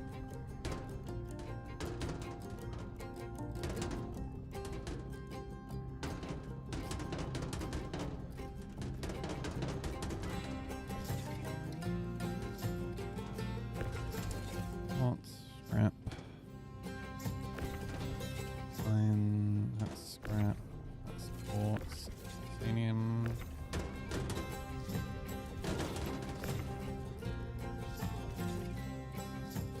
Bale crap.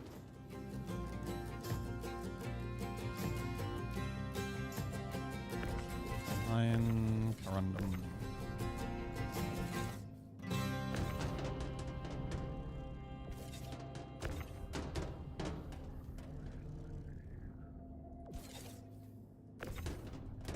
Quartz, corundum.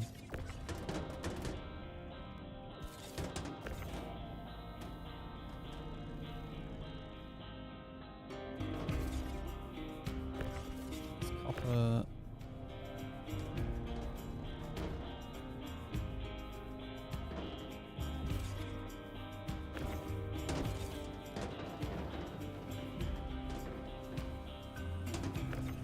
Titanium, titanium.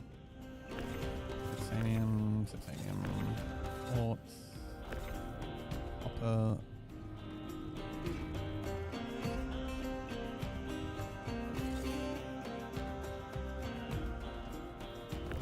Titanium, titanium, quartz, and corundum.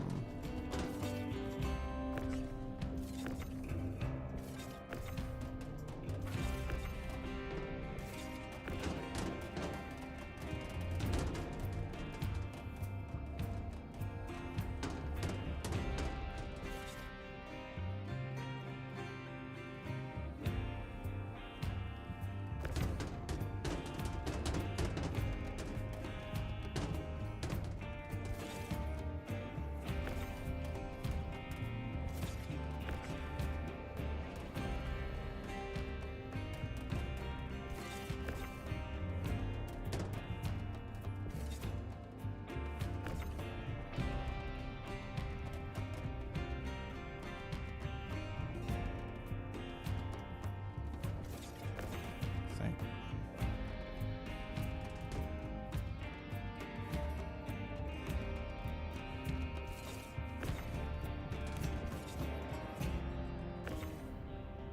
Fuck off.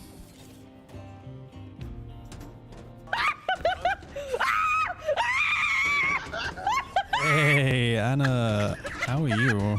Welcome in, everybody. Welcome in. I'm a bit poorly today. I am Moist Noodle. I am 38 years old, and because I'm now in my late 30s, things like slipped discs happen to my back. So I slipped a disc in my back yesterday moving my motorbike. And here I am playing Star Citizen, mentally in pain and physically in pain. How's it going, everybody? Hope you're doing well, Anna. I was in London. Nico, it's your cousin. Why don't you take me bowling? And afterwards we'll go get drunk and go rock rolling. 801,721,999 just gifted 5 subs. Thank you so much for the gifted subs. Thank you, my dude. I really appreciate that. Yeah, I was in London like 2 weeks ago, and I thought to myself, oh man, I should go for coffee with Anna, and I just kind of ran out of time. But next time I'm in London, I definitely want to. I want to get Anna on the back of the motorbike, actually. I don't know how Anna feels about. Why don't you take me bowling? And afterwards we'll go get drunk. Was it 4 weeks ago? Holy shit. Nootally just gifted 5 subs. I know that Anna was very excited when she found out that I got a new motorbike, but I don't know if I'd be able to convince her to go out on the back of it with me. I gotta say though, motorbike in London, stressful. Very stressful. Nico, it's your cousin. Why don't you take me bowling? And afterwards we'll go get drunk and go rock rolling. Shiva Duke just gifted 5 Shiva Duke. subs. Thank you so much, guys. I really appreciate the gifted subs. That's very kind of you. We're just stock. Oh my gosh, my back. We're just stockpiling some cargo at the moment because I got a friend who's coming to play with us on Monday. Holy shit! Take me bowling. And afterwards we'll go get drunk and go rock rolling. Rogstar just gifted 10 subs. Can you guys calm down? I'm suddenly forgetting all about my bad back. I feel like most of us are pretty old, right? So I think a lot of you guys probably understand my pain right now. But thank you so much for the gifted subs, guys. Thank you so much, Rockstar. Nico, it's your cousin. Why don't you take me bowling? And afterwards we'll go get drunk and go rock rolling. All right, can you guys Kevin calm Cool down? just Holy gifted shit, 5 Raj, subs. dude, thank you so much. Whenever I watch one of Anna's shorts, I always feel like I hear Raj being mentioned. Nico, it's your cousin. Why don't you take me bowling? And afterwards we'll go get drunk and go rock rolling. Rajman just gifted 5 subs. There's so much happening. Raj, Kevin, Rockstar, Sivad, Olvi, Newts. Thank you all for the subs. I really appreciate that. It's a big help. Join me in More PC bowling. gaming and ascend to godhood. Yeah, I'll invite you for now. you Thanks, are weak and I am mighty. Kevin Cool. I sound a bit under the weather as well because I did not sleep last night. I am naturally a sideways sleeper and my back just can't do sideways right now. So I think I was waking up like every half hour. It was brutal. I'm gonna have to take some more painkillers here in a second. It's we're coming up to that time. How am I? I'm apart from the bad back, I'm very good. I tell you what I'm most gutted about. We have had really nice weather here in the UK the last couple of days. And it was my intention yesterday when I got my motorbike out and I pulled my back. I was actually getting the motorbike out to get ready to go camping on the motorbike. And do you want to know how it happened? Hey Anna, thank you so much for the raid. How are you doing? You're right. To godhood, for you are weak and I am mighty. So Rockstar. I have a slipped disc in my back, which I did yesterday. And in typical late 30s fashion, do you want to know how I slipped the disc in my back? So I got my motorbike out of the garden. Why don't you take me bowling? And afterwards we'll go get drunk and go rock rolling. Bravo. Holy shit, you guys are mad. just gifted 5 subs. Bravo. Thank you for the gifted subs as well. And Rockstar, thank you for the gifted... sorry, for continuing your sub. I appreciate that, guys. Thanks so much. So I got the motorbike out of my garden. And... as I put... I just kind of leaned back and I put the side stand down. And it was when I put the side stand down, boom, my back was gone. At least I wasn't, you know, pulling my socks on. You know, that's something. Police escape? Oh, do you want to see me running from the police? Look, if the police are approaching you from behind with your blues and twos on, pull over. But,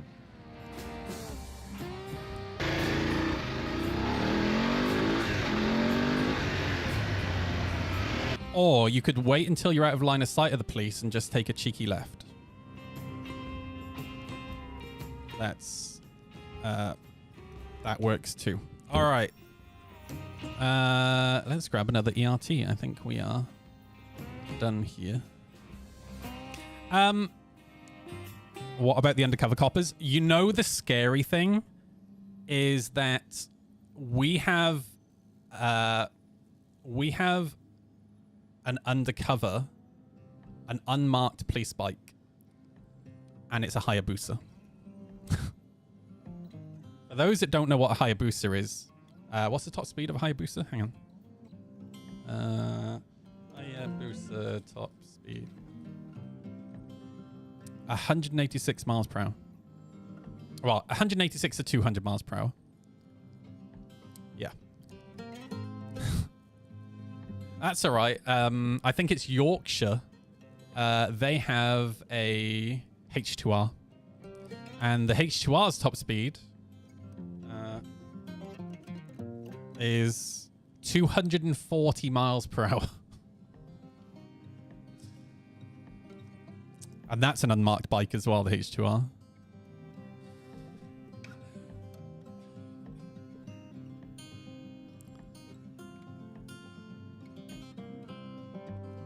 What on earth is this poll? Who just did a poll? What's happening? All right. Let's grab the next DRT. Anna, are you still here? ERT. There we go. Oh, my back. Oh, don't crash into the ship. You're still here. I was in London 4 weeks ago on my motorbike. It was stressful. And I almost texted you to see if you want to go for coffee, but I kind of ran out of time. But next time I'm down, I definitely want to go for coffee or chai or something. I haven't seen you in forever. Riding the bike in London, though, really stressful. Only because there are so many different ways you can get fined riding bikes in London. So that was... The good news is, though, it's been 4 weeks and I haven't received a fine. So that's nice.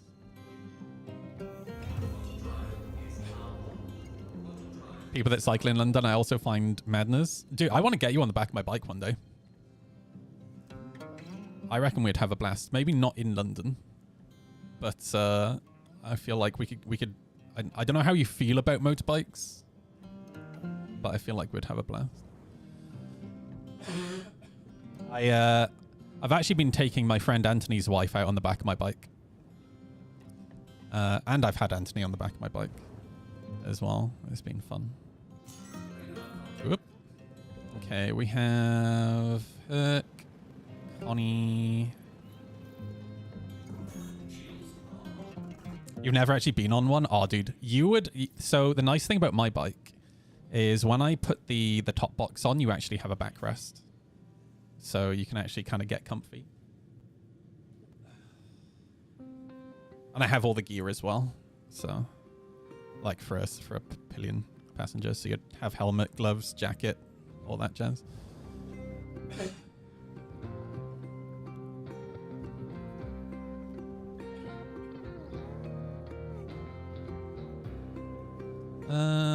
There's only one Herc. So we'll start with the Connies. Oh Lord, they shooting. Oh, hello.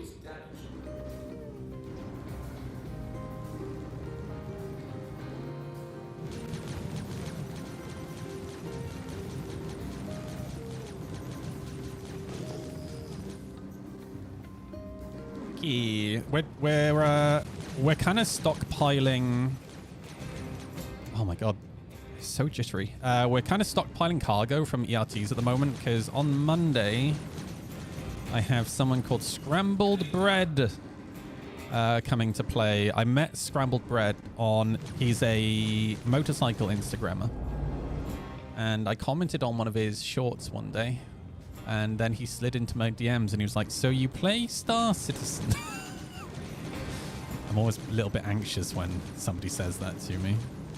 I was like, oh god, please don't judge me. And he was like, oh, I haven't played Star Citizen in ages. I've just bought new joysticks so I can play it again. I was like, oh, that's nice. So I told him about the event. So we're he's coming to play on Monday. I just want to stockpile some of the event cargo. Because he is limited on time. I just want to make sure that we can get the whole event completed for him on Monday.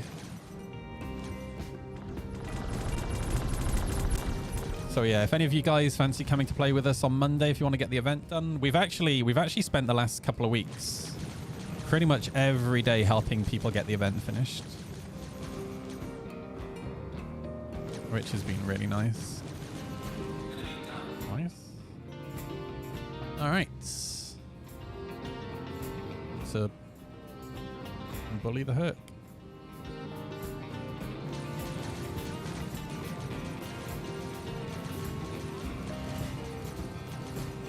Oh, it's an M2. Oh, it's an M2.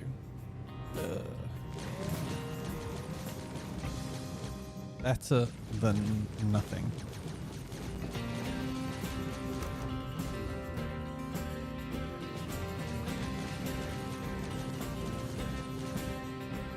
Gently does it.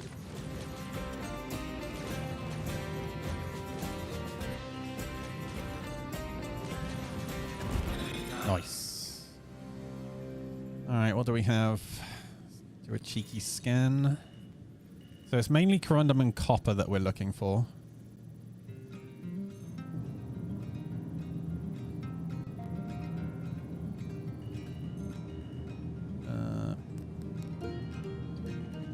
Copper 15, corundum 6. Literally not worth our time. All right, let's grab the next one.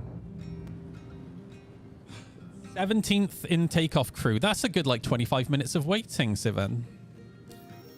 They need to fix this bug. So the issue is, for those that don't know, only one hangar's working for takeoff and landing, which is why we end up with like absolutely ridiculous queues.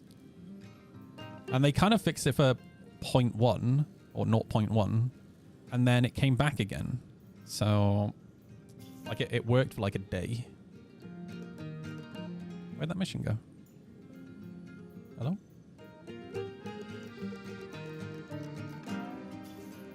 There we go. Sharing mission.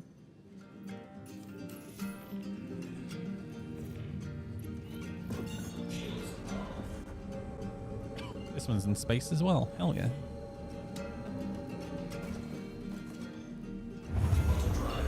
You're only 9th now? Oh, hell yeah. Nice. Nice.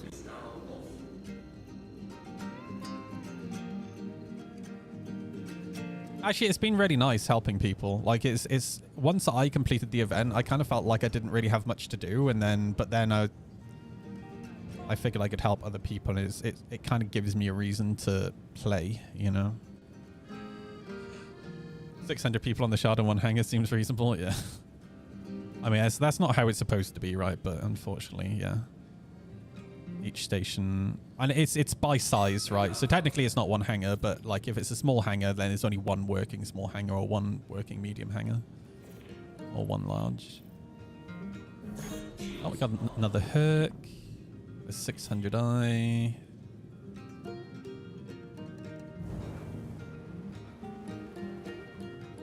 Corsair.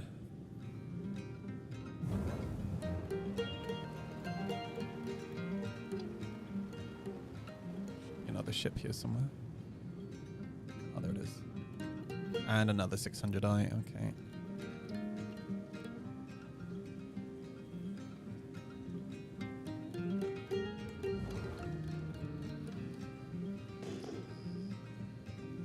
Little trick is to to ping with the Connie so you can see through the struts.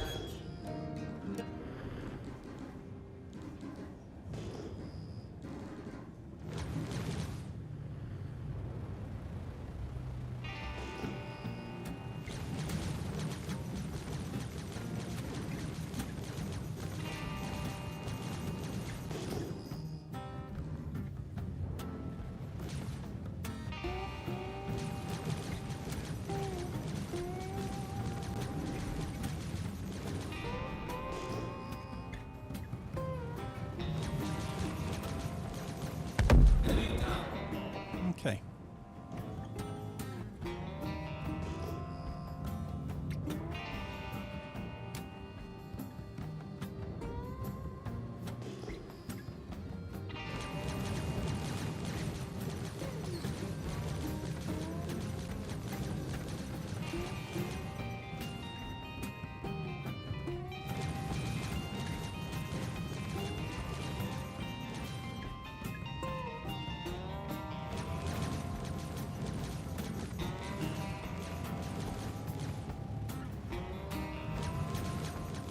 The lag pip is so misaligned, it's crazy.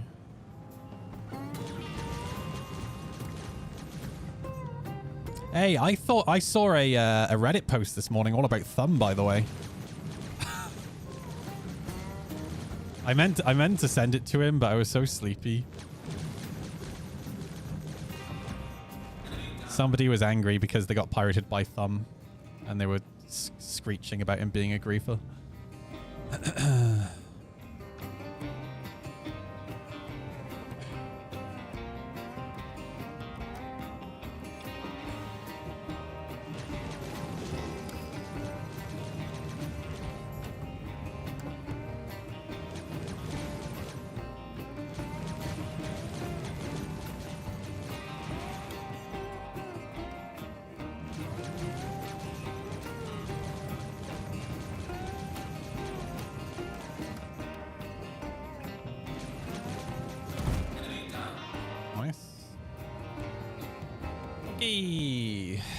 The hook. Oh, it's an M2 again. I'm so in my bed.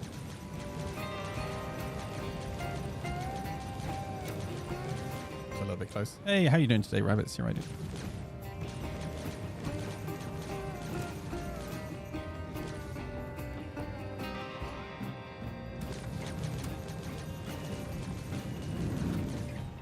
Oh, we smashed the back door open. Nice.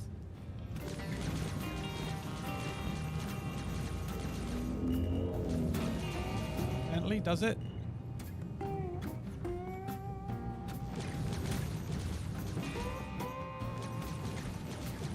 Oh, I was really disappointed yesterday, by the way. TV licensing never visited me. They lied. Once I pulled my back, I was like, this is the moment they're gonna knock the door. I know it. The moment when I can't physically stand up.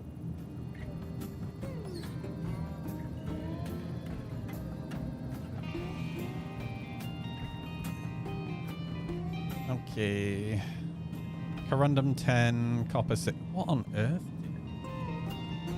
Okay, well, next.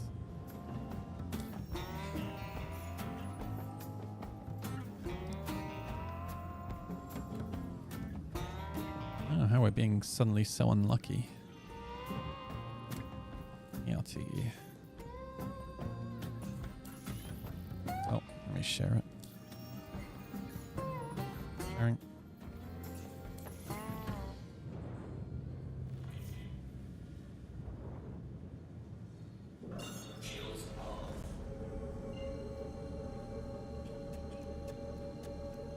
$14SU tin, where to sell it? I mean, you'd have to, I don't know off the top of my head, you'd have to check one of the trading websites.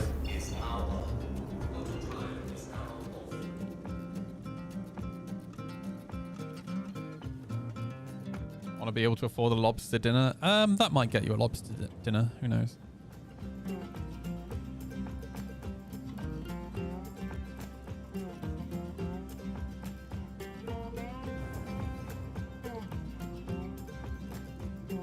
No, the queues aren't because of the crowded shards. Yeah, if you actually sit at the station and you just watch it, yeah, you'll only see that one hangar is actually being used. Oh gosh, 890 jump. Okay. Hopefully one of these Hercs is C2 and actually has some stuff in it.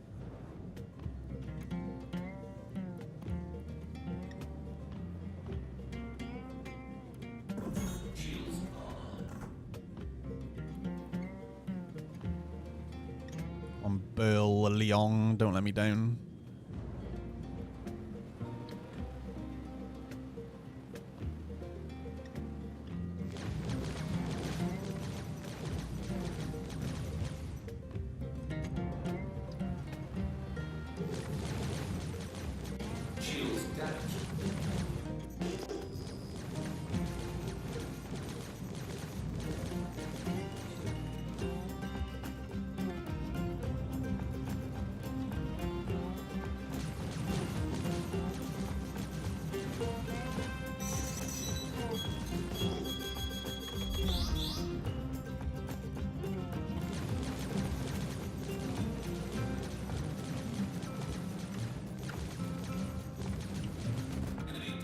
Hey, 1600i.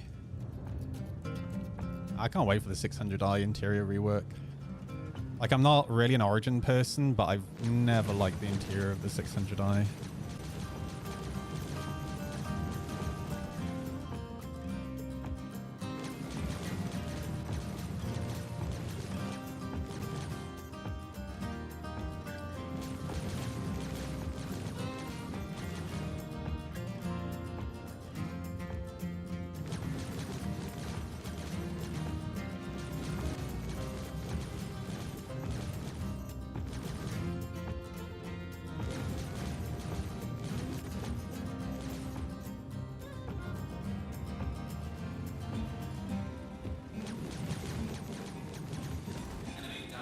Nice.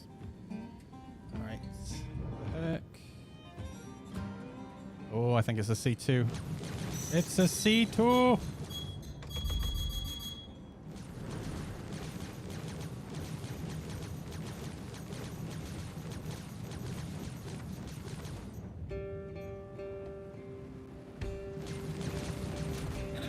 Nice.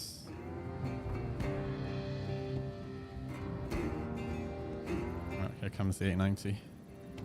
Ow, my back! Oh god, I just tried to scratch my head and hurt myself. I'm in my 30s.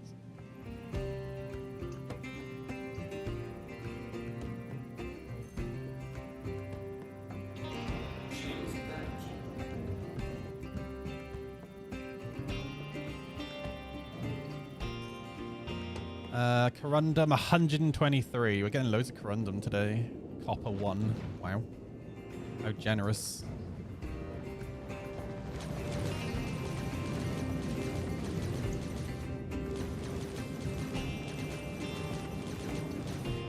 Assume the position so you don't get hit by the turrets. Right here.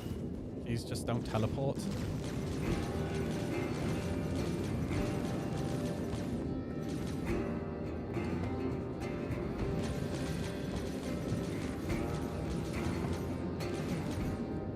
All well and good until it teleports.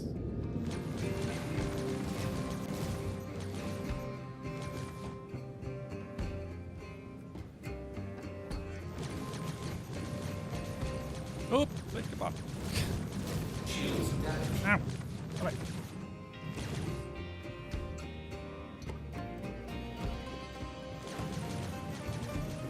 Right, I have to reposition to hit the middle now.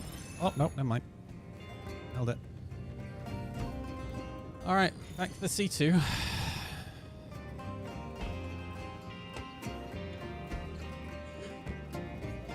While you're not getting your ass shot off, just experience, that's all. I've played this game since before there was a persistent universe. All we had were hangars, so I had a lot of practice.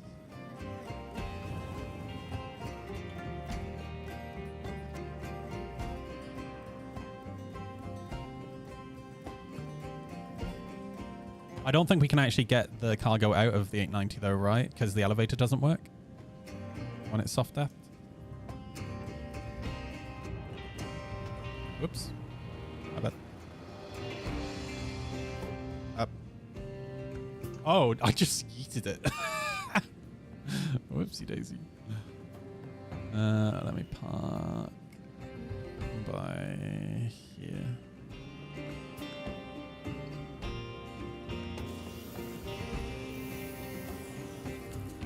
Yeah, if you can get it to work, try. I'll start pulling stuff off the C2.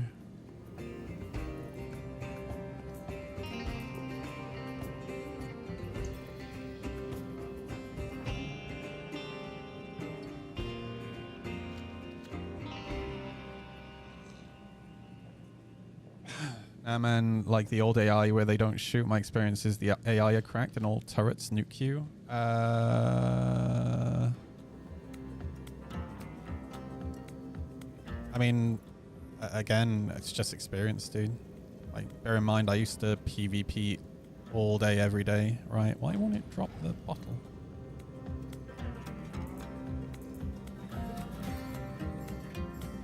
Like, again, look at how I was fighting the 890 jump. Right, I was positioned literally with the nose of my ship against the ass of the 890 because that's how you avoid the turret shooting you, right? The turrets literally can't get line of sight on you like that, and that's just an experience thing, like being able to fly like that.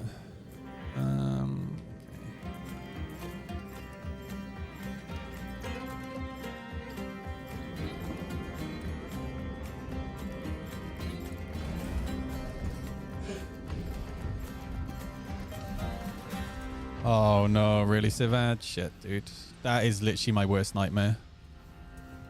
Luckily, I've never actually done that. Oh, they were definitely shooting me, dude. I saw them shooting at me. You know, if you really want me to, I can wind back the VOD and I can show you.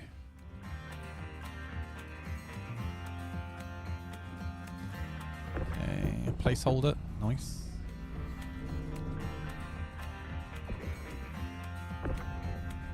Montanium, nice.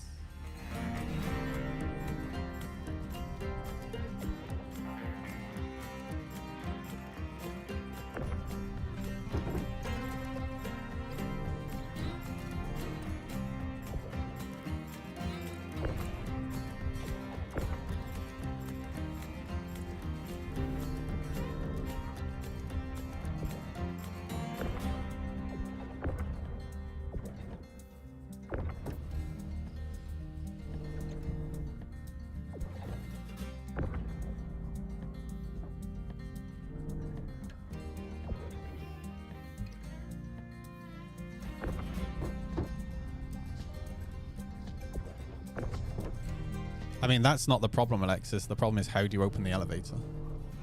Because I could not get the elevator to open. Oh, it's already open? Okay, so you got to shoot it open then. Yeah, if you're in a position where it's not open, you're just kind of stuffed. You went and opened? How the fuck did you open it? Because we literally, and you were with us the other day when we were on an 890 and none of us could work out how to open it. Oh, did you go to the seat? Oh, that would probably work, actually. I didn't even think about that.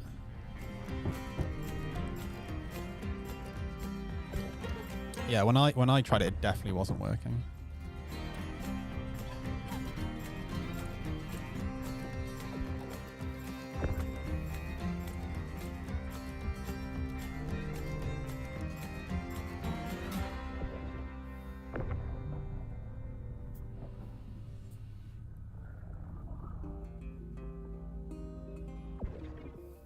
What do you mean, enemy?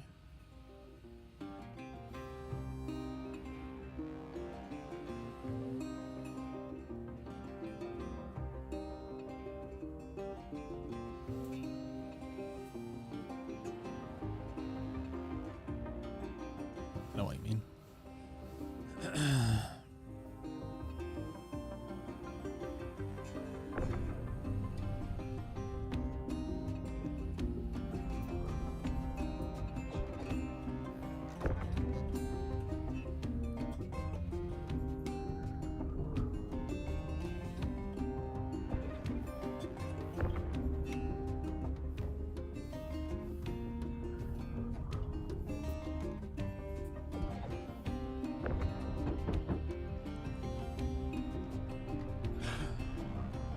We're at yellow.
I'm actually, so I historically have never liked mining in Star Citizen. Not because I don't like the mechanic. I really like the mechanic of mining. The issue that I have with mining in Star Citizen is actually nothing to do with mining. It's that scanning and radar gameplay is fucking terrible. Excuse my language. And years ago, I basically said I will actually start mining when the radar and scanning gameplay isn't as terrible as it is, and it's still pretty terrible. Same goes for, like, I would really like to be able to save locations on the map, right, so I can come back to them later. Now, hand mining I don't mind so much because I don't necessarily go out of my way to go mining by hand. If I just happen to come across something, I might mine it. In terms of the Geo and what's the other new ship called? And the ship. I've never liked the Prospector. Aesthetically, I think MISC is just, I'm not into MISC ships aesthetically. But I love Drake ships. So the ship, I really like the look of. The Geo, now I love the Atlas. It's a shame that it's broken at the moment. Which is why we're kind of doing everything by hand, because we've lost cargo because of the... Put this down. Is there actually anything worth taking? You know, I really like the Atlas platform. That's Corundum. That's Corundum. That's Iron. Okay. I love the Atlas as a cargo walker. And the Geo I actually think is really exciting because the Geo can get to places that you otherwise would struggle to get to, right? Like you can't take a DS into certain caves. The Geo would actually be really useful if your ship's landing, your ramp isn't quite touching the ground. It will help you get back into the ship. So like just generally, I really like the idea of the Geo. And it looks really cool. Obviously, the next version we're going to get of the Atlas is going to be a combat variant, right? Like, surely.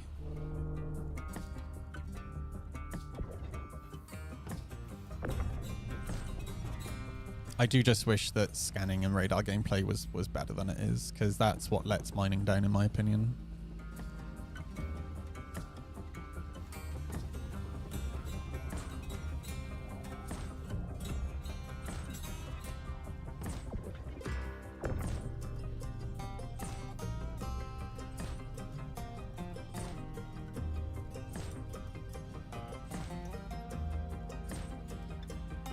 I don't think it would necessarily make them that much more money than like the Geo or the standard Atlas. Because, you know, the problem with the combat variant is that it suffers with the same problem as every other ground combat vehicle. There's no reason to use them. There's literally no reason to use them. I mean, the Titan suit's a thing, but they already have the rigging for the Atlas, so it makes sense that they would do a combat Atlas. right? All right, the C2's empty. I'm ready to go. I'll go grab the next DRT. So yeah, and I've talked about this a few times, right? There have been patches in the past where there were reasons to use ground vehicles, like when CIG brought out the Jumptown dynamic event. I'm not talking about the original Jumptown back in 3.4, the dynamic event that they created. I don't think it was the first time they ran it, but the second time they ran it, the Ballista was incredibly powerful and the Centurion had just come out. This was before they lowered the speed of torpedoes. The maximum locking range was literally the maximum radar of the ship, and the minimum locking range was like 5 kilometers. It was something really, really short. So what you would do is you'd have groups going to Jumptown where you'd have one Ballista in the middle, and then you'd have like 3 Centurions surrounding it to try and protect it. And also the locking range to lock them was also really, really short. So you had to get right up in their face to even be able to lock them. And you know what? That was genuinely the most fun I think combat was around an event. Because it really was a challenge. It was a reason to use ground vehicles. And because of how strong the Ballista and the Centurion was, what would happen were you'd get like C2s and M2s coming in and dropping other vehicles about 20 kilometers away, and you'd get groups of vehicles driving in together to try and take down the Centurions and the Ballistas, right? It was really freaking cool. You'd get A2s trying to go in to bomb, and then you'd get fighters there trying to destroy the A2 bombs before they reach the ground, right? Like, there was a reason to use all these different types of vehicle, and it was so good. Really, really cool. I kind of missed that.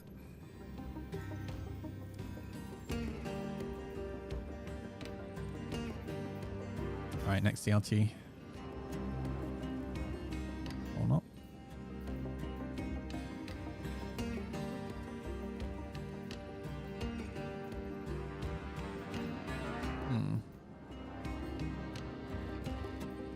The game just ate that ERT.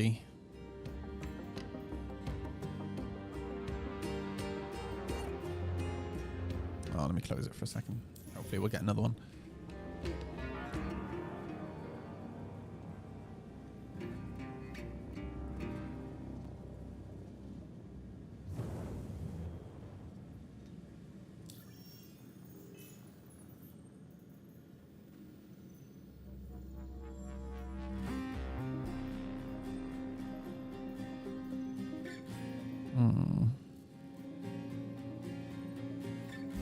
CIG, ERT, please.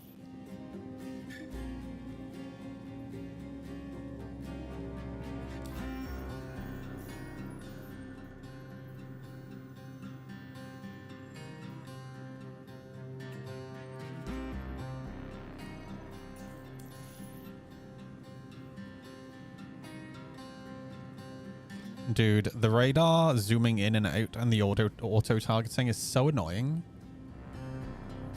Because the lock for the radar doesn't work, so it constantly zooms in and out. Just when I look at a target, it targets it. I can't stand it, man.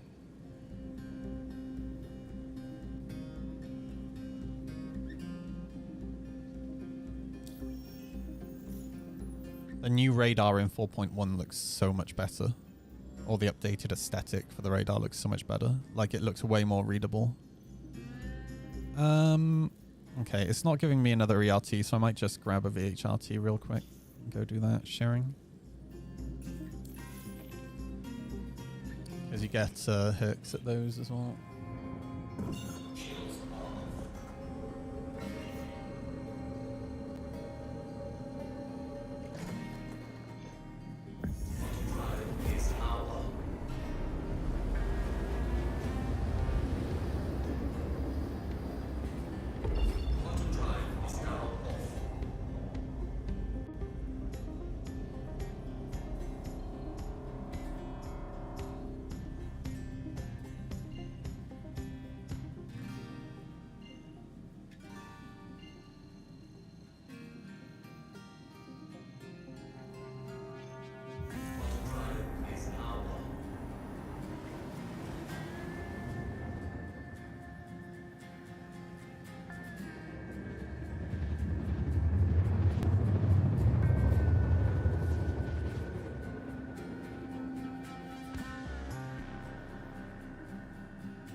Well, after this, I need to stop and sort out painkillers before I start having life regrets.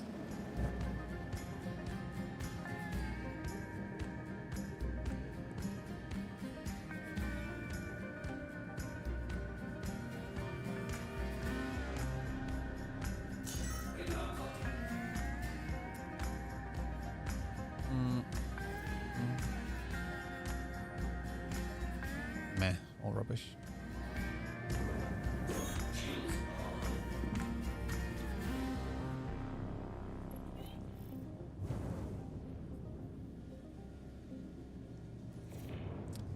I'll just go for the mission target and leave the rest.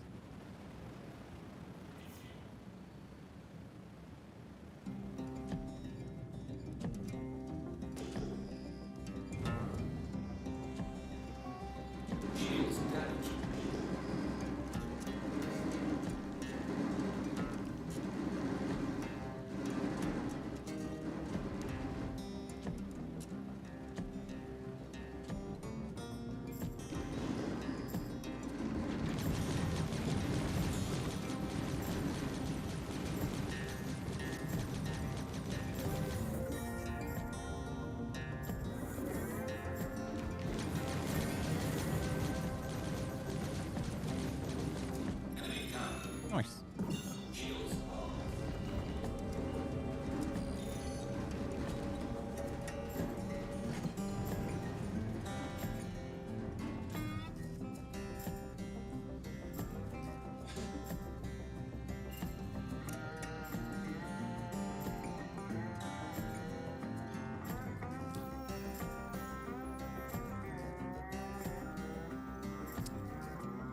Still, I have even less missions now. What? Why? Jump back over here.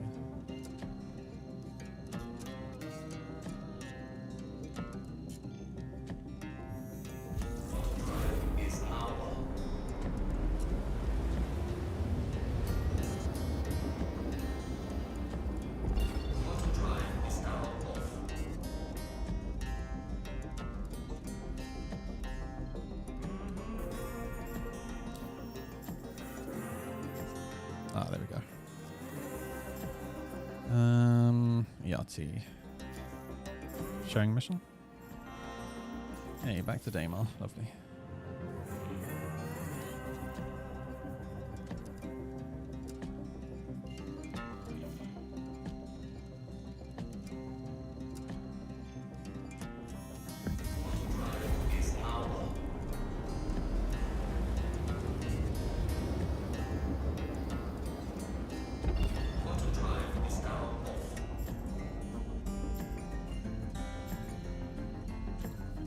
Man, I'm actually allowed to jump to the mission location. How extravagant.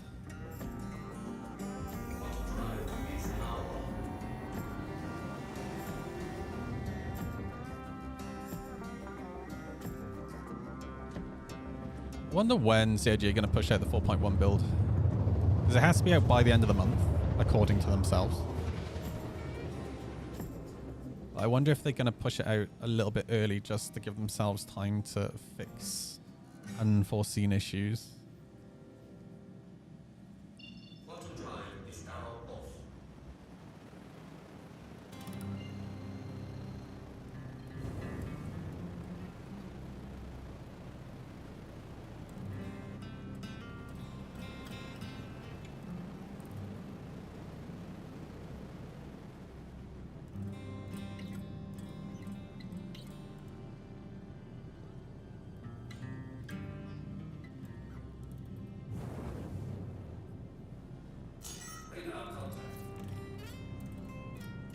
Redeemer, Connie, Corsair, another Connie. Wow, we've been pretty unlucky today.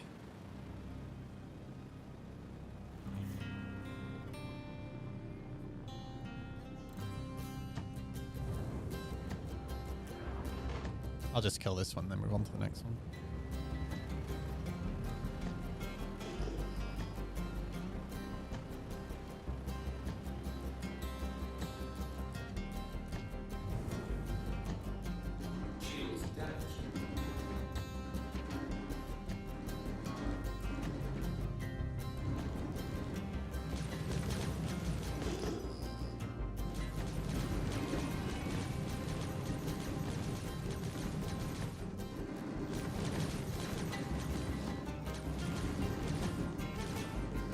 Man, the janky pips are terrible.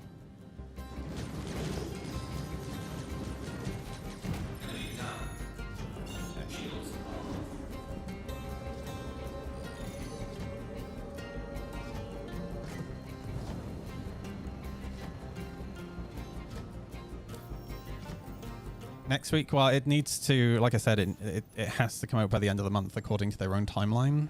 But I would hope that they bring it out a little bit before so they have time to fix unforeseen issues. Man,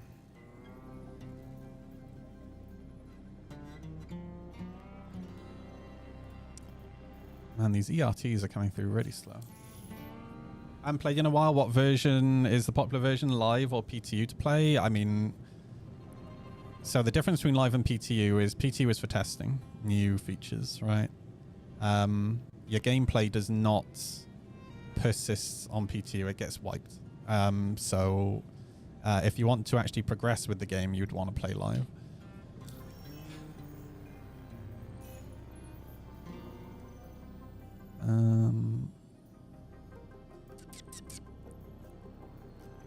CIG, where are my ERTs?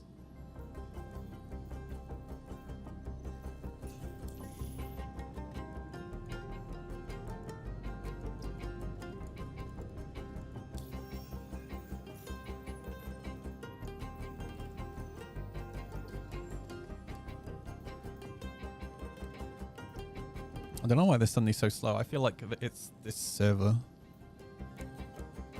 Or this shard, rather.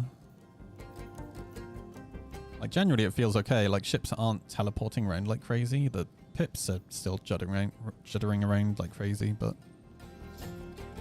the ships themselves are pretty smooth. But yeah, missions just seem to be really, really slow.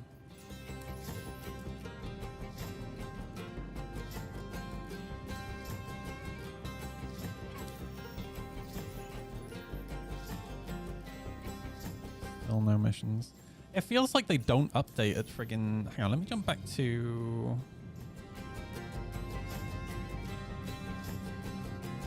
Yala. This feels like they're not updating at all at Daymar.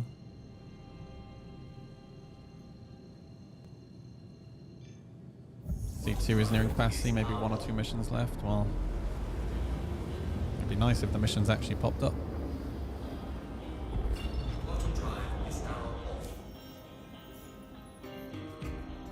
Nope, still hasn't updated.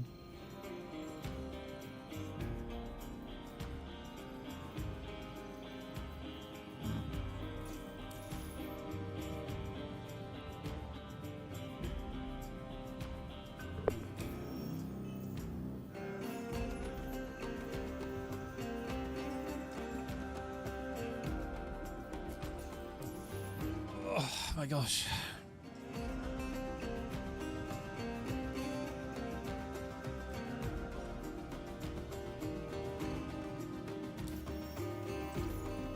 Oh, come on.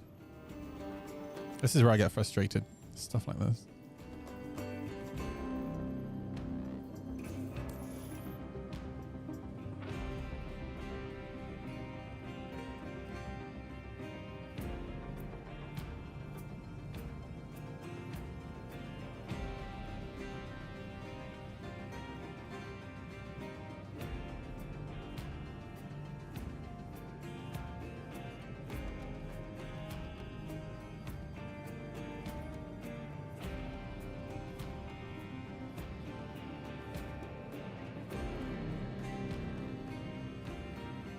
Oh man, I'm craving KFC so bad, dude.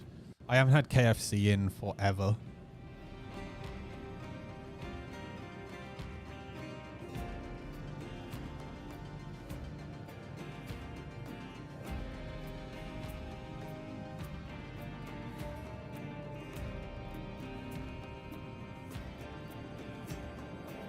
Don't make me hungry, dude. Too late. I'm already hungry, and if I'm gonna be hungry, you gotta be hungry too. All right. I want some chicken. I have even less missions now. I've just lost 3 missions. There were 10. So I got less missions. Yeah, there's only an MRT. 2 MRTs. All the other missions have disappeared.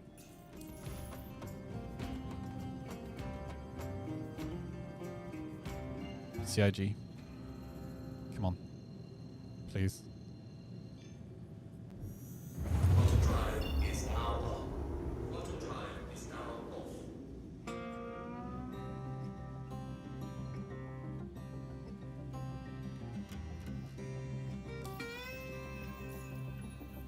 Okay, back up to 9. HRT, MRT, VLRT, MRT, MRT, no ERT. What?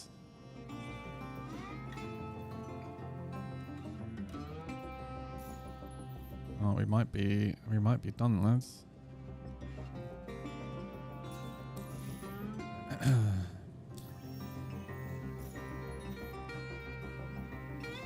Yeah, it's just not updating.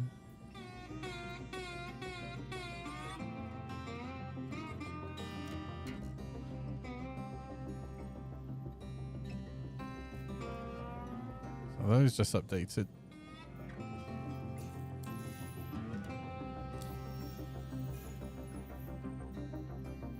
Oh, now there's one less again. Shall we just go drop off what we have? Because I'm pretty much done here. I need to take more painkillers and I'm really hungry. So let's go drop off. And this will be enough for Monday anyway.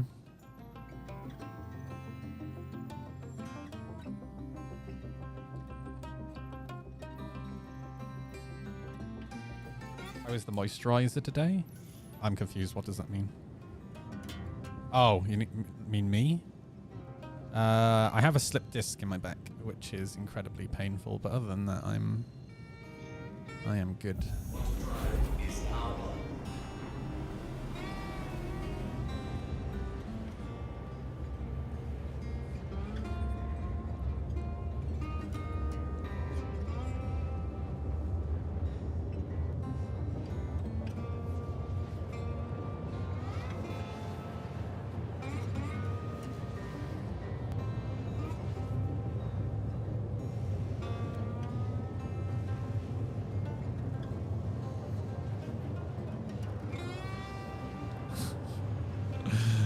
I love that you can steal the worms, dude.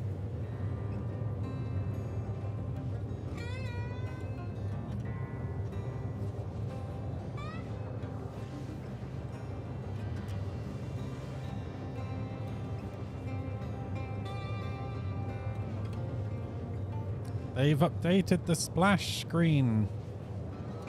I stand by what I was saying before. I'd love to see this be interactive. That'd be really cool.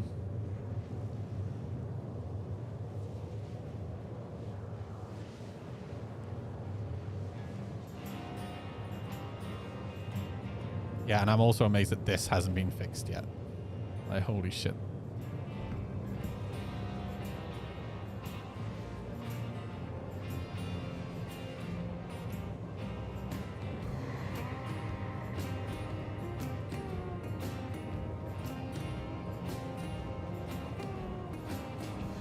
Oh, they did it.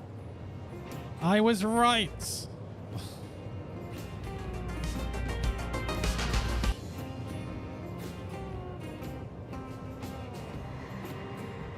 Yeah, he's in a little room.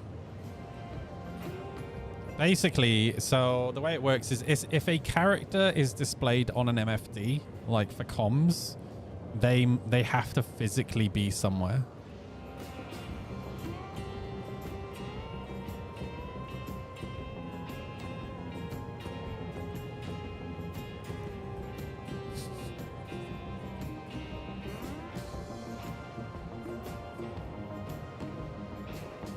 There he is.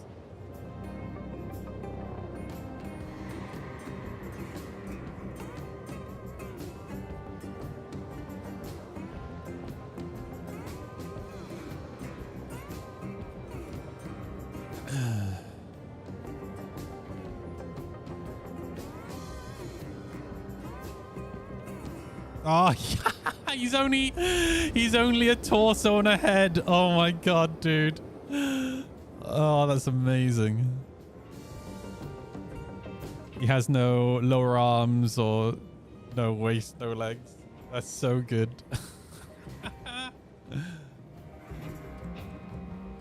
Nice.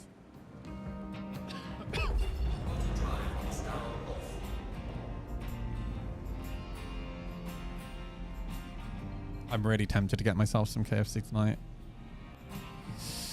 Oh, should I? I don't know if I should. No, I won't, because I have food here. I need to be grown up, behave myself.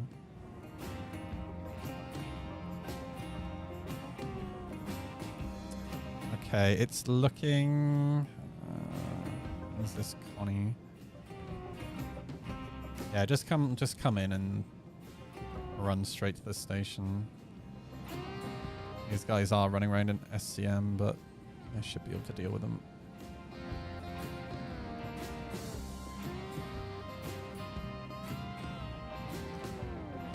And they haven't paid me any attention, so...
Oh, is a Polaris. They're heading towards the jump point though.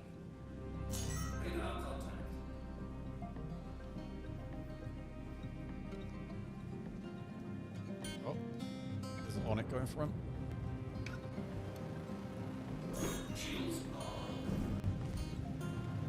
Just leg it straight to the station.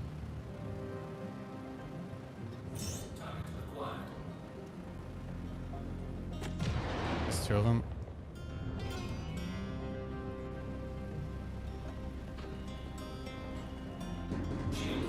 Okay, they're on me. They're focused on me, just get landed.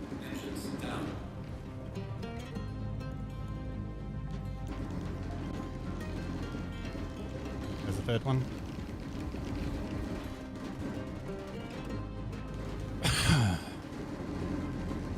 Wait, are you disabled? Oh, balls. Okay, I'm gonna ram you.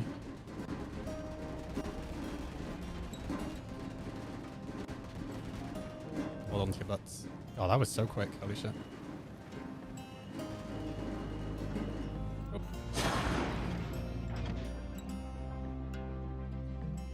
They don't get the cargo.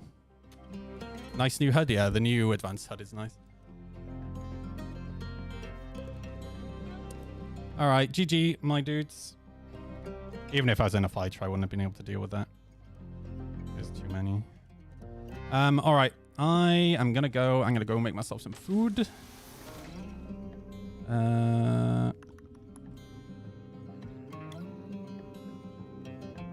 me have a look, see what's online. Cutlet's playing something else.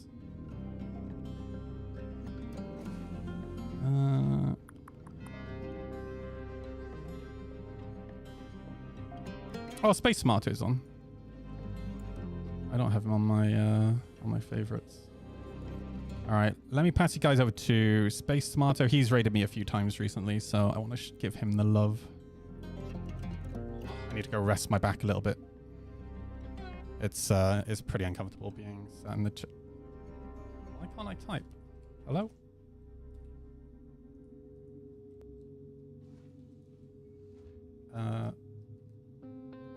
Oh, there we go. All right, my dudes. Wait, what? Try again. Raid Space Tomato Gaming. There we go. All right, my dudes. Thanks so much for hanging out. I appreciate it. Thank you for all the gifted subs today as well. That was absolutely amazing.